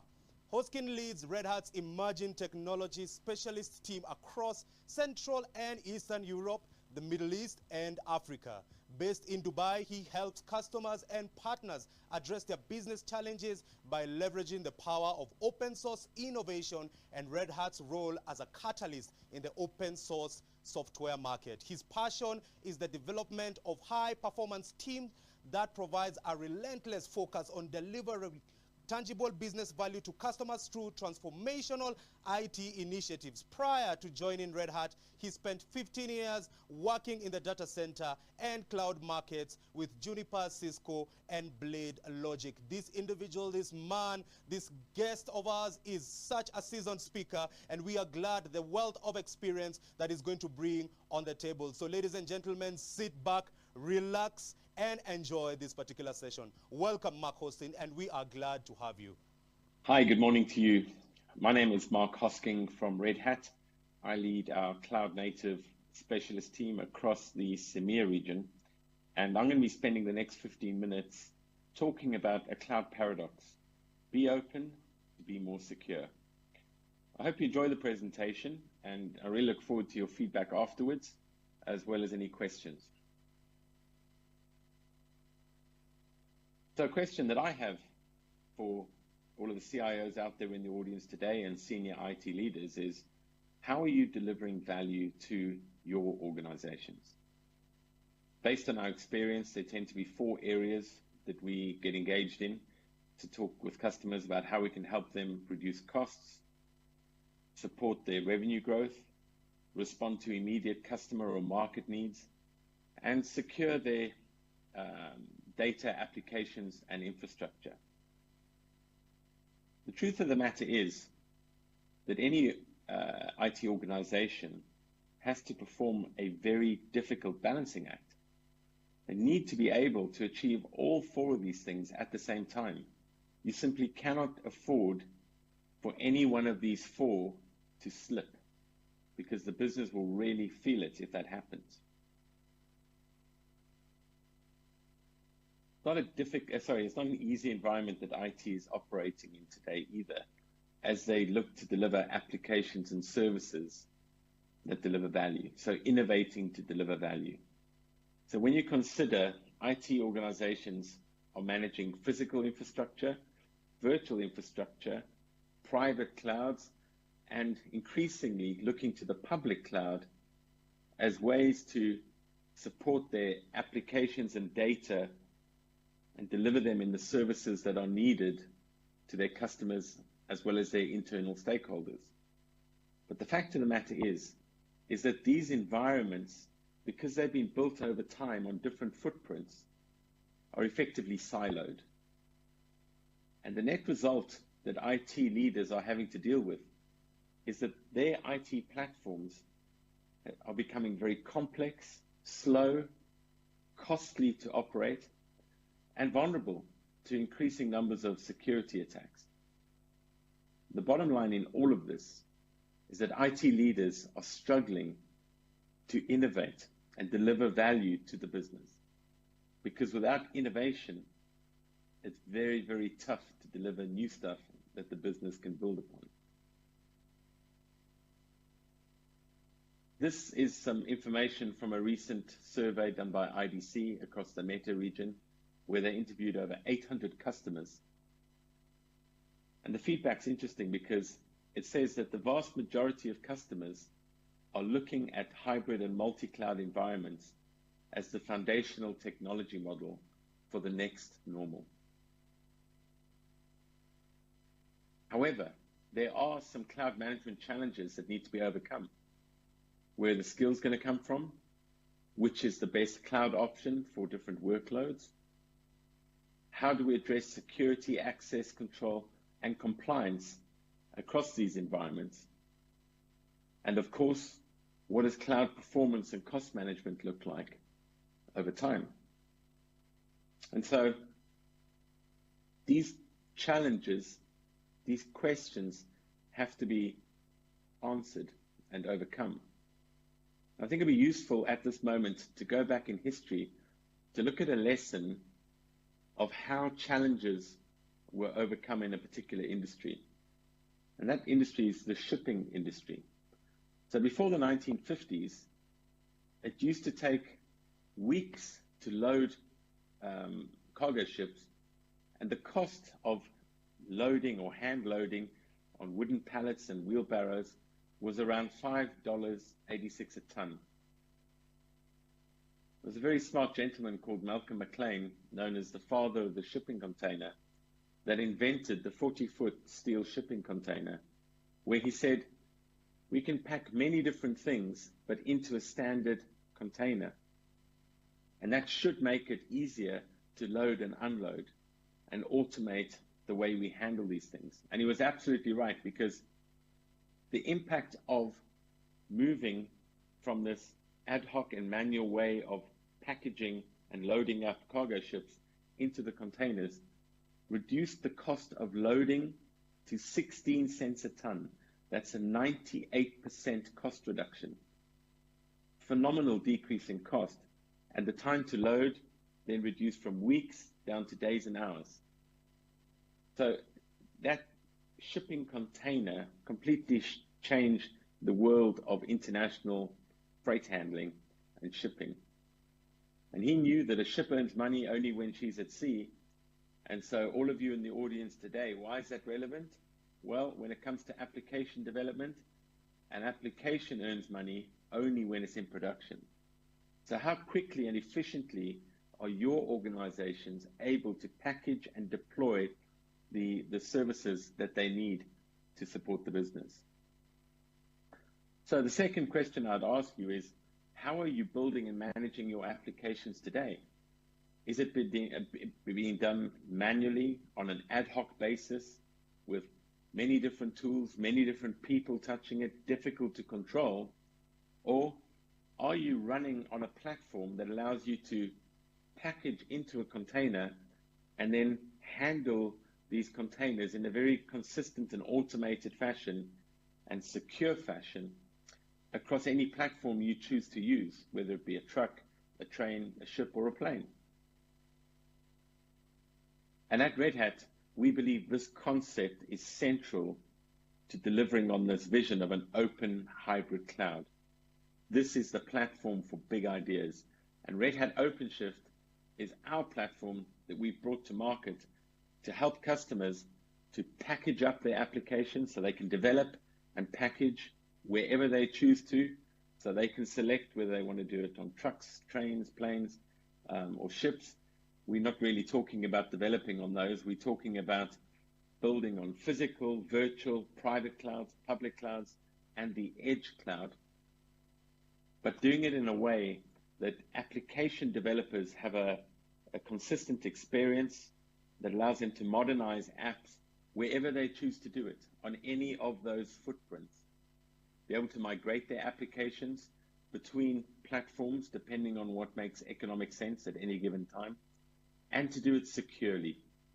Critically important. And so if we look at the business value of Red Hat OpenShift, IDC released a white paper a little while ago where they interviewed a number of Red Hat customers using OpenShift, and their business problem was how could they accelerate application delivery.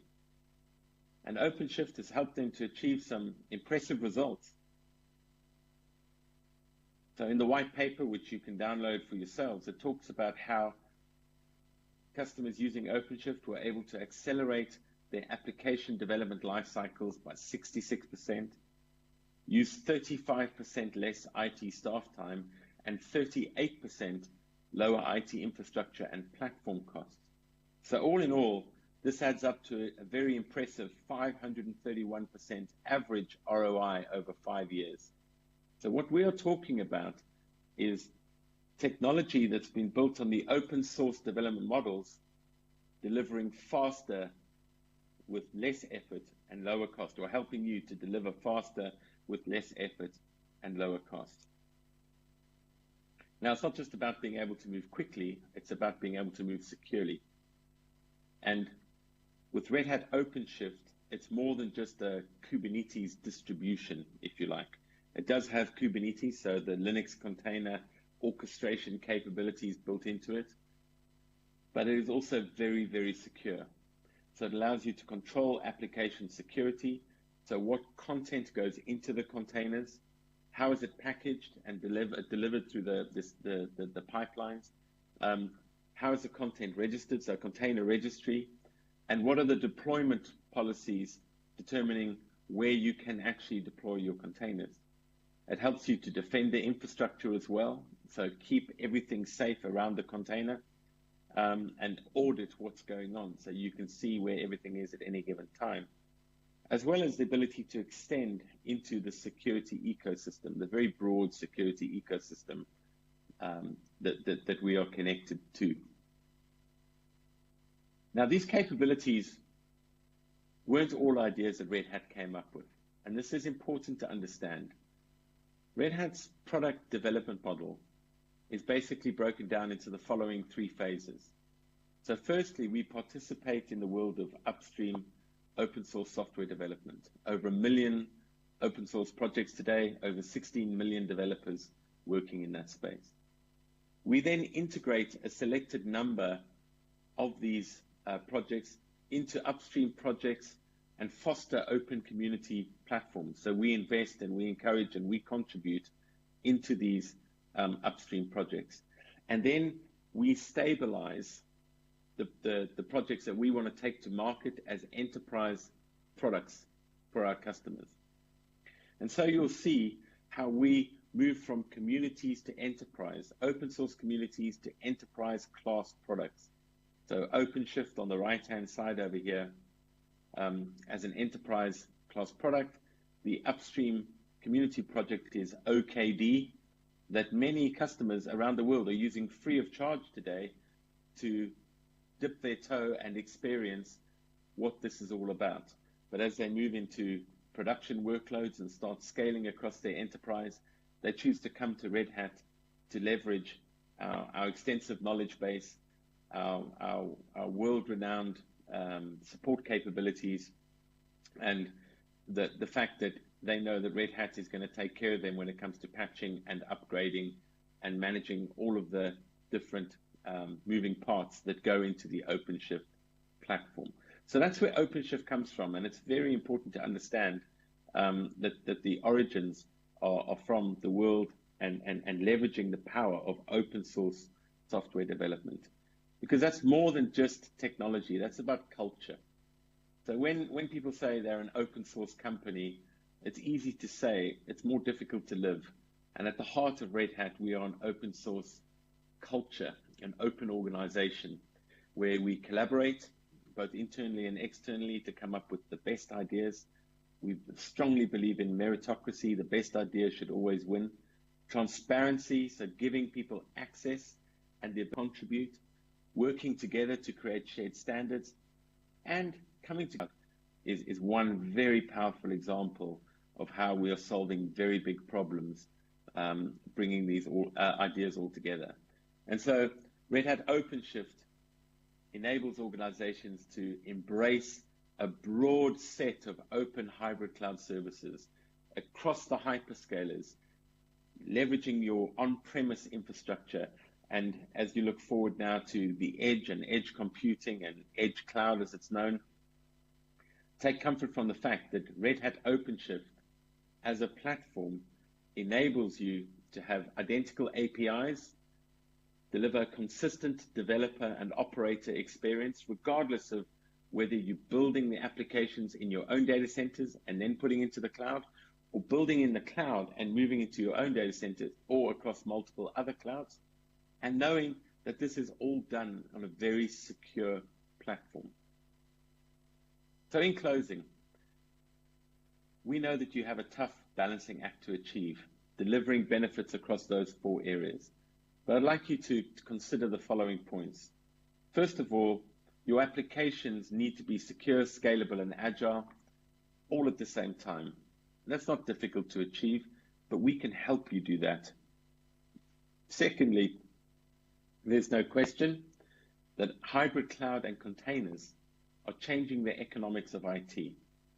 If you are still building or loading your ships manually, back to the presentation slides, and your competition are able to do that drastically faster, drastically cheaper, and more quickly because of the technology, the open hybrid cloud and the containers that they're using, you are going to be left behind, and that's not a position you want to be in.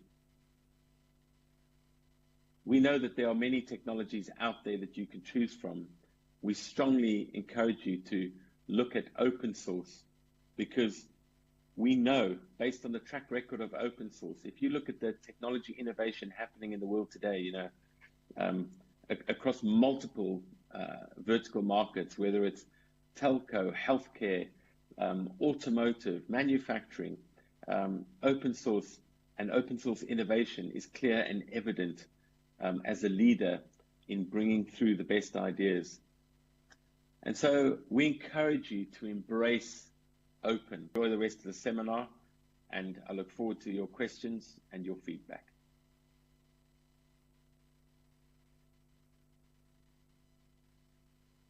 Hi there, my name is Gautam Nagaraj, and welcome to this session on Red Hat OpenShift, the platform for digital transformation. So let's begin. It's well known that IT organizations' business these days is to create value for their organization. And the best way to create value for the organization is through the development of new applications and the ability to bring new features to your existing applications. Whether those be cloud native applications, i.e. you're going greenfield on the cloud, whether you're doing a lift and shift where you're moving your applications from on-premise, from being monolithic towards being microservices, whether that's in the field of AI and machine learning or your standard Java and .NET applications. We know that nowadays IT organizations need to be able to deliver more applications, deliver more features quickly, and also be able to basically fail fast and fail often so that they can find the way to work. We know now that the fundamentals of these are basically to have cloud native application development, to adopt containers, to adopt a hybrid cloud strategy. And we believe at Red Hat that Red Hat OpenShift, our enterprise container platform, is the right solution for you. So let's dive in. All right, thank you very much, and welcome back, ladies and gentlemen. We'd like to discuss about the challenges and the risks involved in the cloud and the security space. And to take us through this particular session, this is Dave Funnell. He is the Senior Manager, Cloud Provider Business at VMware, a dynamic solutions-driven professional with over 20 years IT experience. He exceptionally exceeds sales targets. Dave has an outstanding success in building, maintaining relationships with key corporate decision makers in the top customer base in Johannesburg and developing high-profit accounts. He is an articulate communicator who can speak both business and technology. He has worked at IBM and BMC Business prior to joining VMware. Listen to an articulate man who is an excellent communicator. He has a wealth of experience. He has exceeded the sales targets, and I know that is one thing that every organization needs. And he's been able to build a very strong relationship with the corporate decision makers. Ladies and gentlemen, help me appreciate once again David Farnell as he takes over from here. Welcome and thank you. Hi, good morning, and thank you for joining us today. My name's Dave Farnell. I'm a senior manager with VMware, looking after our cloud provider business. And what I'm going to be talking about with you today is sort of why it's a hybrid multi-cloud world. You know, why are you going to be having to architect your infrastructure and your adoption of cloud in a certain manner? And then how to successfully migrate to that cloud operating model. You know, there's a lot of learnings out there from what other companies have been doing. How are you successfully going to get to the cloud? So really, what is the cloud? Well, the cloud is just an enabler for IT. It's an enabler to run applications on, whether you're consuming from an IaaS platform or PaaS or SaaS. It is all about the application. And there's going to be tremendous pressure on businesses over the next 5 years as more and more applications come to market. You know, we have about 300 million applications in production today, 400 million developed over the last, 25, 30 odd years. Yet in the next, or 40 years, in the next 5 years, there's going to be another 500 million applications developed. So it's critical that IT can deliver these applications rapidly, successfully, and then operate them, to the required performance, resiliency, and redundancy to customers and internal users. And yet IT is often struggling today to support the applications they have. So cloud is a fantastic platform to start adopting for the delivery of applications so that IT can keep up to speed. And we need to keep in mind always that it is about this incredible exponential growth in applications. When you're looking at why you're adopting cloud, what do you want to achieve from cloud? What is it you need to deliver to business? Now, we are very fortunate with microservices, agile development. We can develop applications far faster. 95% of new applications being developed will be using containers. And Kubernetes is becoming the sort of orchestrator of choice for these containerized applications. A few years ago, no one had heard of Kubernetes. Now it's everywhere. So what does this allow you to do? Well, it allows you to do more code drops more quickly. It allows you to do those code drops more successfully. It allows developers to be more productive. So there are lots of good reasons why Kubernetes is becoming the predominant framework for developing containerized applications. And so this is good news when we're looking at all these new applications coming to market. But then this might seem counterintuitive. 90% of current applications will still be in use for the next few years and not changed in any manner. So you're having these new containerized applications, cloud native apps, if you like, and then you've got your traditional 3-tier applications. Those applications at a web front end, a middleware application layer, and a database on the back end. So you've got to balance the requirements of the different types of application that you're running in your environment. You've got to be able to service them both, and they do have different demands on you as an IT organization.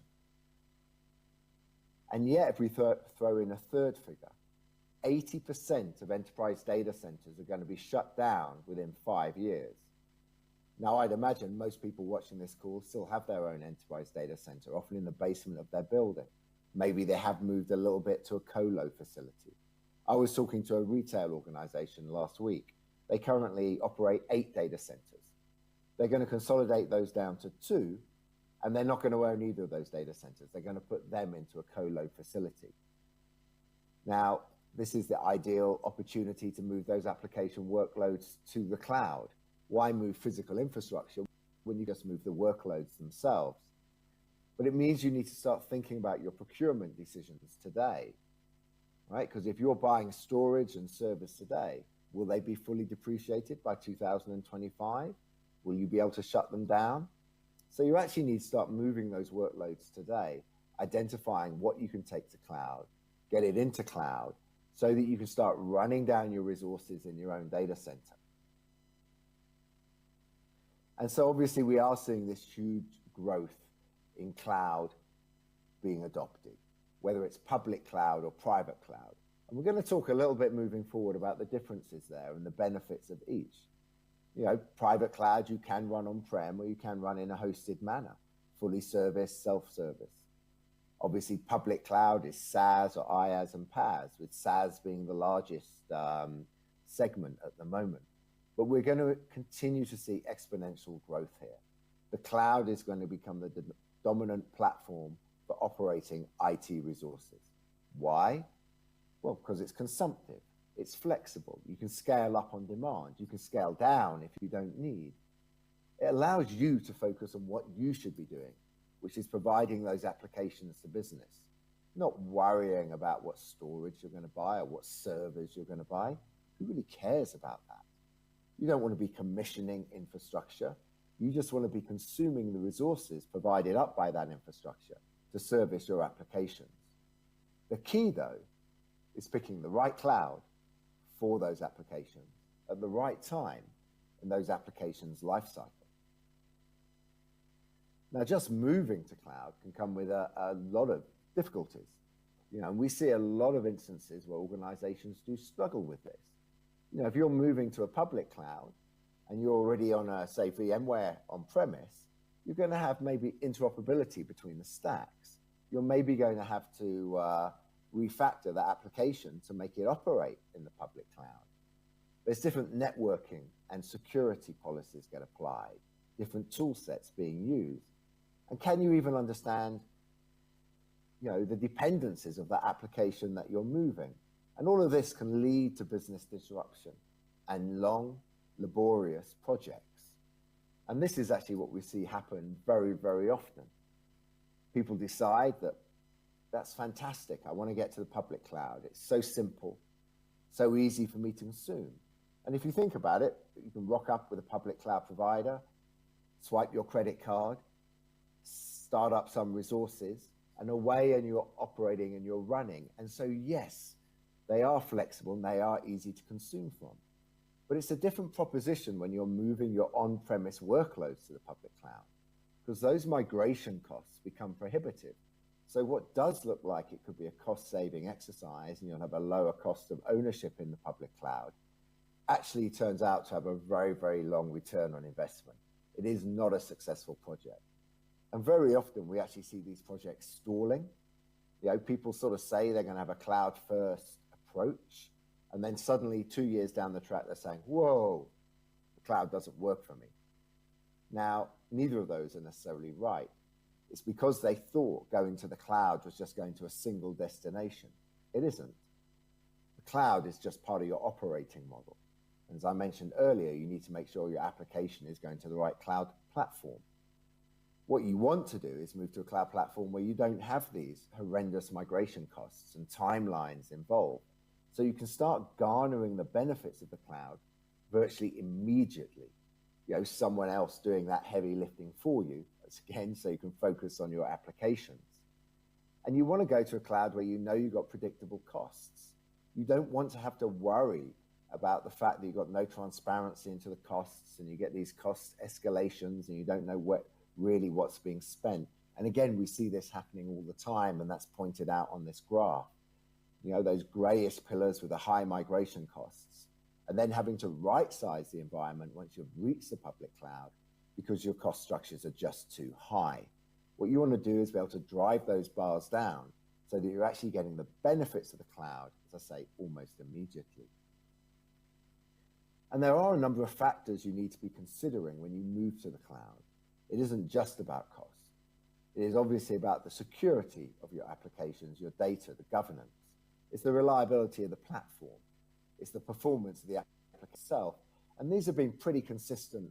I've been working in this role a number of years, and all the analysts have sort of talked about those four areas: security, cost, reliability, and performance, as being what people should be looking at and making their choices of a cloud platform around. But what we've seen much more in the last year are organizations being very concerned about government regulation and data sovereignty, industry regulation and compliance, as well as actually latency considerations.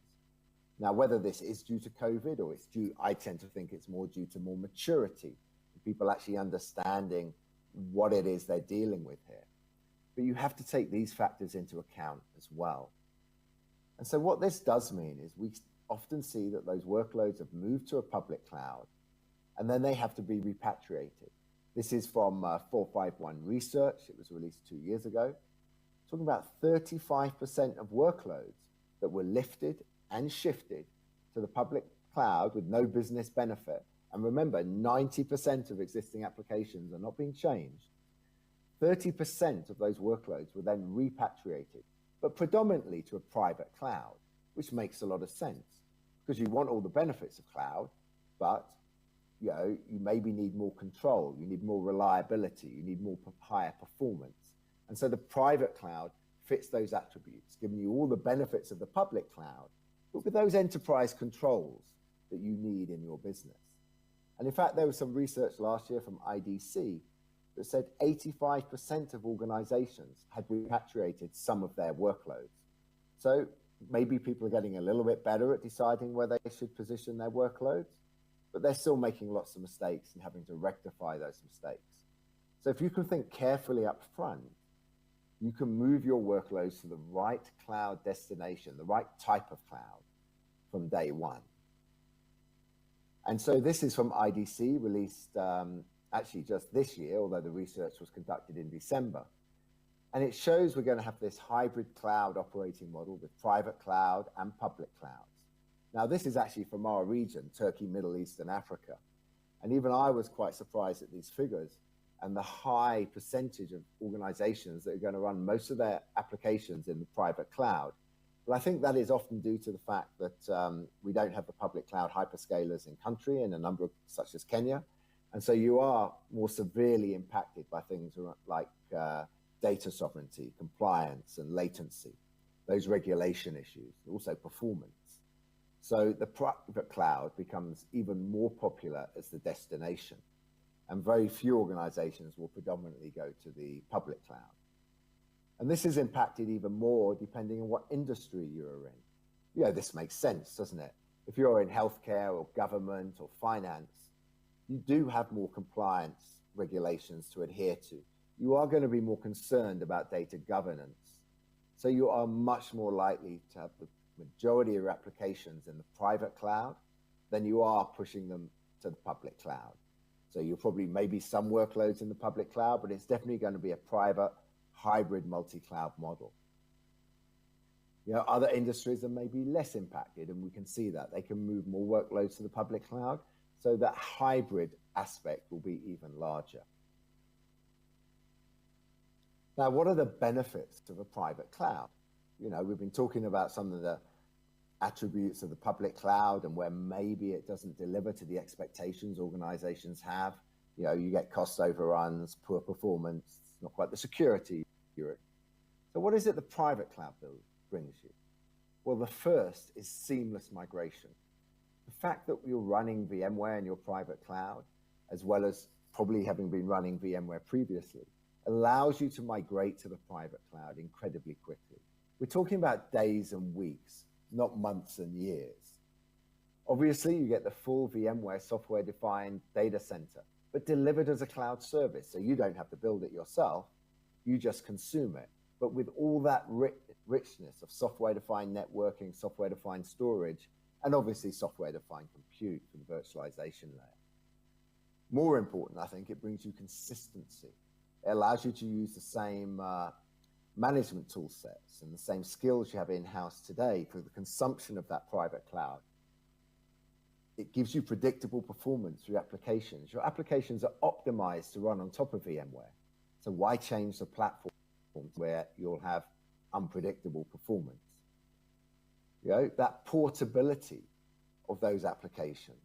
Yes, you're not locked into the cloud. You haven't had to refactor to get there. So as easy it is to migrate into the cloud, if you need to run elements of the application again on-premise, or you decide to bring it back on-premise, you can. Or you want to move it between VMware-based cloud providers, you can. So you've got that mobility of the application, no lock-in.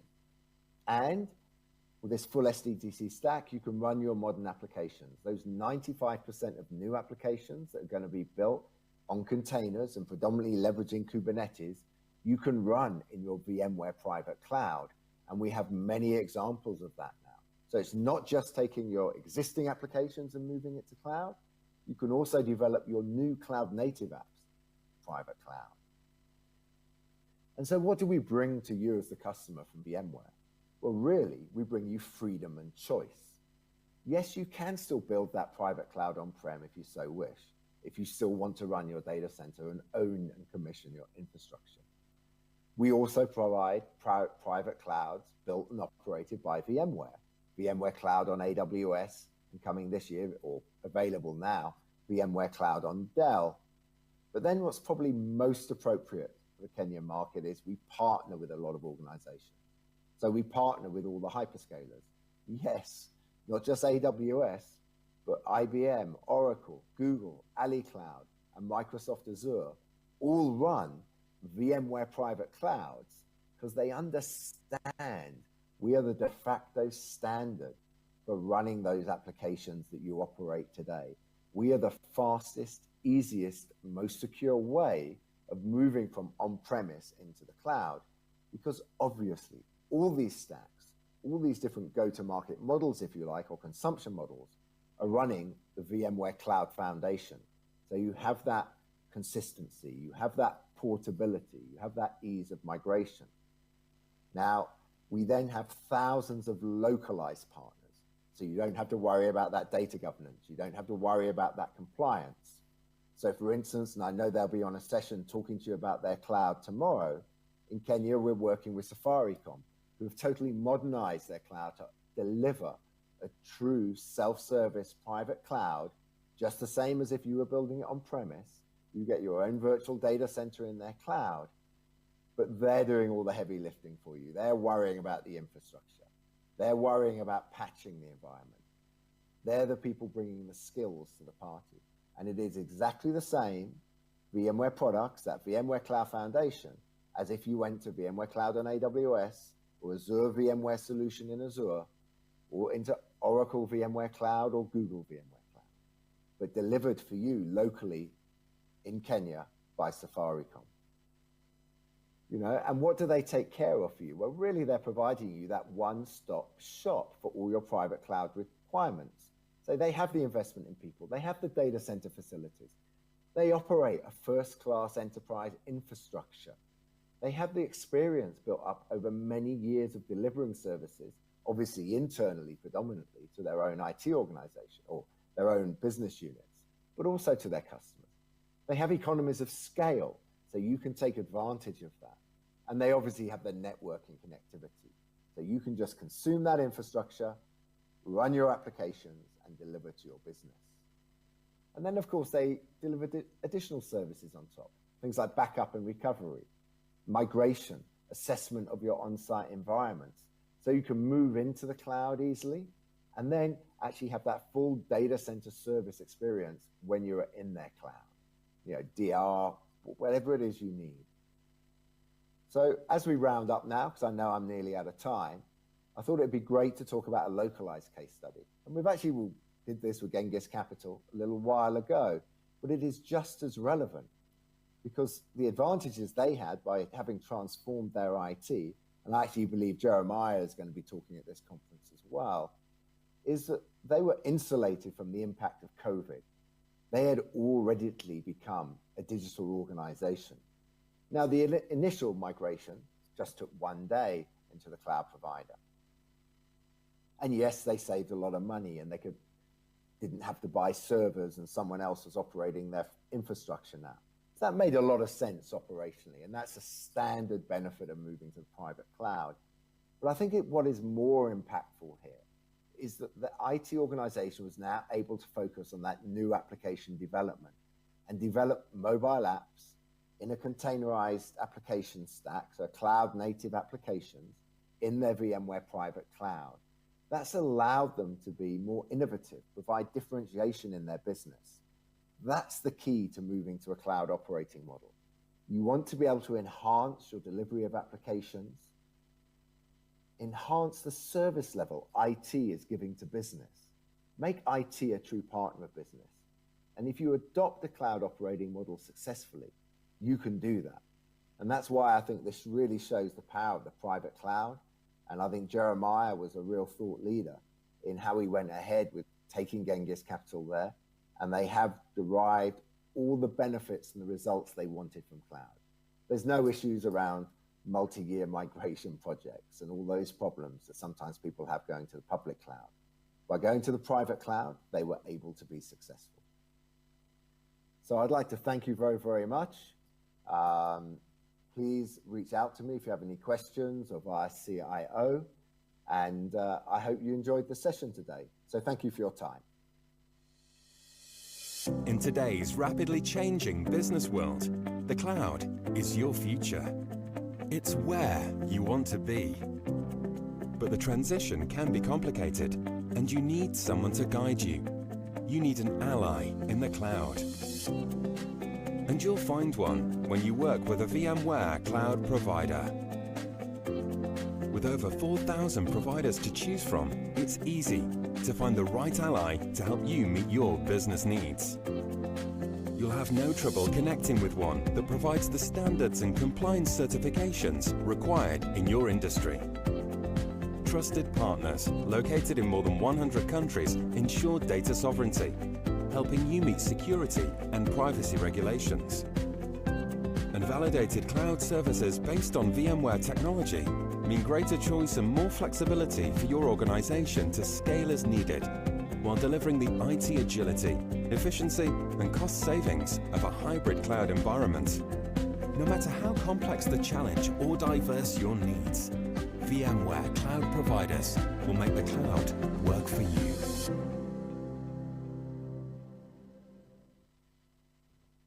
Welcome back, ladies and gentlemen. And I have a question for you. We need to be the next cybersecurity superpower. What does it take to get there? And to take us through this particular session, this is Kadri Ayal. She is a honorary consul, Republic of Estonia in Kenya. She is the first Estonian honorary consul in the Republic of Kenya. Born in Tartu, she studied sociology at the University of Helsinki and supplement in the field of public and media relations. She lives in Kenya, where she is an entrepreneur. She is a honorary consul who speaks 1, Estonian, 2, English, 3, Finnish, and Swahili. That is totally amazing. And we are blessed and honored to have her here on this board, and we want to hear from her. So over to you, Kadri Ayal, as you take us through that particular session. Thank you, Kadri, and welcome once again. Thanks, Ian. The new world, new rules, be the next cybersecurity superpower, implies that the next one is yet to come. Why is that? Many countries achieved a momentum towards digitization in 2020 that, without the pressure to accommodate transition to work from home, remote access, no face-to-face, could have taken another 10 years to accomplish. With this acceleration, often there was a temptation to discard digital and cybersecurity strategies that have been developed over years, and rather focus on quick uptake, quick expansion, quick upscaling. These terms are normally associated with cloud, hardly ever with hardware ownership. While governments across the world have been apprehensive about cloud utilization, COVID-19 could have proven that e-government is an essential service. But can it be placed in cloud? Arvind Krishna, CEO of IBM, says, when we look at the usage of AI and cloud, I think it is especially going to accelerate. Also not just us, but how our clients are going to go on their digital transformations. And I believe this crisis is only going to accelerate that, and as we go for the next few months.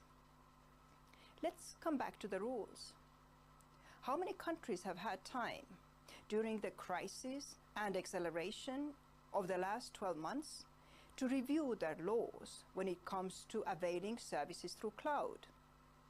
has the fundamental problem of cloud as someone else's computer been resolved? Have the risks and vulnerabilities, by commission or omission, human created, been mitigated? Of course, there are protocols for certification. There are audits.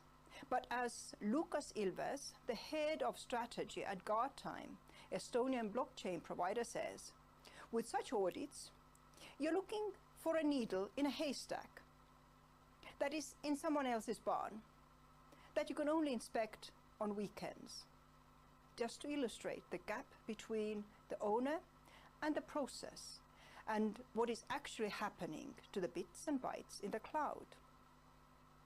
Cloud has a trust problem. Let's consider the concerns of cloud for government. One of the biggest sources of cloud security incidents is misconfiguration. This can be a particular issue in government when the IT teams may be small or unfamiliar with cloud. The responsibility on governments is compounded by their unique responsibility for data integrity. They are the authority of record and the single source of truth. Cloud compliance generally means every 12 to 24 months an audit. And those with higher need for security might require an audit monthly. Keeping in mind that audits are labor intensive and expensive, where discrepancies frequently remain unresolved. Estonia practices, from security perspective, a model known as CIA Triad.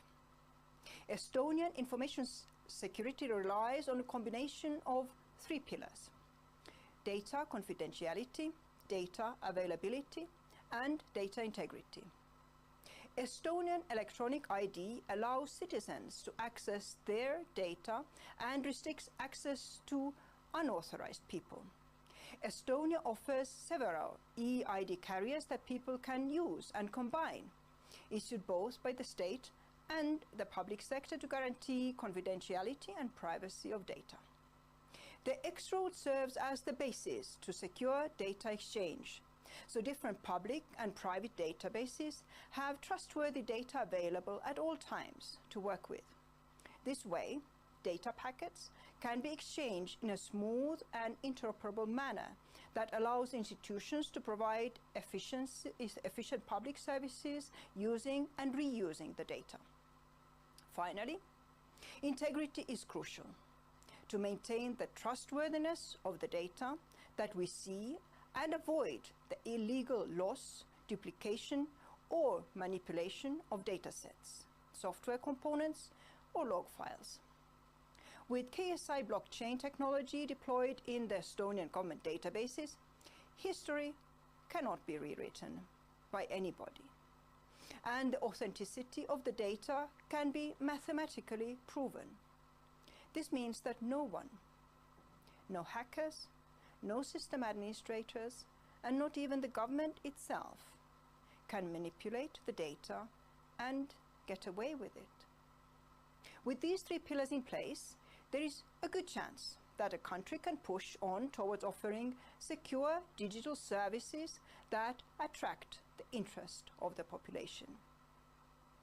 In the new world, where the use of cloud is commonplace and escalating, creating further surfaces for cyber attacks, how can you quickly and reliably determine if your cloud images, servers, routers, switches, gateways, and IoT endpoints remain secure?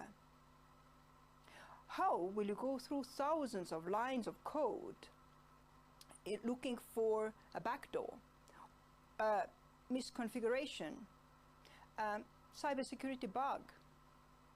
The next cybersecurity superpower might attempt to go beyond what is already in place. Risks that have been recognized need to be mitigated beyond statements about liability limitations hidden in the end-user agreements in fine print. The current security protocols, such as ISO 27001, the NIST 800 series, BSI IT Grundschule, or forthcoming ENISA standards already require more than is common practice and acceptable. Machine state integrity was built by Guardtime jointly with Verizon and launched last year, 2020. Up to once a second, MSI, machine state integrity, compares the state of configurations in the cloud fabric and every individual machine to the compliance framework. Violations in policy are detected in real time and alerted immediately. MSI can also be configured to allow automatic remediations of the problem. And because MSI generates a cryptographically proven evidence trail, automated proof of ongoing compliance can be generated for auditors anytime. That possibly is the description of the next security superpower. Welcome to the future. Welcome to Estonia. Thank you. In 2015, when we set out to build synchronized security, we started with a simple question. What if we got our Sophos protected endpoints to communicate with our Sophos firewalls?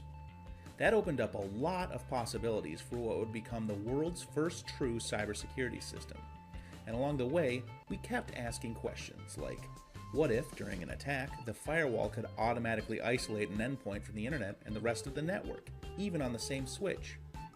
Or what if the endpoint could tell the firewall what software it's running so the firewall had 100% app visibility, unheard of in the industry? And link threats to individual users and computers, or automatically shred file encryption keys to prevent data theft. With tens of thousands of customers now using synchronized security, we've asked even bigger questions like, why not extend the technology beyond the connection between endpoint and firewall? Wireless access points that can directly restrict internet access to infected endpoints, or do the same for non-compliant mobile devices. Endpoints that can restrict the sending of outbound email while cleaning up spam infections.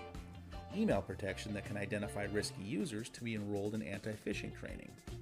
And what if connecting these products together slashed incident response time from hours down to seconds, and you could manage it all from a single web-based console? And what if we didn't charge additional licensing costs to use synchronized security? Start with 2 compatible products and add more in the future whenever you're ready. So what will you do with synchronized security? How can it help you better protect your business? Just imagine all the possibilities. We did. Maybe it'll be the best way to reduce risk, enhance visibility, and free up IT teams so businesses can scale. Maybe it'll be award-winning. Maybe it'll be the ultimate return on investment. Maybe it'll be the next evolution in cybersecurity. Synchronized security from Sophos. Trusted by tens of thousands of businesses just like yours, it's the original and still the best cybersecurity system.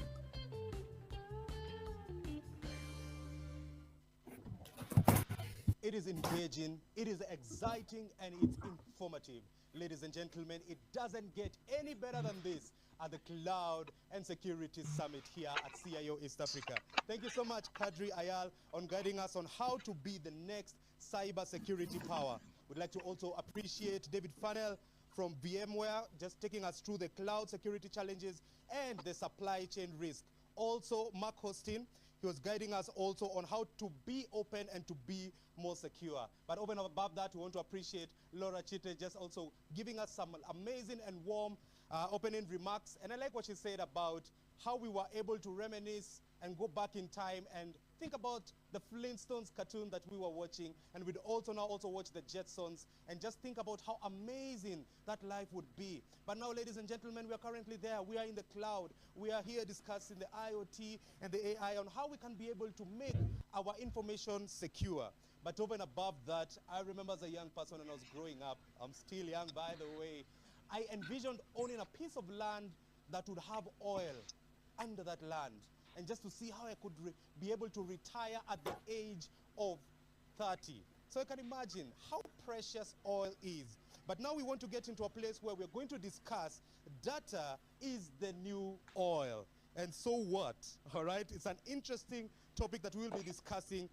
And to moderate this particular session for us, This is the chairman and publisher at CIO East Africa, Harry Harry. So Harry is a serial entrepreneur with a passion for technology. He is an ICT consultant and e-government strategist at heart. He has worked with the East African governments and in crafting e-government implementation strategies. Ladies and gentlemen, it doesn't get any better than this. This work includes setting up the East African e-government working group and the development of the East African e-government framework that was ratified by the East African Council of Ministers.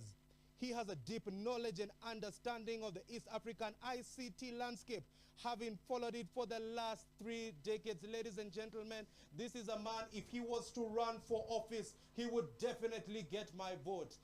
We are looking forward to getting the wisdom nuggets from him, and I would say, lend us your ears as we listen to the one and only chairman and publisher here at CIO East Africa. Welcome once again, Harry Harry, and over to you. Oh my God. I don't know where this guy gets all these words first. I don't know where he gets all the energy. But yeah, Ian is Ian.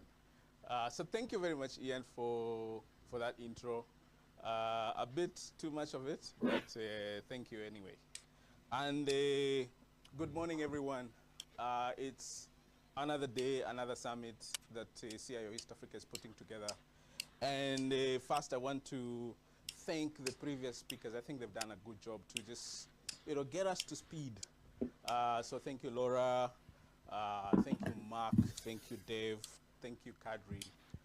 And I'll have some of these guys in my panel, so we'll continue that discussion. But coming back to the topic of this panel, which is the first panel of the summit, is about data. And there's a lot of connection between data and the cloud. Actually, the cloud sort of liberated data, so to speak. So it's interesting to see how data fits into this cloud discussion. And the cloud has created enormous opportunities for us to do things and to change the way we've been doing stuff, accelerate some of the things that we've been doing. And when you combine it with the different technologies, so AI, you combine it with big data, analytics, IoT, it becomes just powerful and very disruptive in the way it changes our business models, and they also change the way we do stuff. So this morning, I have an amazing panel. This panel is made up of experts within this space. You've had some of them, but you haven't had some of the panelists on my panel. So I want to introduce my panel now, which will include Kadri Ayal, who you just listened to. Kadri, welcome to this panel. We'll also have Mark. Mark, I love that analogy of the container. It's amazing how a container, just creating that piece of metal, increase efficiency of the shipping industry by 98%. It's amazing. Yeah. We don't think simple about but powerful. Yeah, we don't think about these things, but it's amazing. I also have my good friend, old friend, one Mr. Nyimbi Odera. Nyimbi, he's been in this space for as long as I know him. So he goes back like, I don't know how many years. But welcome, Nyimbi. I'll give everybody an opportunity to just introduce themselves properly. And my old friend also, Bwana Paul Roy. Paul, where have you been, man? I've been looking for you. Yeah? So I'll give this opportunity to my panelists, starting with Kadri, then Mark, then Nyimbi, and Paul. Just give us a bit introduction about yourself so that we can set the context, then we can go into our panel discussion. Kadri? All right, great, thank you, Harry. And so, good to be in your panel. As said, my name is Kadri Monayal. I've lived in Kenya for 26 years, so this is very much home. And as the introduction said about me, I studied social sciences, social psychology, which nowadays actually it has more to do with translating not between human beings, but between human beings and technology. And so I have been strongly involved with the Estonian ICT sector that has interesting topics for the East African market. Thank you, Kadri. Thank you, Kadri. Mark? Hi, Harry, thanks for having me on the panel. My name's Mark Hosking at Red Hat. I cover the CEMEA region, so I'm based in Dubai. Actually coming to you from Cape Town, where I'm locked down due to the COVID pandemic. But I spend my time and my team spends its time with customers, with partners, and actually in our own organization, helping them to understand the value of the proposition that we have at hand here. And so Red Hat, as you know, is a company powered by open source. So we pride ourselves on the open source innovation that we bring to market. But it's more than that. It's now working with customers to help them understand how they can organize themselves into more open organizations, embracing open culture in order to refine their processes so that culture and process can unlock the value from this fantastic technology revolution that we are living in at the moment. Great, great, great. Nyibi? Yeah, hi. My background has been in both the public and private sector. At some point in deep antiquity, I was head of Google in West Africa and CTO of the Nigerian Electoral Commission. I then came to work for the Kenyan government, and I'm now back in the private sector, where I run my own firm, but I'm also vice president of technical product management for one of the larger venture capital firms. Kenya has been and the evolution of the IT industry in Kenya and East Africa has been of tremendous interest, and I've followed it closely for a very long time. Let me apologize in advance. If a chicken or a goat happens into frame, it's because I'm in the village. And it's amazing that I can participate from as far away as I am. Thank you. Thanks, Harry. Thank you very much, Nyimbi. It's amazing how we can connect with you from the village. Isn't this amazing stuff? Paul Roy? Yes, thank you very much, Harry, and thank you to all the panelists. My name is Paul Roy Owino. I've been in the industry for about 15 years in different lines of business. Previously, I was working at Microsoft, then did some public sector work. My friend Nyimbi, we did some work with the electoral body some time back. Currently, I'm one of the managers running EC2 here in Cape Town. I'm actually joining from Cape Town. We build the cloud, the compute. So if you interact with AWS, and my team actually builds some of the components for EC2. Great stuff. So, Paul, you and I have one problem that we share. I've called you Paul because I know you're Paul, but everybody calls you Paul Roy. Yeah. Just the way everybody calls me Hari. We sort of have double names, so it's a very interesting problem. But thanks so much, Paul, for joining, and looking forward to a good discussion here. So let's start from the beginning. Yeah. Our industry is full of buzzwords and a lot of words and statements that are grandiose, and sometimes we lose people in those words. And this terminology about data being the new oil has been going on for some time. But is data really the new oil, and why does it matter? And anybody can jump at that, please. All right, well, I'll start off. Is it the new oil? in reality, Estonian companies actually have been providing tools to mine this oil already from 2001, when the mobile telephony rolled out to the point where it started to be having interesting data sets. And Estonian company Reach-U developed a location-based solution that at the time was first of its kind.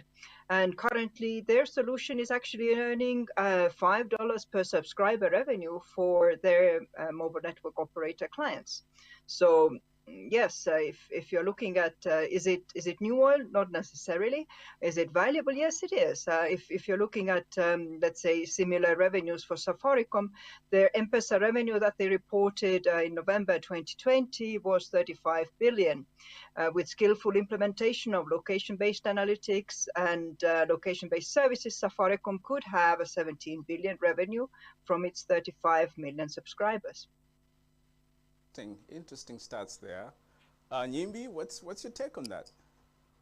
Okay, I would tackle that question in two ways. So oil it's ubiquitous, it's valuable, and it's a driver for other value-added services. Data is similar in a sense, but data in itself does not have any intrinsic value. You need to take data, process it to get information. From information, you get knowledge. From knowledge, you get insights on which you act. And the actions you take from the insights you get from that data process are what actually create real value. So Google and Facebook have got tremendous amounts of data, but it's only valuable insofar as they provide some insight or service or prediction around it. And so in that sense, data is fundamental, it's required, it's the driver for insights, and like oil, the unit cost is going down dramatically, but in itself, it is of very little value. Holding your data in one place without using it brings you no benefits. Let me stop there and let other people chip in on this subject as well. Okay, so I'll take it up a step further and ask Mark.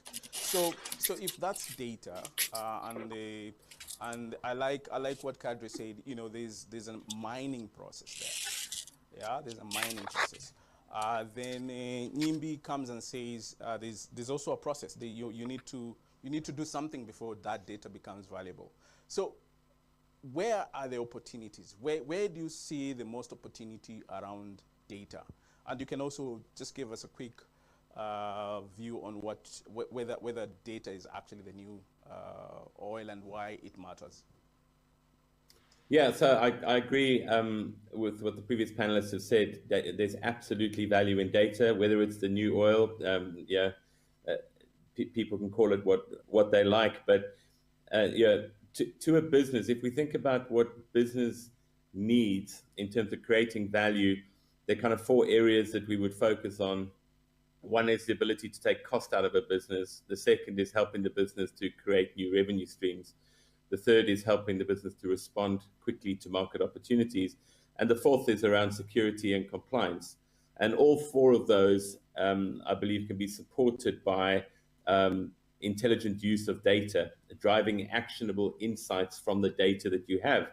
But the challenge and the conversations we're having with customers revolve around, how do they collect the data? How do they store the data? How do they process the data? So to the process that Nyimbi was mentioning there, it's easy to talk about. It's more of a challenge to put into action. And so we approach this conversation from the bottom up in terms of what is the foundation that organizations are putting in place to be able to capture the data and then process the data. That's not going to be done manually. That's typically going to be done now by machines and applications moving forward. So where are you building those applications to do that? How do they connect to the data? These are the kind of challenges that we are helping organizations to address and where we think it's at. Anything to add on to that? Yeah, very interesting discussion, and I like the topic. Thank you so much, Harry, for that. So I think that at best, data is crude oil. It's not like oil. So if you have crude oil, you have to do a lot of refinery and a lot of processes to get it to a useful state, for example, for it to fly a plane. So Nyimbi has talked about that. So I'll just focus on a couple of things. If you look at the future is data-driven, it's data-heavy. Decisions are data-driven decisions, and any organizations that is not doing, is not making decisions based on data, is actually losing some very strategic value or strategic opportunities of making or capturing the market or innovating. So you need data.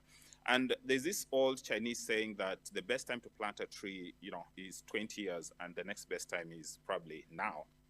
The question is, which data do we have? Let's take a good example of AI and autonomous vehicles. And when I look at Kenya and I look at Africa, we need to train the algorithms that will help us have autonomous vehicles or self-driving vehicles.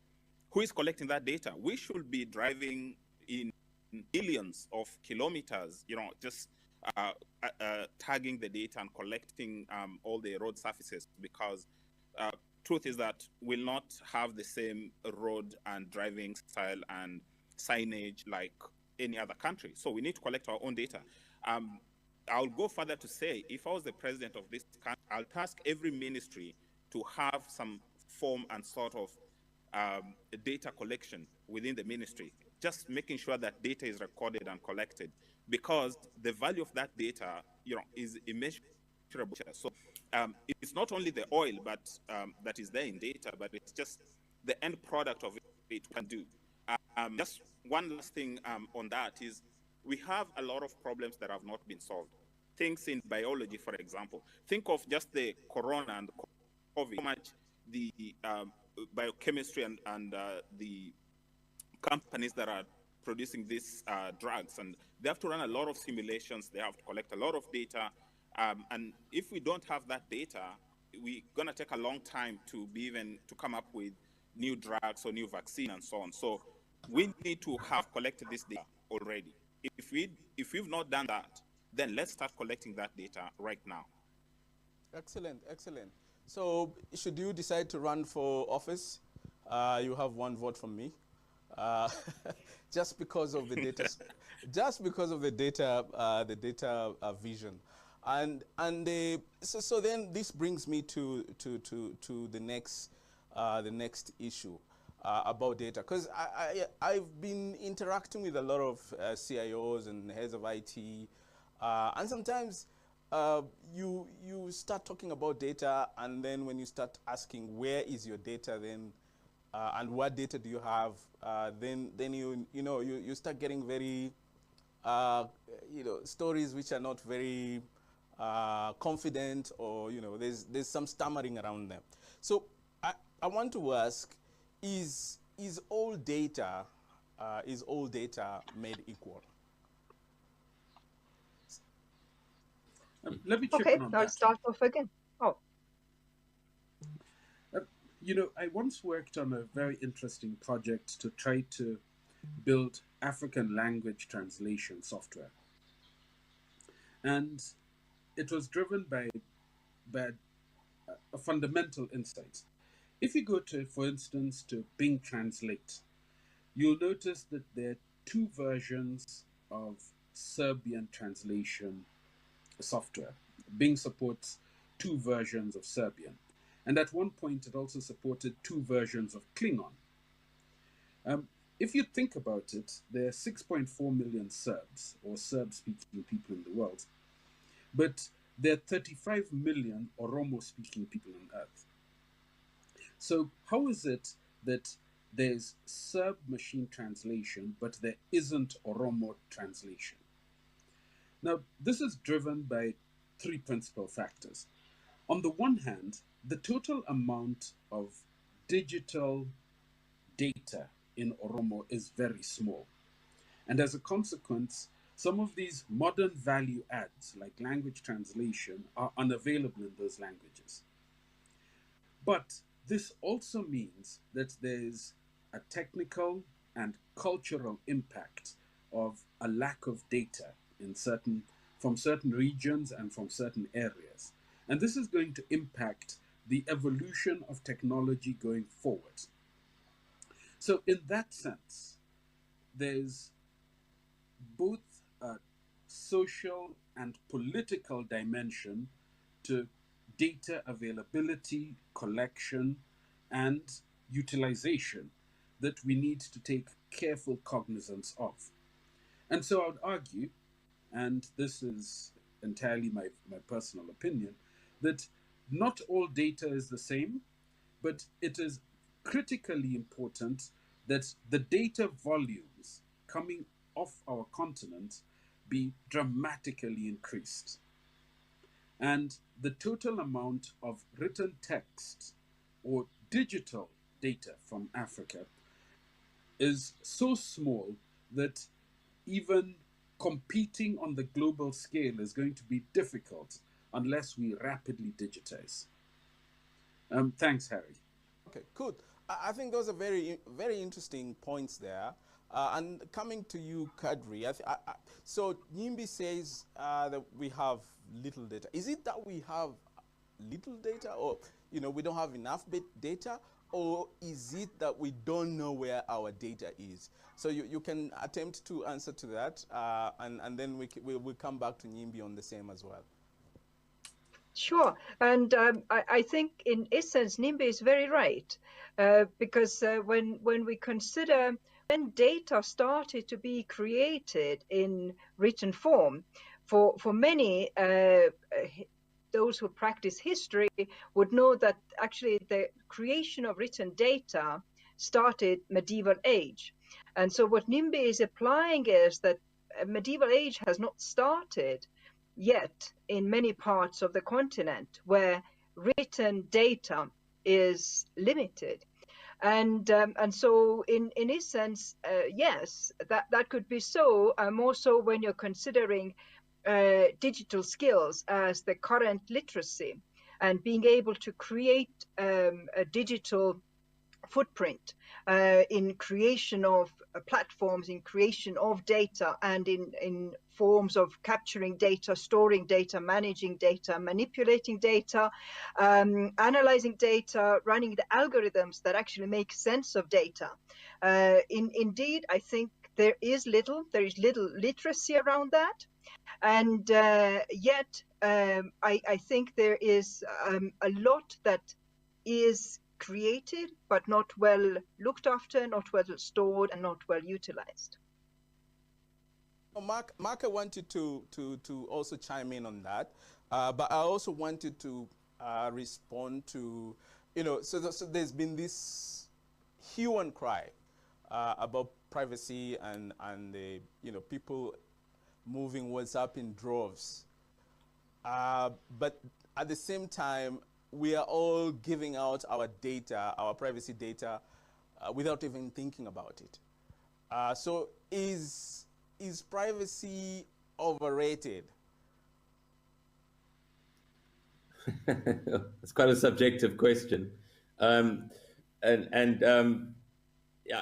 guess it depends on the data and whose data it is. I think the challenge that organizations face is that data privacy laws are definitely evolving and will change. And the challenge they face then is how they are able to respond to those to make sure that they are compliant in meeting the data policies or compliance policies. And that's change is going to be the only constant there. So we would put that in the bucket of how adaptable the organization can be around managing this data. So linking that data privacy to your question, is all data equal?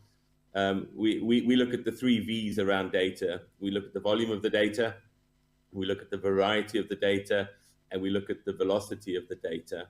And that has to be considered. Again, different for every organization. Yeah, some people wouldn't necessarily want certain data shared, but there's some contradictions there. So if we look at self-driving cars as an example, two points to highlight. One is the variety of the data.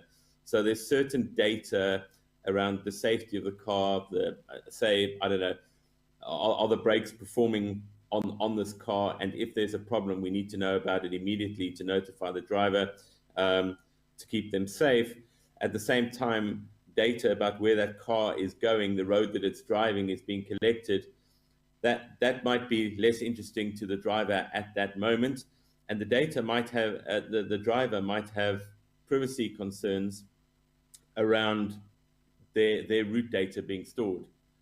However, if you then look at it from a health and safety perspective, if you are able to track where accident hotspots are occurring based on a data pattern, those drivers could benefit from that data being analyzed.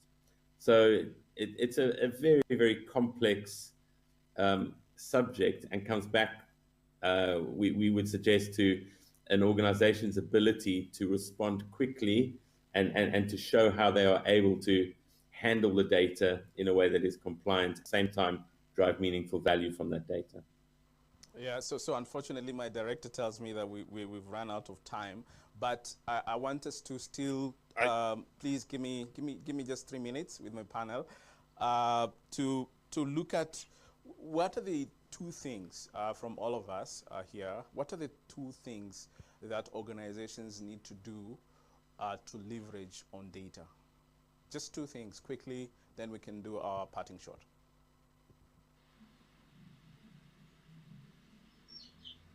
Oh, just quickly from me. Let's start with Paul. We didn't get to hear much. Okay, go ahead. Yeah, Paul.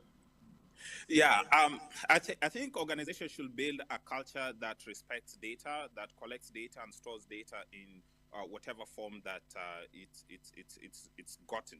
And as Nyimbi said, that as Africa as a continent, we're very low on the data rate. Just a very good example. Just last month, the Australian government passed a law that requires big companies like Facebook and Google, content providers, the news providers. That's huge. I mean, if that happened in Kenya today, I don't know how much data we have, but collecting and generating data, respecting data, and even if you don't see the value right now, you need to provide the policies and the structures to collect and store that data, because you're going to get value out of it. And just respecting that, move from making boardroom decisions based on pen and paper to data-driven decisions. Use data to make decisions, and that data, you have to collect it and store it. And then you can use all these tools that are available to process it into whatever you want.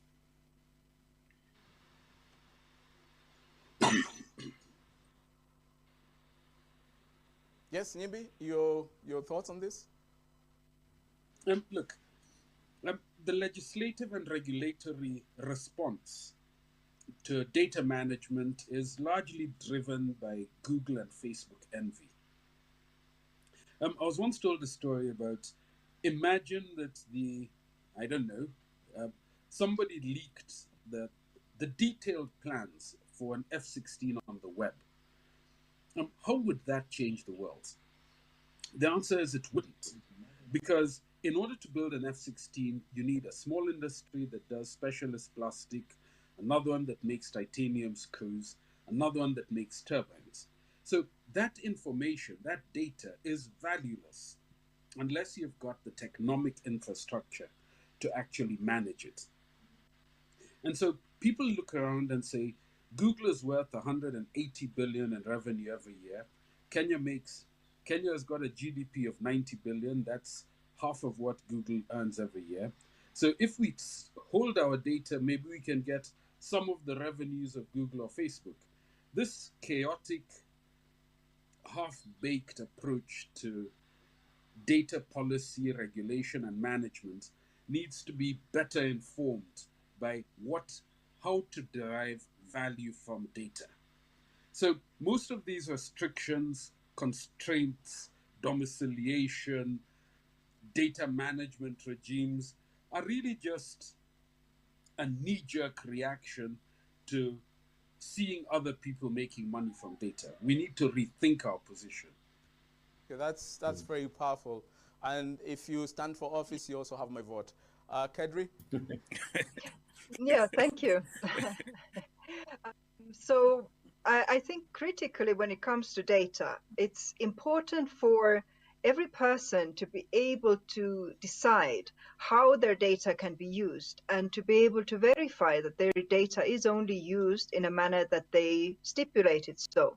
And at the very same time, anonymized data or pseudonymized data needs to be available for governments as well as private sector to make prognosis decisions, to use for statistical purposes in order to have correct current data available to drive forward the country and the industry. Thanks, Kadri. Mark, we'll finish with you.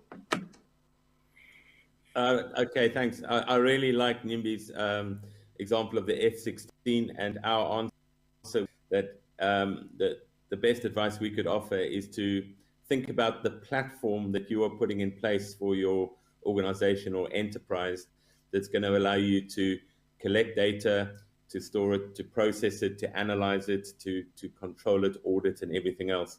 But the platform is required, because without that, we can have these talks all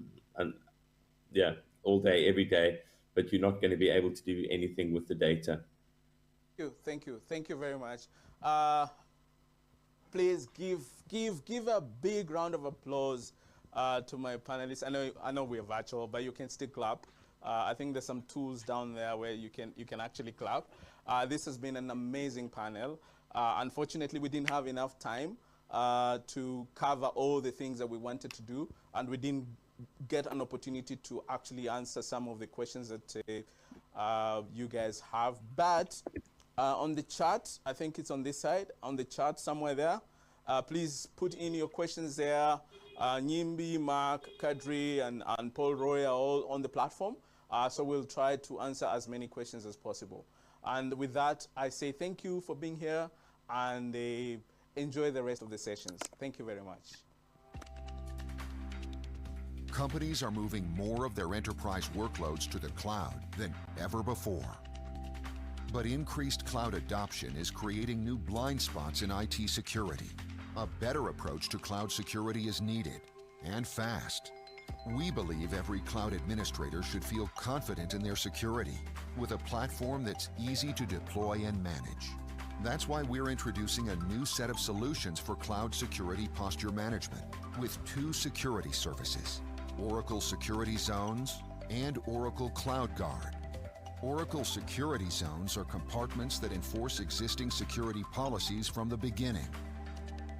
Cloud administrators create a security zone for the resources and define policy compliance requirements.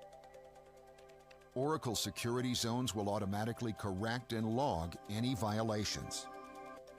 Oracle Cloud Guard enables users to monitor security and risk posture through a single screen. This includes smart visibility of cloud behavior to help detect anomalies and threats. If a threat is detected, Cloud Guard can either recommend an action or proactively remediate the threat. Together, Oracle Security Zones and Oracle Cloud Guard can help secure Oracle Cloud users from day one. And when combined with Oracle Cloud Infrastructure's broader security portfolio, customer security experts can continuously monitor the security of their Oracle Cloud Infrastructure estate.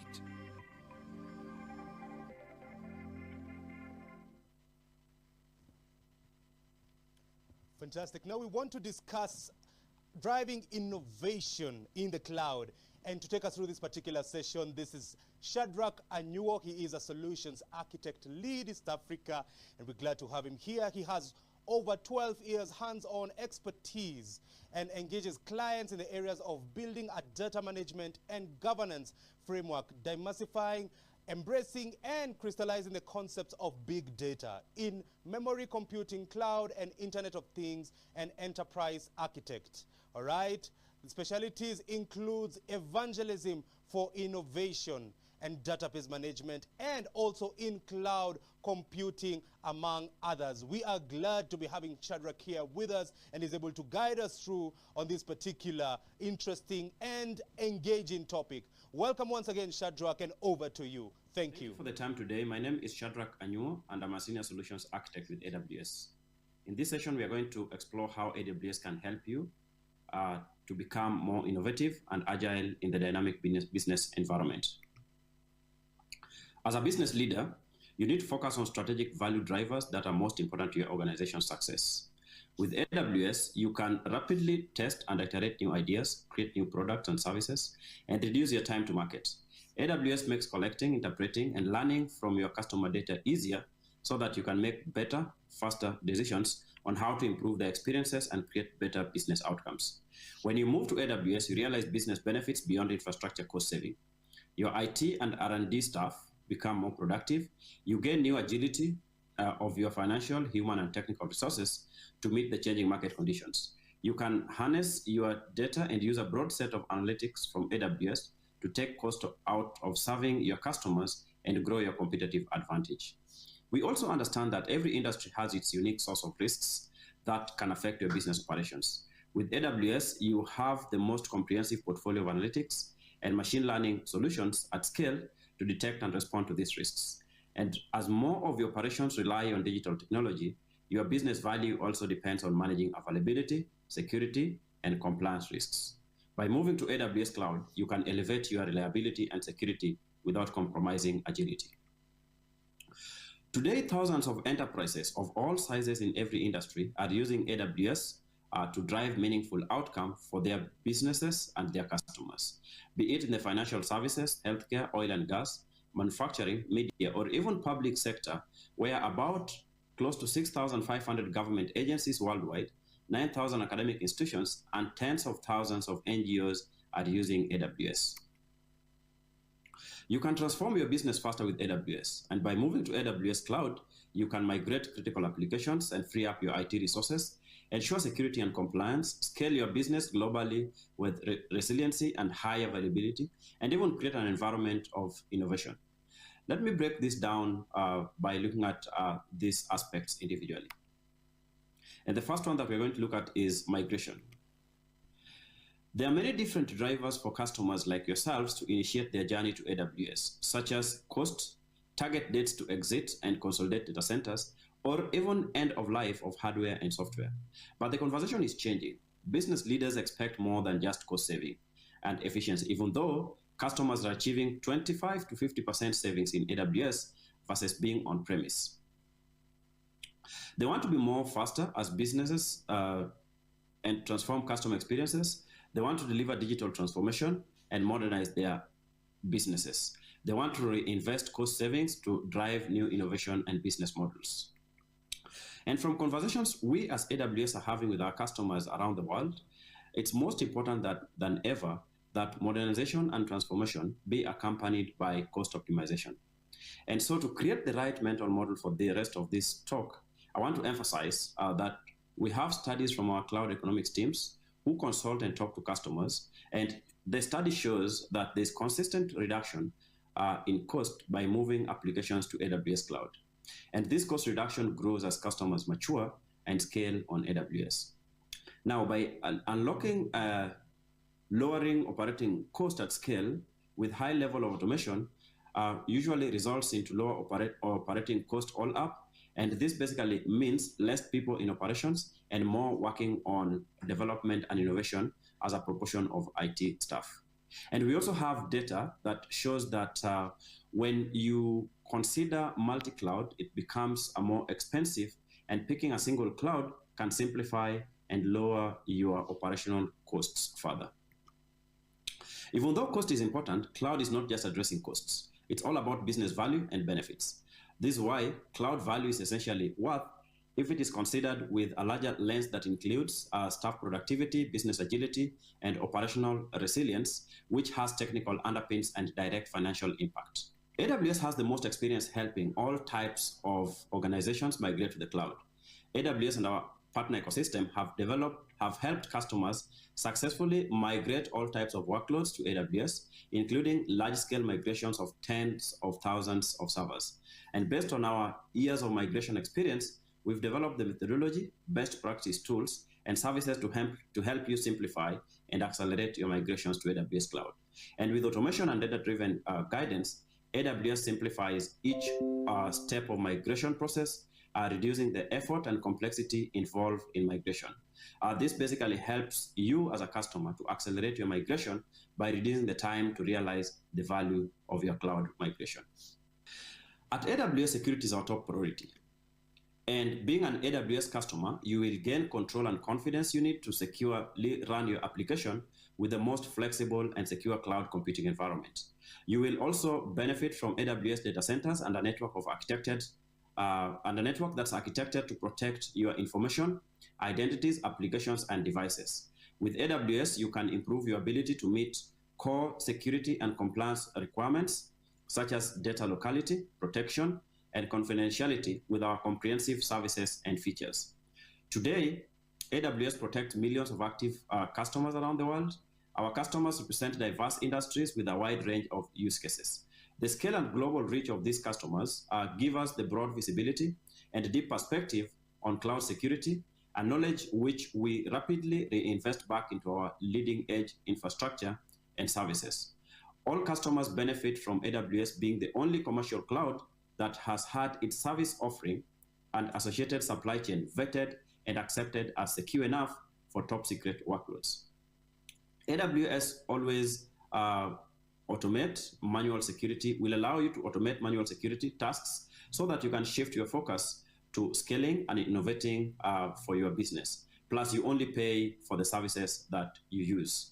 So we basically encourage you to use AWS to transform the way you do your business, automate security and compliance tasks to reduce risks so that you can grow and innovate faster, freeing up your resources to focus more on your customers and your core business needs. AWS also, we have a large network of security partners and solutions, and we can also extend the benefits of AWS by using security technology and consulting services from familiar solution providers that you already use and know. We also understand that security is a shared responsibility between us and our customers. We look after the security of the cloud, and our customers look at the security in the cloud. AWS is responsible for protecting the infrastructure that runs all the services offered in AWS Cloud. This infrastructure is composed of the hardware, software, networking, and facilities that run AWS Cloud services. Customers' responsibility on the other side, which is security in the cloud, will be determined by the kind of AWS Cloud services that the customer chooses to use. For example, if a customer deploys an Amazon EC2 instance, they are responsible for managing of the guest operating system, including updates and security patches, and any other application or software, or even utilities installed by the customer on the instance. And the configuration of the AWS provided firewall, such as what we call security group, on each of the instances that you're running.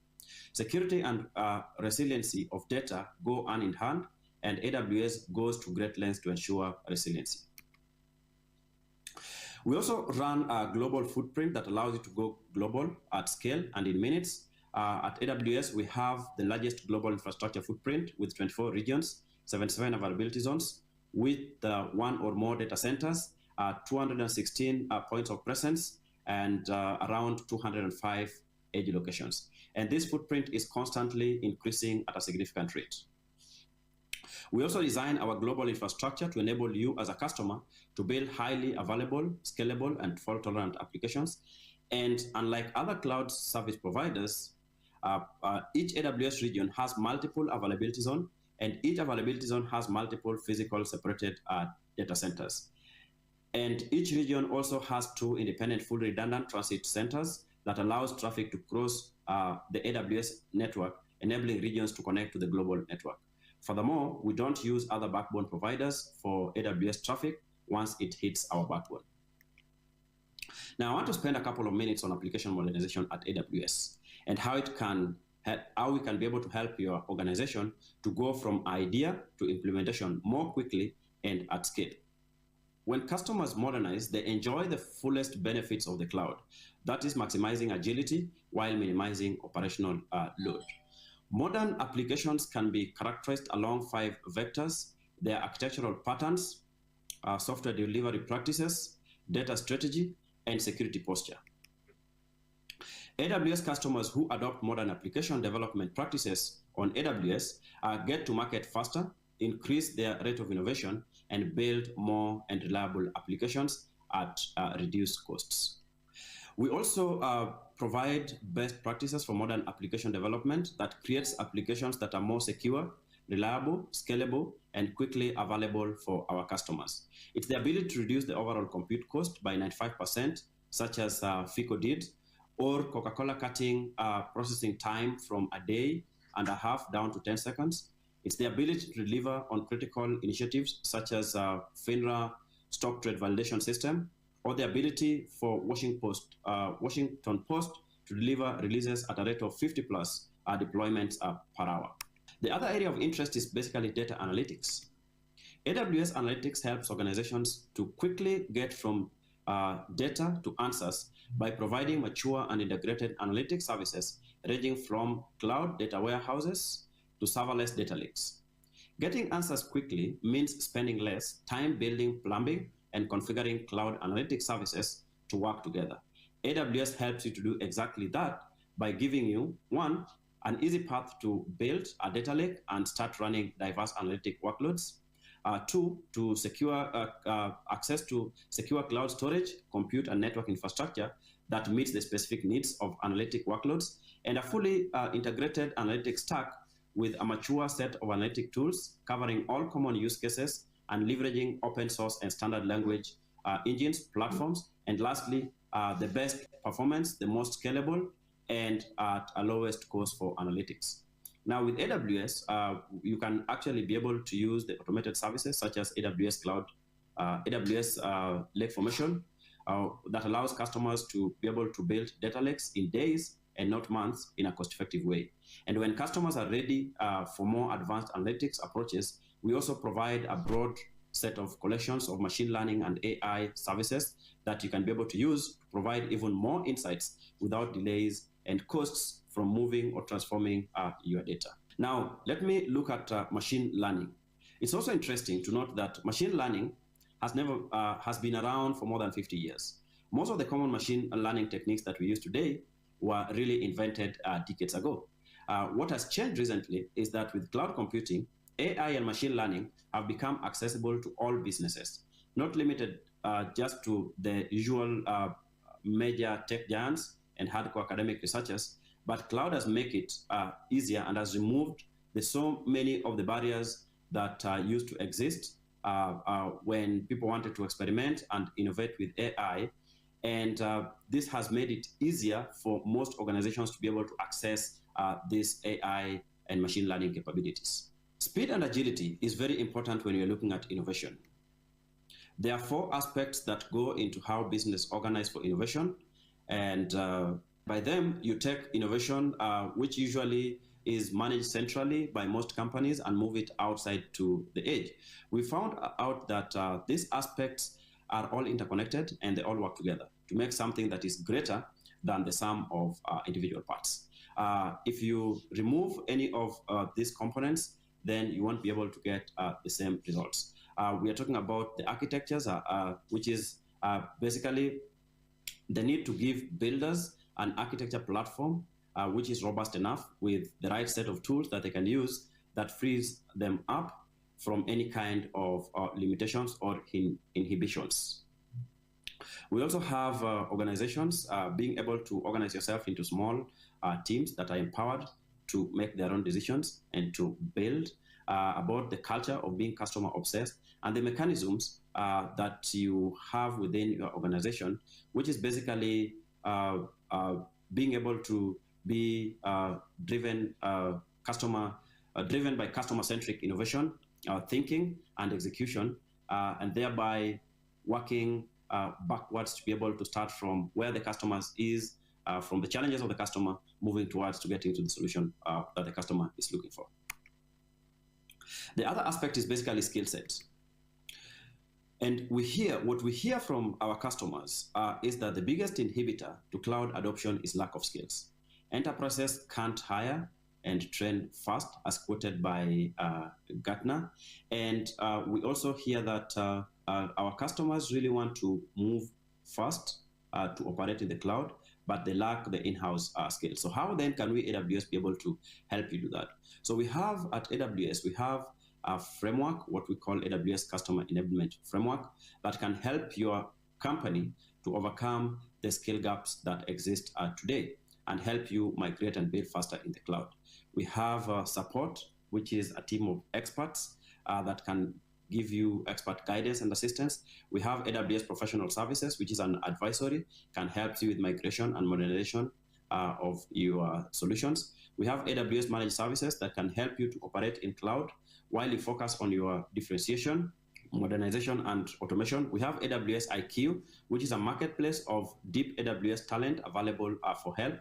We also have AWS training and certification, with deep training and enablement capabilities to help train your teams at scale and give them the necessary skills that they need.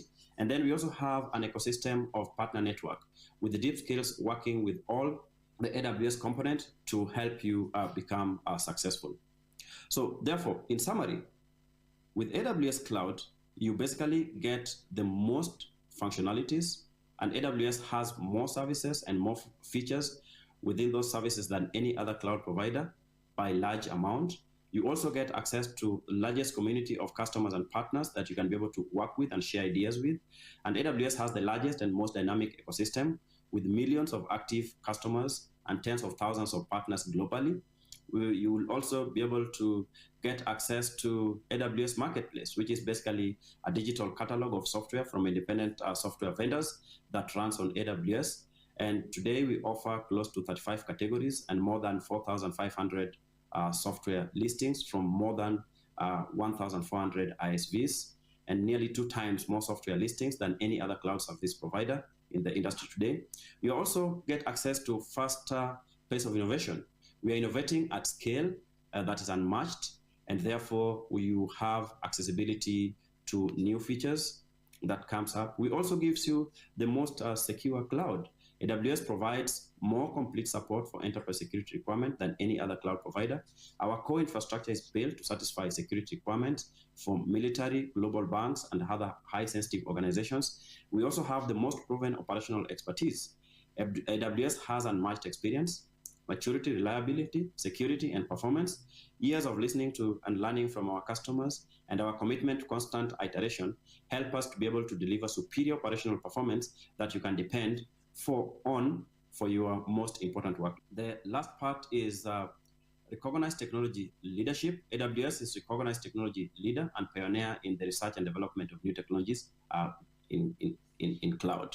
With that, I come to the end of the discussion. Thank you so much for your time. Please feel free to reach out to me at anuo@amazon.com, and we can continue the conversation further. Thank you. You always knew you'd be in for a ride. There'd be ups, downs, twists, and unexpected turns. It would be an exciting journey, even a little scary at times. And although it's difficult to predict what's around every corner, there's something else you understood. Transformation is essential for your business, your people, and your customers, so you can stay agile, resilient, and relevant in an ever-shifting marketplace. At SAP, we understand that true transformation is a journey too. It goes beyond the edges and deep into the core of your business.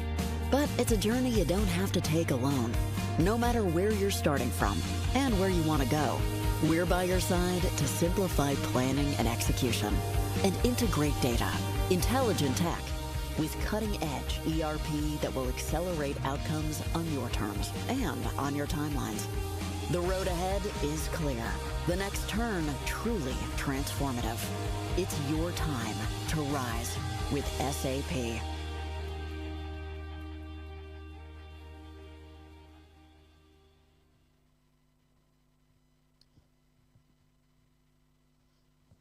Welcome back, ladies and gentlemen. There is a thing about being lethargic and being in a place of stagnation. But now we have a fantastic and pleasant opportunity on how you can be able to jumpstart your digital transformation using SAP Cloud. Ladies and gentlemen, to take us through this amazing and lovely session, she is the Africa lead for SAP S/4HANA SAP Africa. This is none other than the ever so lovely Esther Wambogo. Welcome, Esther, and looking forward to hearing from you. Asante, and thank you. Thank you, CIO team, for inviting us for today's session. And we're looking forward to a great engagement this morning. So business leaders today know technology is the key to driving their transformation. They're keen in seeing how they can leverage technology and information in unique and creative ways to outperform their peers. My name is Esther Wambogo Obado. I'm currently the Africa S/4HANA Cloud Lead for SAP, and I'm looking forward to sharing with you how we can help you jumpstart your digital transformation using SAP Cloud. If you look at how the market is faring, Gartner last year shared a statistics which showed that 2 out of 3 CEO or CFO is anticipating a change in business model due to digital transformation. And this brings in new ways of working, new ways of collaborating and communicating with both your customers or your citizen and your employee. And therefore, the story of transformation is real now more than ever. At SAP, we believe digital transformation is about becoming an intelligent enterprise. It's not a one-day transition, it's a progressive process. But it all begins somewhere. It begins by optimizing and modernizing the enterprise resources of people, processes, and technology, meaning implementing an operational foundation for your future innovation. Just like in our homes, as a kitchen is the heart of every home, so is an intelligent ERP the heart of every business. I want to share a story of one of our customers who has been key in the transformation journey. And in this story, it's a story about delivery homes who are leveraging technology to disrupt the industry and win in that space. Felix, kindly put up the video.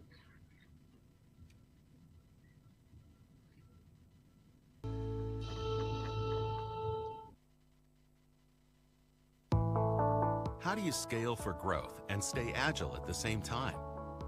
We at Delivery Hero, we are a very agile company. A key challenge that we have in our business environment is that people want to have the freedom to decide things, but at the very same time, we're trying to standardize across the planet all the processes.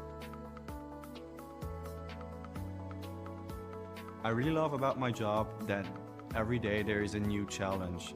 Delivery Hero started as a food ordering marketplace. We were able to connect consumers of our applications to restaurants who sign up on our service. We grew quickly into a multi-vertical business line. We added logistics service. Further to that, we started to build services around groceries, flour delivery, for kitchen business. We had to standardize our complete back office processes into one central system to have one unified ERP system, which is SAP S/4HANA. We're able to connect SAP S/4HANA to Analytics Cloud to provide real-time insights into our business processes. We combine this with cloud services that SAP offers us, like Concur, like Ariba, like Cloud Platform Services, in order to be able to integrate and automate business processes from an end-to-end perspective. Using the integration services, we are able to get the data at the system at the right point in time. So for end users, it's way easier to understand. Instead of having multiple applications, you have one central application. As an IT administrator, I'm not involved with the administration of the workflows anymore. Through the business rules service, we can have the end users administrating the actual process. With the SAP program that we initiated, we set the foundation to further innovate our internal business processes. The platforms that are consumer-facing do a lot of innovation already, but this innovation also needs to scale into the back-office processes. And SAP helps us to scale this growth in order to become an intelligent enterprise that connects the data from the order to financial data in the ERP system. Empower your employees to make smart decisions.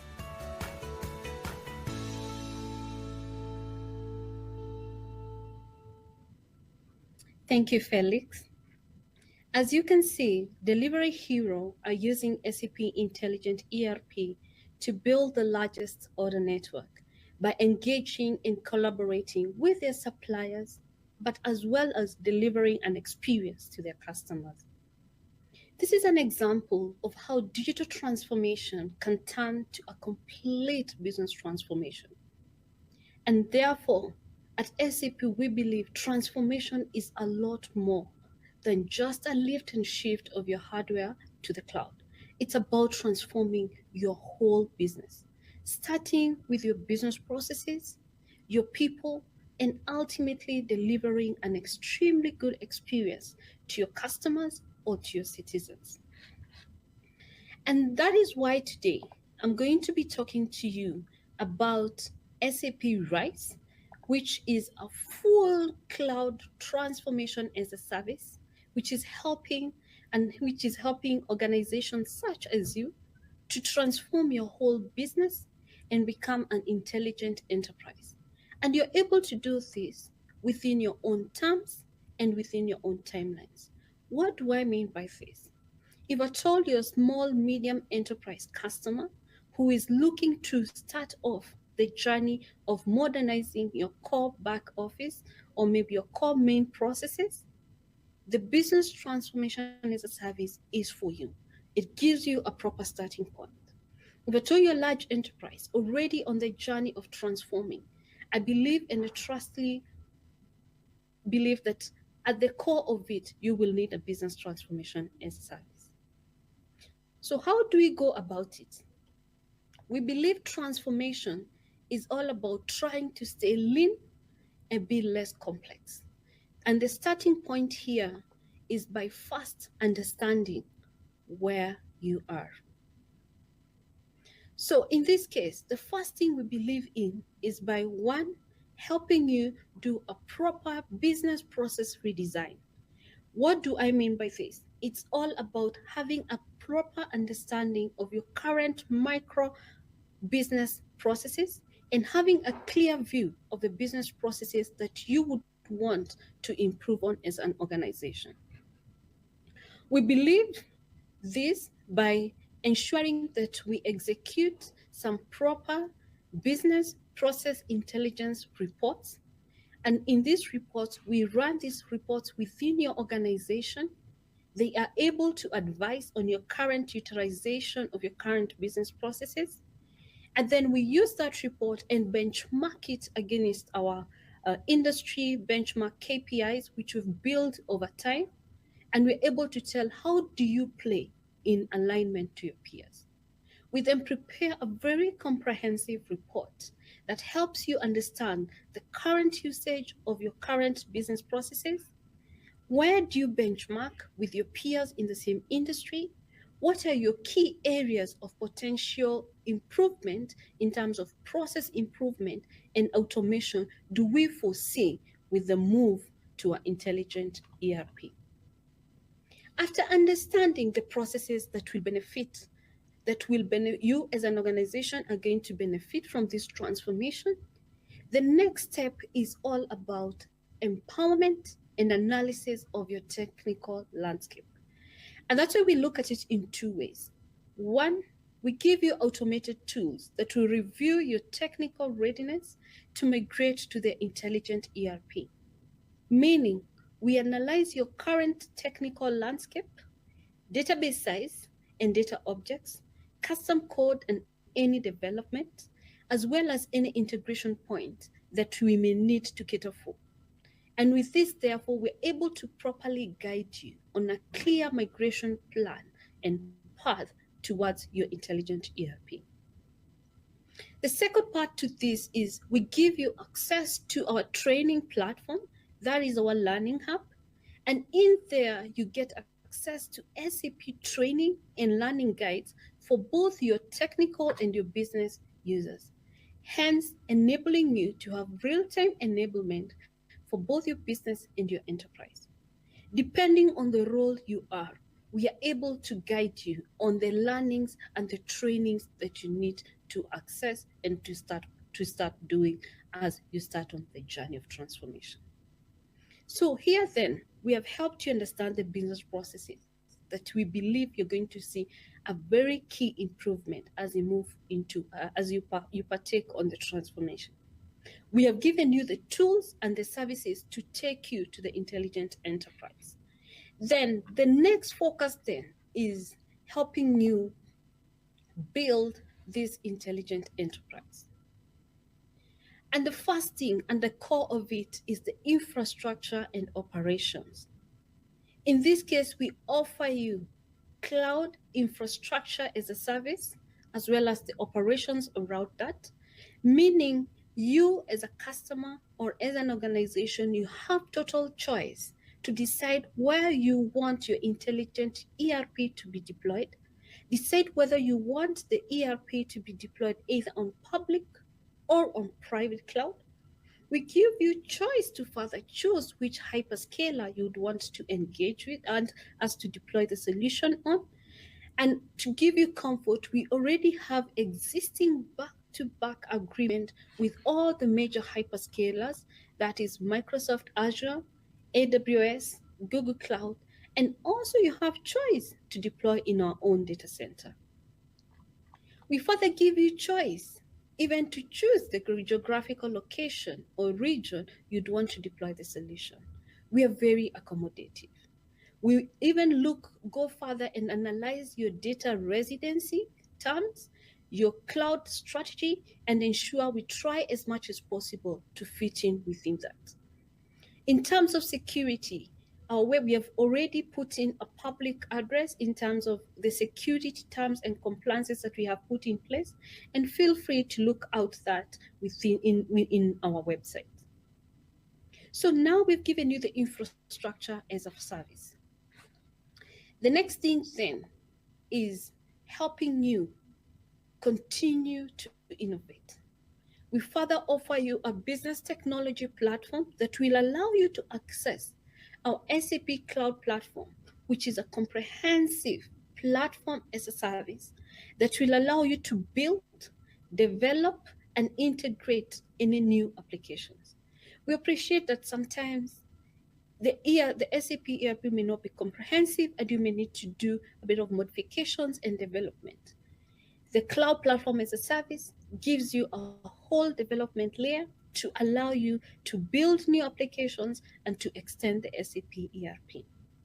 In cases where that you need to integrate with either both SAP and non-SAP applications, the Cloud Platform gives you a comprehensive integration layer with pre-built APIs to allow you to integrate with either applications within SAP or non-SAP application. The move to transformation is key. Data is a key requirement, and managing your master data and your transactional data is a key priority for us. And the platform allows you to be able to manage, synchronize, and make sure you have clean master data at any single point in time. If you look at it then, we have sorted your infrastructure. We have given you a platform to build and to integrate any applications that you may need to. And now we are moving the stack higher and we're trying to move into the application layer. The first thing we have done as SAP is to give you full access to SAP Business Network. The SAP Business Network unifies every single point of interaction and integration across your business with the different trading partners, from your suppliers, from your assets, to your logistics team. It is a global community bringing all this together. In a nutshell, I usually say we're giving you access to a Facebook of suppliers, a Facebook of assets, and an Alibaba of logistics. Maybe we can go through these one by one. When we talk about giving you a digital access access to to our supplier network. We are saying we're giving you access to our Ariba network, which is our largest network of suppliers. And in there, you can be able to have full total visibility of your procurement process. The second part is the Asset Intelligence Network, which offers you a digital twin based on the collaboration between your assets, between your manufacturers and your operators. The third one is the Logistics Business Network, which helps you ensure that every single good or service that you're delivering to our customer is being delivered on time and in a specific location of choice. So after connecting you to these different trading partners, then we give you the core of everything. And the core of everything is our intelligent ERP. In here, we're giving you a flagship SAP S/4HANA Cloud ERP, which is our flagship intelligent, integrated business process ERP that is based on industry best practices.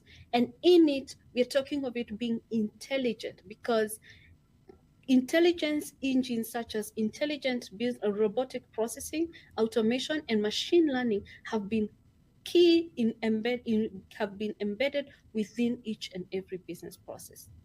Above that, it gives you out-of-the-box embedded analytics to be able to have an understanding of where you are standing at any single point in time. So from a high level, we're giving you all this in one contract, one offer, one responsible partner.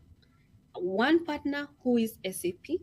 You don't have to worry about, oh, my infrastructure is not working, oh, I need to talk to the database provider, oh, I need to talk to application. We're saying we're giving you this in one offer, one contract, one responsible partner, and in there we have very clear SLA agreement in there. So as it comes to a close, we have seen customers realize benefit with our RISE with SAP, which is our business transformation.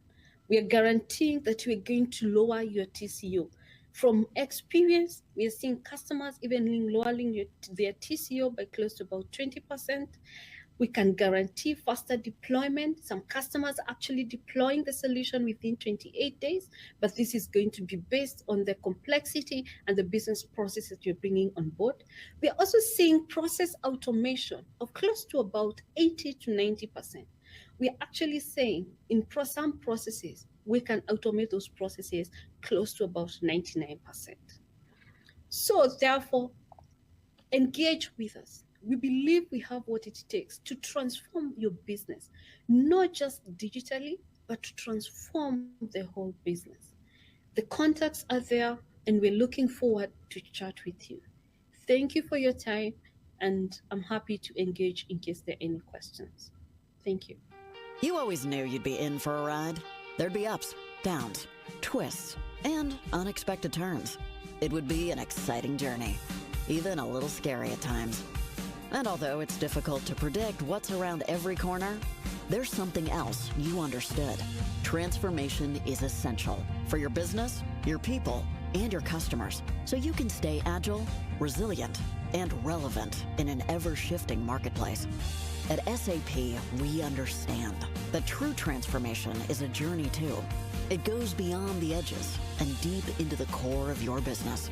But it's a journey you don't have to take alone. No matter where you're starting from and where you want to go, we're by your side to simplify planning and execution and integrate data, intelligent tech, with cutting-edge ERP that will accelerate outcomes on your terms and on your timelines. The road ahead is clear. The next turn truly transformative. It's your time to rise with SAP.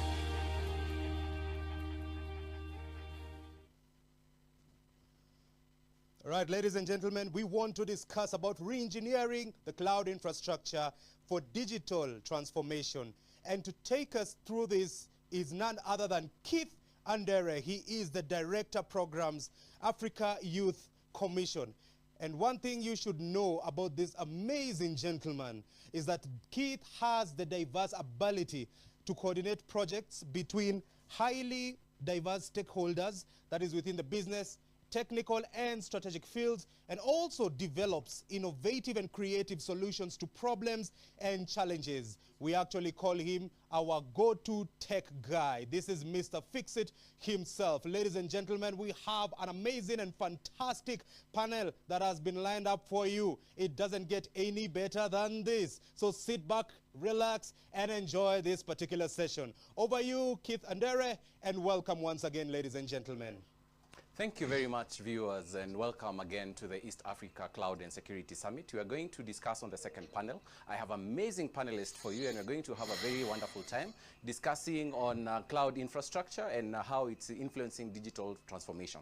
We've seen that during this time of Corona, a lot of businesses have moved or rather have started processes of digital transformation, ensuring that their services are now moving to cloud. And we've seen cloud solution working in various aspects for people working at home and the new normal, new realities of the new world. So today I'm joined by 4 amazing panelists. Here with me today we have the first panelist, Kevin Muya, who is a very distinguished ICT consultant coming on board. We also have Kamal Budabati, the CEO for Craft Silicon and Little Cab. We have with us Sam Nyaga, the head of commercial for Simplify. And last but not least, we have Dev Funnel, the senior cloud solution architect of AGA. We're going to just have, a great conversation and would like to hear from their perspective, looking at, how are they leveraging on cloud technology for their businesses, through business and digital transformation. But also, most importantly, we want to see from, ICT providers, is the market ready? What is the adoption rate like? So over to you. We'll start with the first panelist, Mr. Kevin Muya. Give us our perspective. What do you see of digital transformation from where you sit? How is cloud infrastructure and how can we re-engineer it to leapfrog us to the next digital transformation that we want to see? Over to you, Kevin. Yeah, thank you very much for putting me here as a panelist. My name is Kelvin Muya, and I'm a software engineer consultant, currently working with organizations to advise strategic designs together with software developers, building on solving business problems. So I would work with various stakeholders in capturing project requirements and translating them to concrete technical objectives. So how does that play with us on the cloud? So how does the cloud service providers offer us in the software development industry? One, computing power. We no longer invest in owning servers, so we just go on the cloud and are able to get machines and be able to deploy. We get database services, mobile services, where if you have developed a mobile application, you'll be able to get real-time notifications through those services, web management, scalability.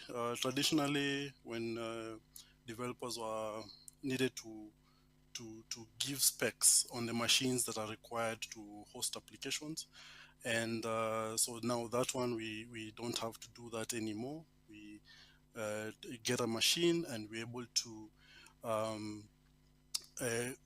grow as the application demands. So the cost is a pay-as-you-go model, and that actually helps us be able to quickly get up and running. Quick provisioning of servers is available from our cloud service providers, and geographic where applications are a particular region, and you can actually customize that an application can be set up on a server in India, and you're able to. Sorry, we seem to have lost Kevin, but maybe as he tries to come back. Kevin, can you hear me? Yes, I can. Super, please proceed. We lost you for a second. Yes. Please proceed. Okay. So, sorry about that. So remember, when you're working on small industry, the software developer has been given the responsibility of the application is going to be hosted, by which service provider, and any other thing that the application would need.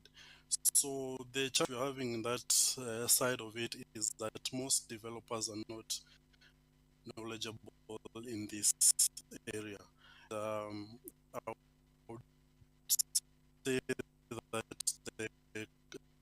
the cloud service provider to able to Thank you so much, Kevin. You know, I listened that you know, cloud infrastructure has helped you in various ways, cutting costs, you know, geographical boundaries, as well as also the ability to deploy on demand that, you know, is needed at this particular time. Next, we're going to have Kamal.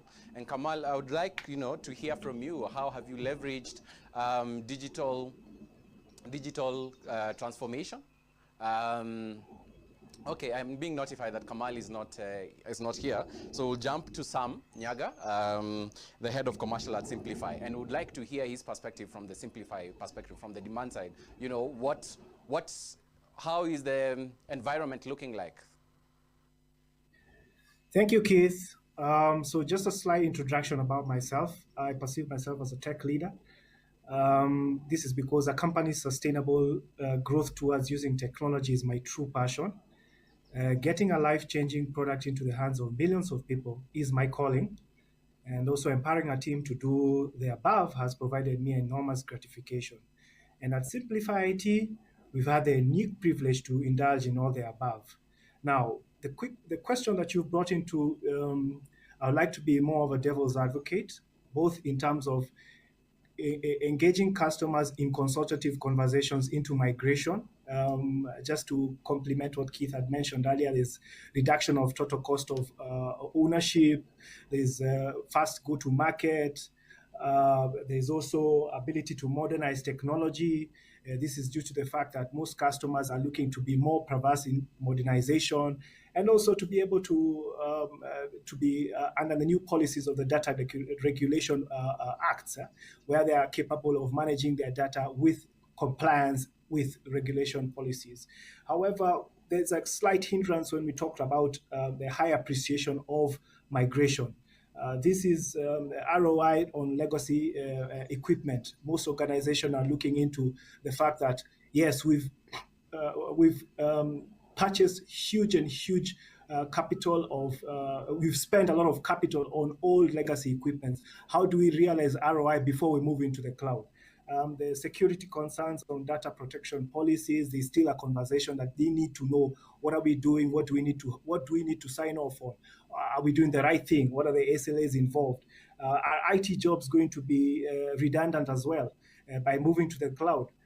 Do we have the expertise to manage without consultancy? Change management as well. Are they using, do they have components of how people communicate within their structure of organization to understand the usability and the likability of these new tools being used on the cloud? And finally, what cloud options? Should we go with a product A that's forming crowd solutions, or should we go with product B that's forming crowd solutions? So as much as there's a lot of market appreciation to move to the cloud, there's also these predominant conversations that we're having with customers, and how do we consult over them and try and appreciate them and move them over to migration to the cloud. No, thank you very much. You know, you've been very short, sweet, and precise. And for me, you know, I'll come back to you and really talk about the issue of data protection policies, because in Kenya we've already adopted the data protection. And what does this mean for cloud infrastructure? You know, there's always this conversation of data residency and what are the rights, you know, for the citizens of the country where the data sits and resides, and all these things. So I'll come back to you. Now I'm informed that Kamal is here. Welcome on the panel, Kamal. And it's interesting to... Can you hear me, Kamal? Yes, I can hear you loud and clear. We would like to, you know, hear from you and hear your perspective from Little Club. How have you leveraged on cloud infrastructure, you know, to transform your business and to also, you know, just have value-added service that ordinarily would not have enjoyed, you know, without the cloud infrastructure service? You have 3 minutes, and please introduce yourself, Kamal. Thank you. Okay, so my name is Kamal. I'm the founder of Craft Silicon and Little. Little started 3.5 years back. We started as a ride-hailing company, but then now moved into the full-fledged super app application that customers can use it. As we speak, we have close to about 1 million customers on the platform, and this is also an experience. Initially, when Little started, we were on premise, so we had our own servers, own databases. We were managing our own network. The team was quite small. Even as we speak, Little team is hardly about, in tech's perspective, there are hardly about 7 or 8 people. And when we started growing in terms of the number of downloads and number of transactions, it started becoming extremely difficult for us to manage the application, because every now and then the system was going down, the load was increasing, we had to keep on increasing the hardware infrastructure capacities. And one fine day, I still remember, I had to write a letter to all our customers. It was a rainy day. I still remember that day. It rained a lot. The system went down for almost close to about 8 to 9 hours. I had to apologize to all our customers, saying, look, we are very sorry for this downtime. And in rainy season, obviously a lot of people use taxis, and it was a complete mess. So I think we had to make a decision to move on to cloud. And when we moved to cloud, I think from that day on till today, life has been relatively very, very easy for us. Thank you. I just want to understand, what are some of perhaps some of the decisions you had to make when you're transitioning, from in-house infrastructure to cloud infrastructure, beyond just availability of service? What are other factors that perhaps you also put in place to pick up a service provider, or what service to use? Because there are various service providers. Did you choose local versus outside data center, or how did you go about it? So when we wanted to move on to the cloud, I think then, because we knew this is what we were going to do it from a long-term perspective, we had to do a lot of research and analysis on what are the cloud services that are available. We also didn't want it to do a server-to-server migration, meaning didn't want it to set up virtual machines. A machine in-house is exactly represented the same way when you are on the cloud. So we never took an approach of setting up the VM on server-by-server basis. We analyzed all the clouds. We figured out the pros and cons, the additional benefits that we get in terms of, can you have serverless computing? Can you have the server cloud providers? Are they able to give out something on things like data management in terms of artificial intelligence, machine learning? So we had to analyze all these clouds, and we went with a public cloud. So it's not here. And then we moved. So there was also a learning curve that had to go through it, because we were not doing VM to VM.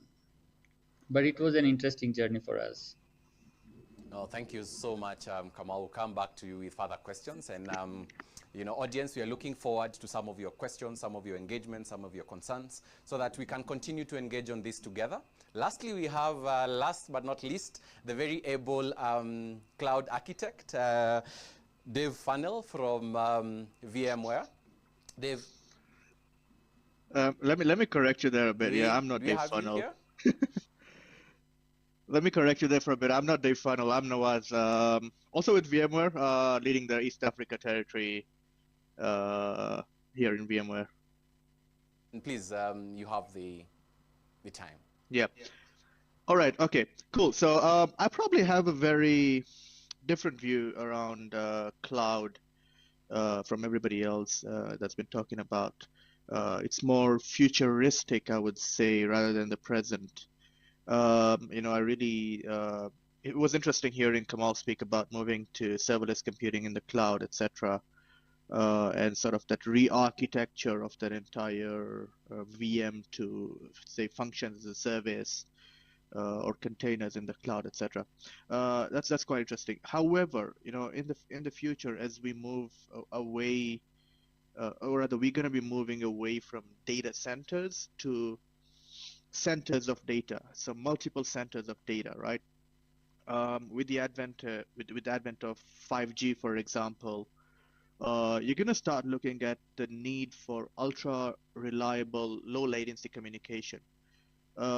That means the compute and the data associated with whatever decision making you want, or whatever information sharing you want to happen needs to be closer to the end device, end user device, or the end user node than say the current. I would say probably the shortest latency we have to a public cloud provider at the moment is to AWS in Frankfurt, which is about 150 milliseconds on Seacom at the moment. Kamal probably would have a better idea on that, but that's based on my research.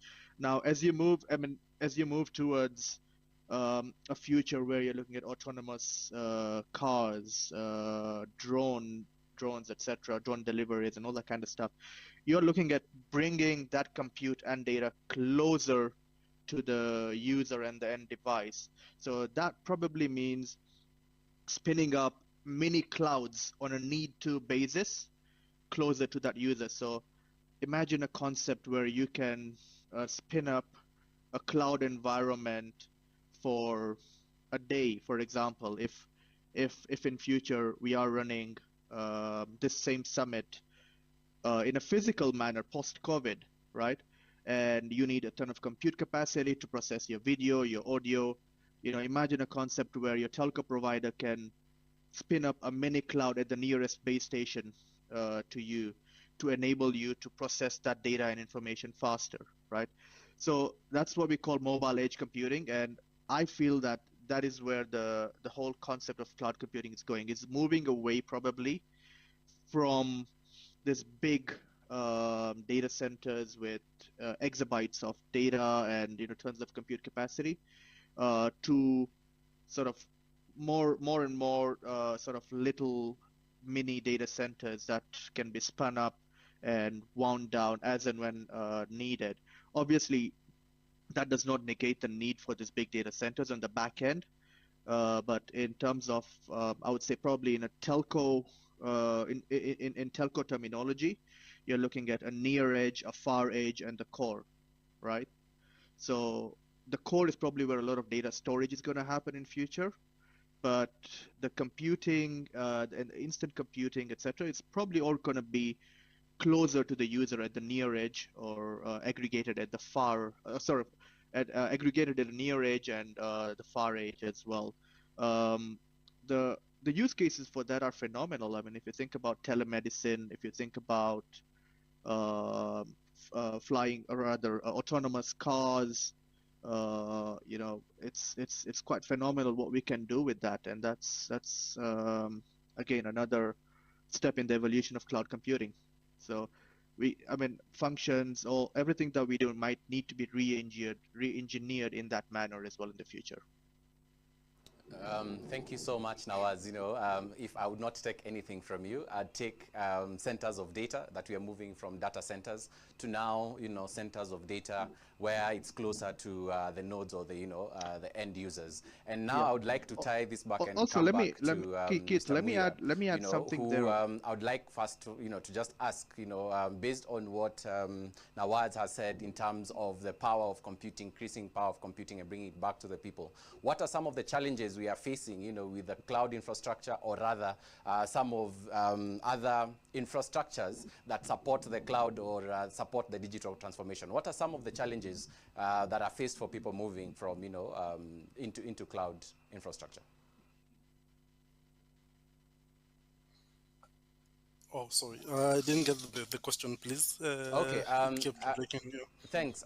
My question was, what are some of the challenges that are affecting, deployment of cloud infrastructure, especially for small and medium SMEs through this, time of digital transformation? My friend calls it CADIT, COVID Accelerated Digital Transformation, Ali Hussein. So what are some of these challenges, that are hindering, digital transformation during this time? Okay, for the financial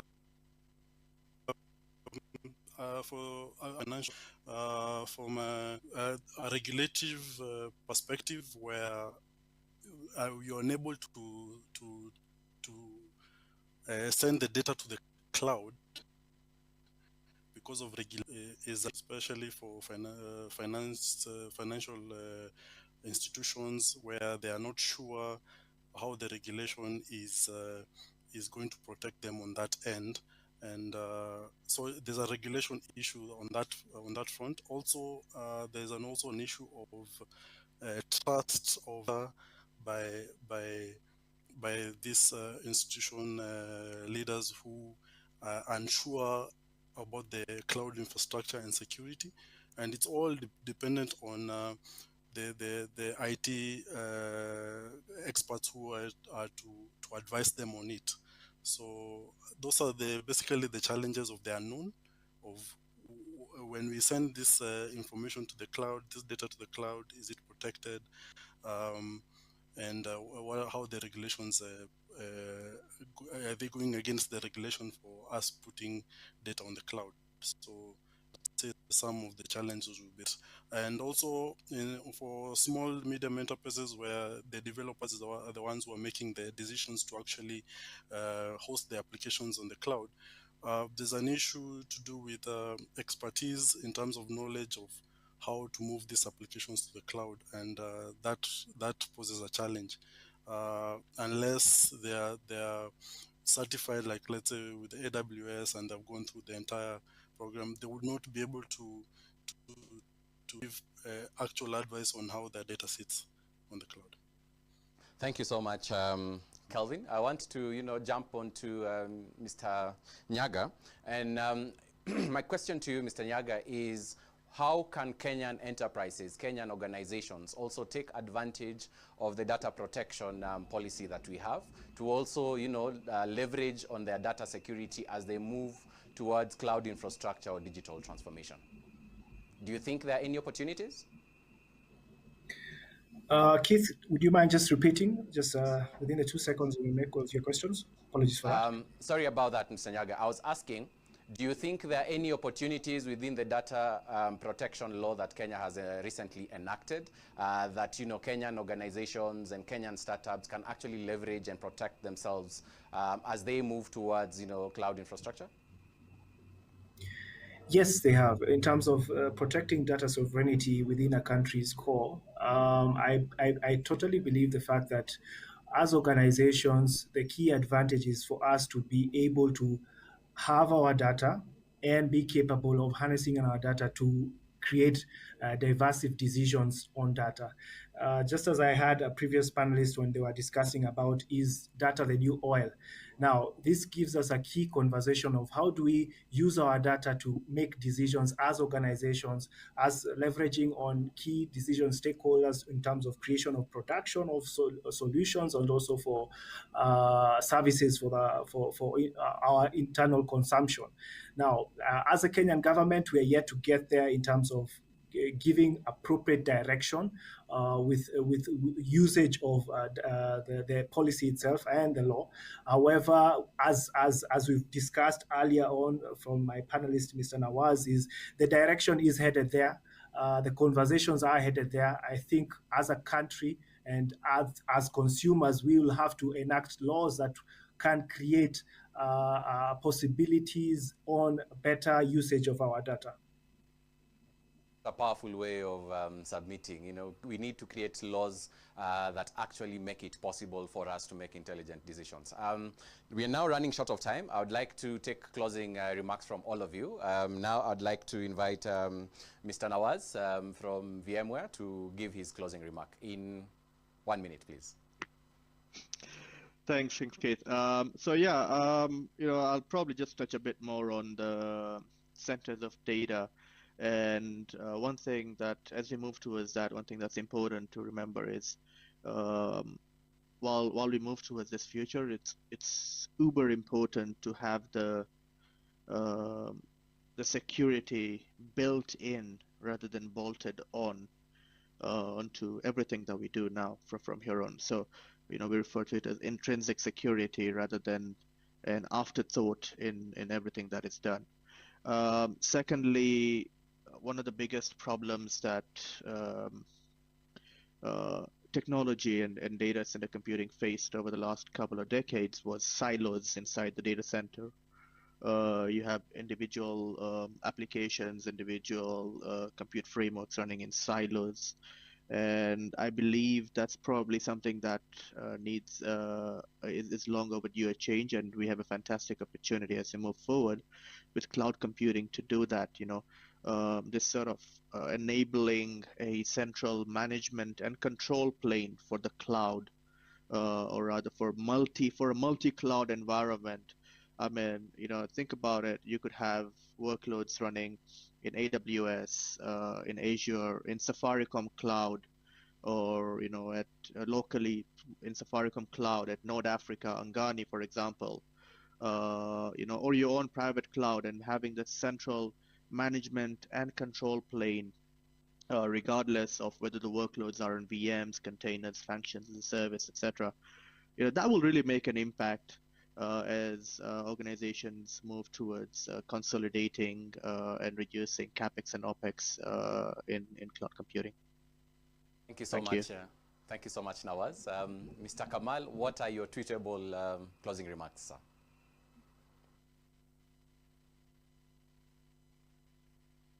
Please unmute. Kamal, please unmute. Sorry, I forgot to unmute. Yes. So mine, I think I just want to mention that there was a learning curve that we had to go through it. But at some point, we also realized recently that sometimes we need to figure out how to behave, because when there was an election time in Uganda, for example, and we have a large operation for Little, and thousands of customers were not able to order their taxi rides because the internet was down. So for 2 days, our systems in Uganda was down because we were operating on a cloud. So I don't know how to address this, but I think at some point we'll all have to figure out how to address situations, something like this, if it happens on our continent. Powerful. Thank you so much, Kamal. Mr. Muya, would you like to close for us with very powerful words? Yes. So for development side, and I will only speak for software developers and how are cloud service providers able to give much more information these guys who are making decisions on behalf of customers or clients, to be able to host their applications there, so that they can be able to do it. They can be able to choose a platform with confidence and be able to explain to clients why that going to the cloud is a better way of doing things other than the traditional methods that have been there before. Thank you so much. Thank you so much, Mr. Muya. We are going to listen from Mr. Nyaga, who will also give us some very powerful closing.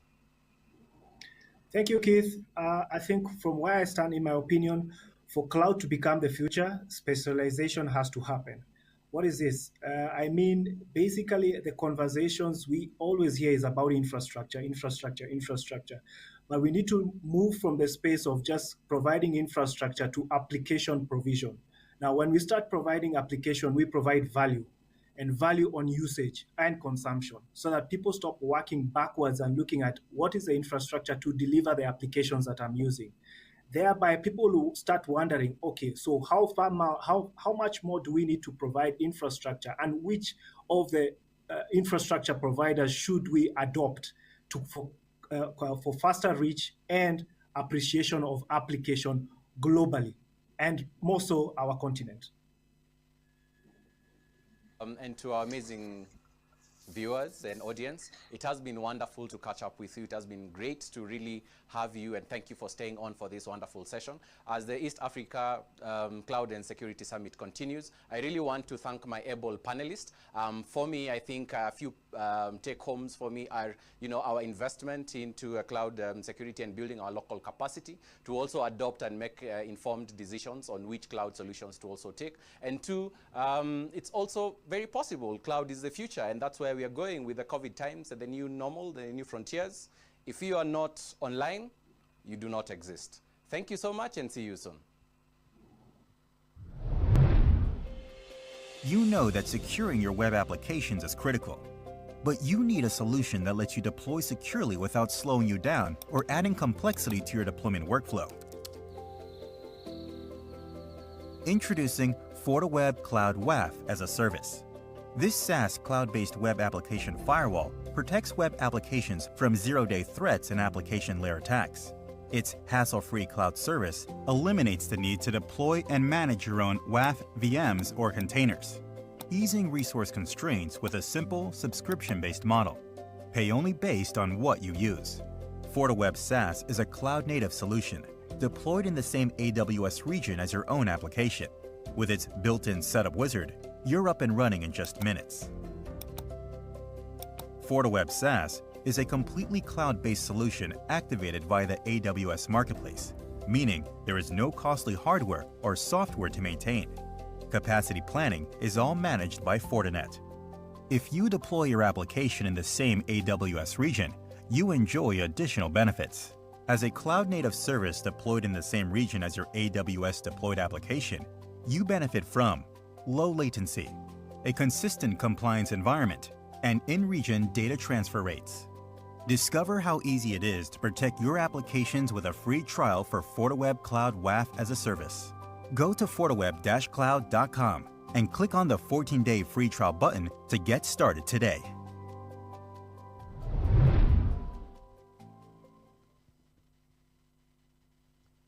Welcome back, ladies and gentlemen, to the CIO East Africa Cloud and Security Virtual Summit. We are glad to have you here.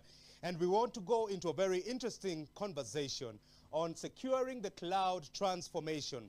And to take us through this is none other than Peter Sankwijil. He is the Solutions Engineer Director, East and Middle East, Africa, Checkpoint Evangelist, Checkpoint Software Technologies. So welcome, Peter. We're glad to have you here and guide us through as we get into the discussion of securing the cloud transformation. Over to you, Peter, and welcome.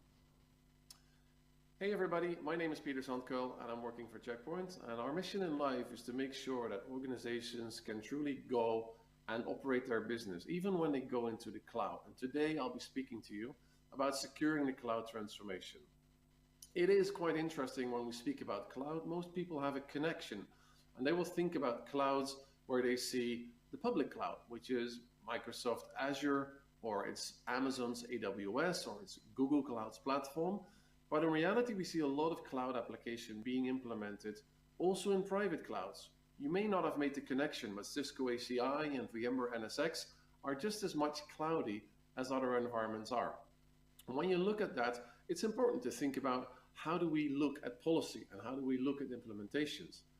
And if we look at this slide here, you'll see that most public cloud vendors, they will speak to you about a shared responsibility model. And I took the liberty of creating a quick overview diagram showing you the various implementations that people use, where they use a public platform or private platform which abstracts the compute from the actual application that you're trying to run. And you'll see that the diagonal is representing what the public cloud vendors like to call you, talk to you about the shared responsibility model. My pitch is that this is not shared, it's split. The split is in effect that you don't have to care about the availability of a data center in Microsoft Azure or Amazon's AWS, which is true, but the full responsibility is for you, who put the application inside and who puts the data inside, and who needs to ensure that that will continue to run today, but also tomorrow and the day after. In doing that, security, just like in your regular data center network where the application was running, is equally, if not more important than it was the day before. Now, to show you how organizations have been moving about with that, I want to share some of my experiences that I have done in running an engineering team of close to 300 people across the continent, not just of Africa, but also in the Middle East and in Europe, where we've seen customers doing digital transformations. For the last 5 years, we've been looking at that, and I'll sharing some of that with you today. In phase one, we see that most organizations are typically infrastructure centric. With that, we mean they build a network based on ports and hardware addresses and IP addresses. And the people running the network are the people who said, we need to make a scrubbing street, as you can see in the bottom left of my slide here. where you build an environment with physical DMZs and your application servers, depending on the risk appetite you have, are exposed or not exposed to the outside world. Most of the time, the outside world will be an internet connection where potentially some remote access users might be coming in. And if you have branch offices, they will be coming in through technologies such as MPLS or dedicated lease lines. Quite a costly environment, quite heavy on the networking side. But we've been doing it for 20 years, so it must be the best practice. What we started seeing people do is they started playing around and said, okay, let's see about this cloud thing, because if I don't have to own anything, that's wonderful. I don't have to spend money before I do something. And when I do something, it's for the good of the business. So an influx of money is happening, and I have to pay less than what's coming in. That is, if you're running a profitable business. In doing that, we saw that most organizations will typically try to replicate what they had in the physical data center. So they replicate the network and the networking around it, just to find out that this is not the end of the journey. Mind you, this is not a bad thing. This is a learning curve that many organizations go through, and not everybody is like Netflix that was born in the cloud. So if you are at that stage, it is fine. Make sure that you understand and you take it as a learning element to go forward, but also realize it's probably not going to be the end of things. If you're fully happy sitting here and you have only moved your email to Office 365 and you're perfectly satisfied with that, that's okay. I will show you during the presentation. We also have security technologies, and you can use these in phase one as well to ensure that the email arriving or the documents arriving to your organization, even when it's located in the public cloud, will have a form of protection connected to them, and it's more than spam. In the second phase of the model, we see that people start shifting, and the infrastructure starts becoming a hybrid between infrastructure and cloud. And in doing that, we let go of the traditional model that says default gateway or a traditional model that says network, because we don't necessarily think like that anymore. We started moving the application as the central guiding point of how we do our business. And in doing that, we still have to look at access control. We still have to look at IPS on a networking level. But more and more important is who gets to access this application and what rights do they have at this moment in time. With that, the user identity becomes more important, but also you got to start thinking about your posture. So is my application environment, as I'm running it in a network that I do not own, because that's what the public cloud is doing for you, truly still satisfying my needs for business continuity, as well as the security that sits behind it? Because effectively, I also need to be aware that other forms of attacks may be happening. If nothing is owned by the data center that you can walk into and you can unplug a cable, then effectively anybody holding the key to operate the whole environment, that's a very powerful role. That's a new element that you need to protect that was never a cause of big worries inside of regular networks.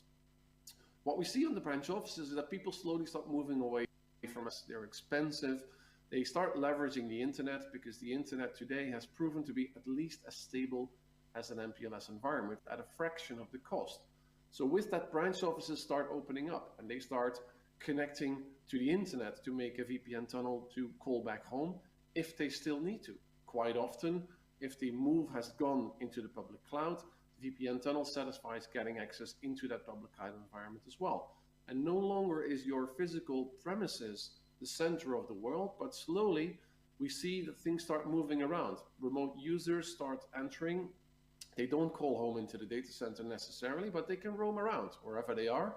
They have an ability to connect into the application, and they have an ability to authenticate. With that, we see the move to office-based applications such as email, but also things like file storage becoming quite common, and people are used to that and they're known with it. It doesn't mean we're excused. We still have to think about the fact that somebody can send us a Word document that contains a malicious macro, because phishing didn't stop because you moved to the cloud. It's still something that's in the front of our brain that we have to think and consider about. Users, however, will start changing their behavior, especially in COVID-19 times. We've seen people were forced to work from home. Remote access is not an option anymore. It's something that we have to do, and users will use what they can.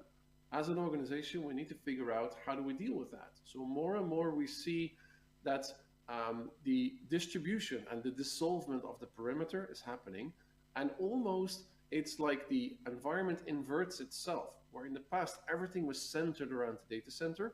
We now see those perimeters dissolving, and we see that every device that has compute, or every environment where you do compute, all of a sudden has become an element within the big bubble that we call our business. So if anything, the perimeter disappeared and everything became the perimeter.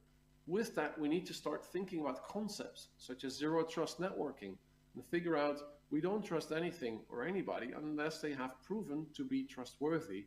And this is necessary for the organization's business model to be able to compute. So complexity introduces as well because of this scale. And more you will find a drive that says, let's push out all of this and make sure that the branch offices will have security, but we don't have to secure every single branch office. Let's make sure that the users have security, but we don't particularly have to secure each and every user. Finally, in phase 3, we see what happens is what's called cloud everywhere. Every new project you do, every new application you deliver has cloud in the back of their minds. And with that, we see that there's a huge amount of need to consume what's called threat intelligence. This is what Check Point delivers with something that's called Threat Cloud.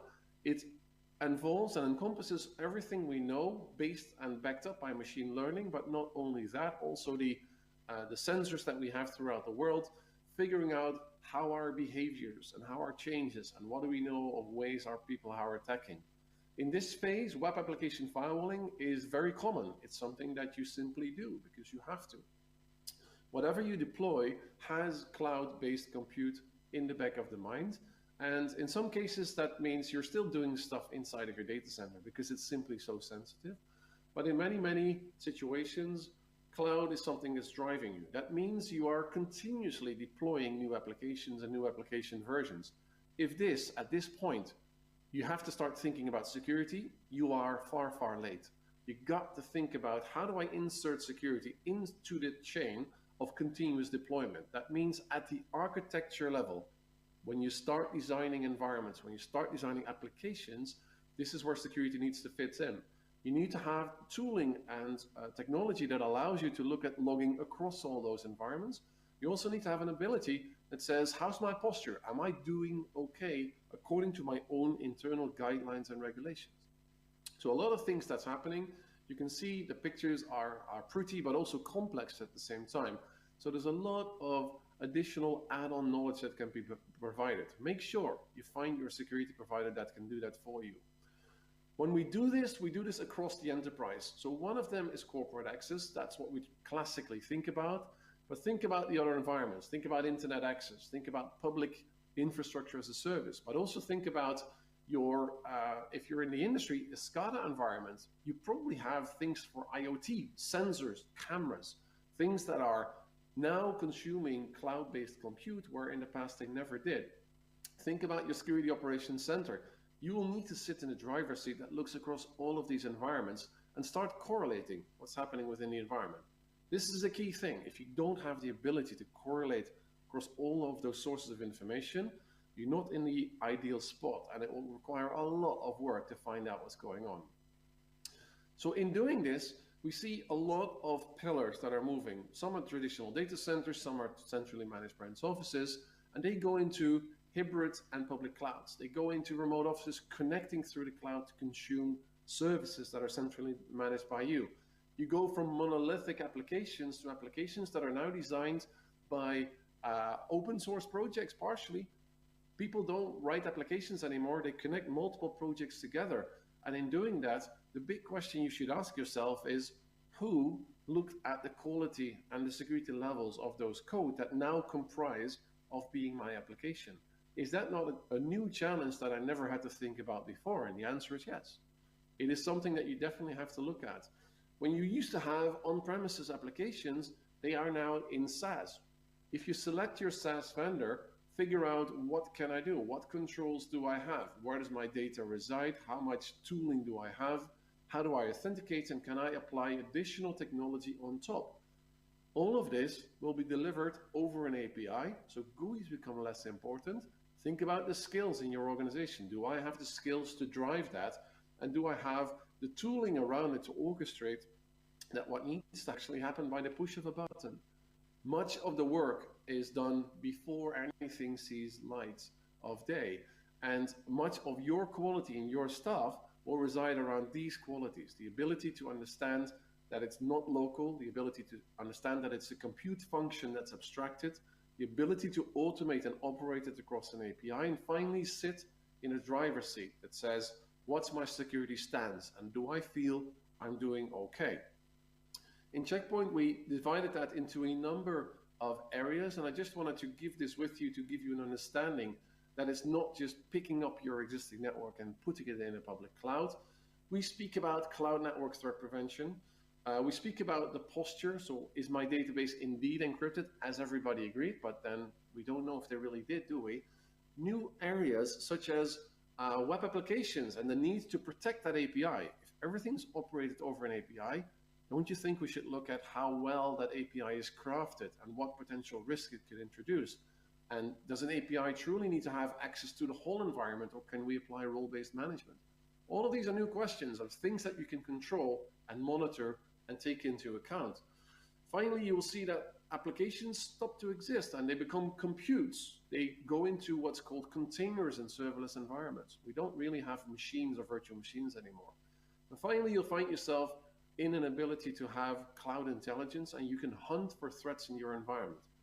Threats will go across devices, mobile devices, application instances, certain contexts, and all of that is truly, truly important. The whole family doing this is called CloudGuard. This is what we do.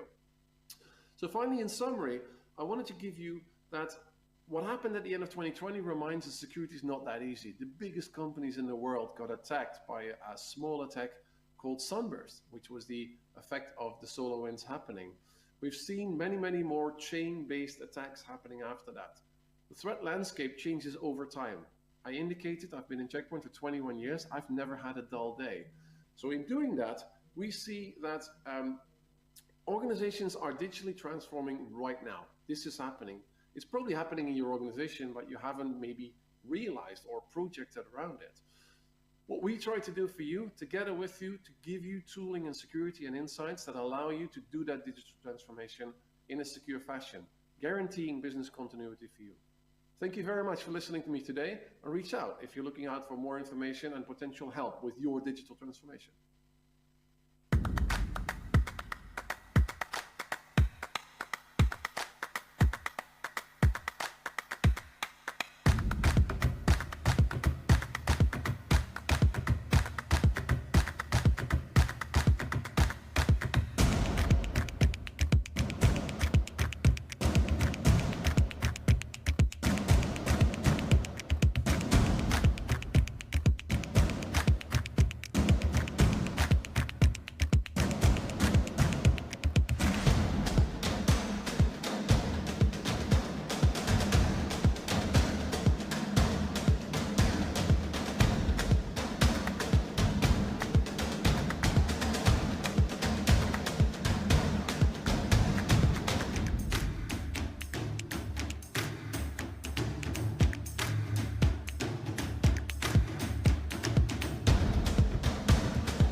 Fantastic. Welcome back, ladies and gentlemen, to the CIO East Africa Cloud and Security Summit Virtual Forum. We are glad to have you here. We've had such an amazing session, and the speakers, it's been quite amazing. And thank you once again to Peter Sankwijil. Thank you for taking us through that particular session of securing the cloud transformation. We also appreciate Keith Andere and also his panel for just guiding us through re-engineering the cloud infrastructure for digital transformation. I'm confident that most of us have been informed, empowered, and we're going to be the game changers that the world needs today.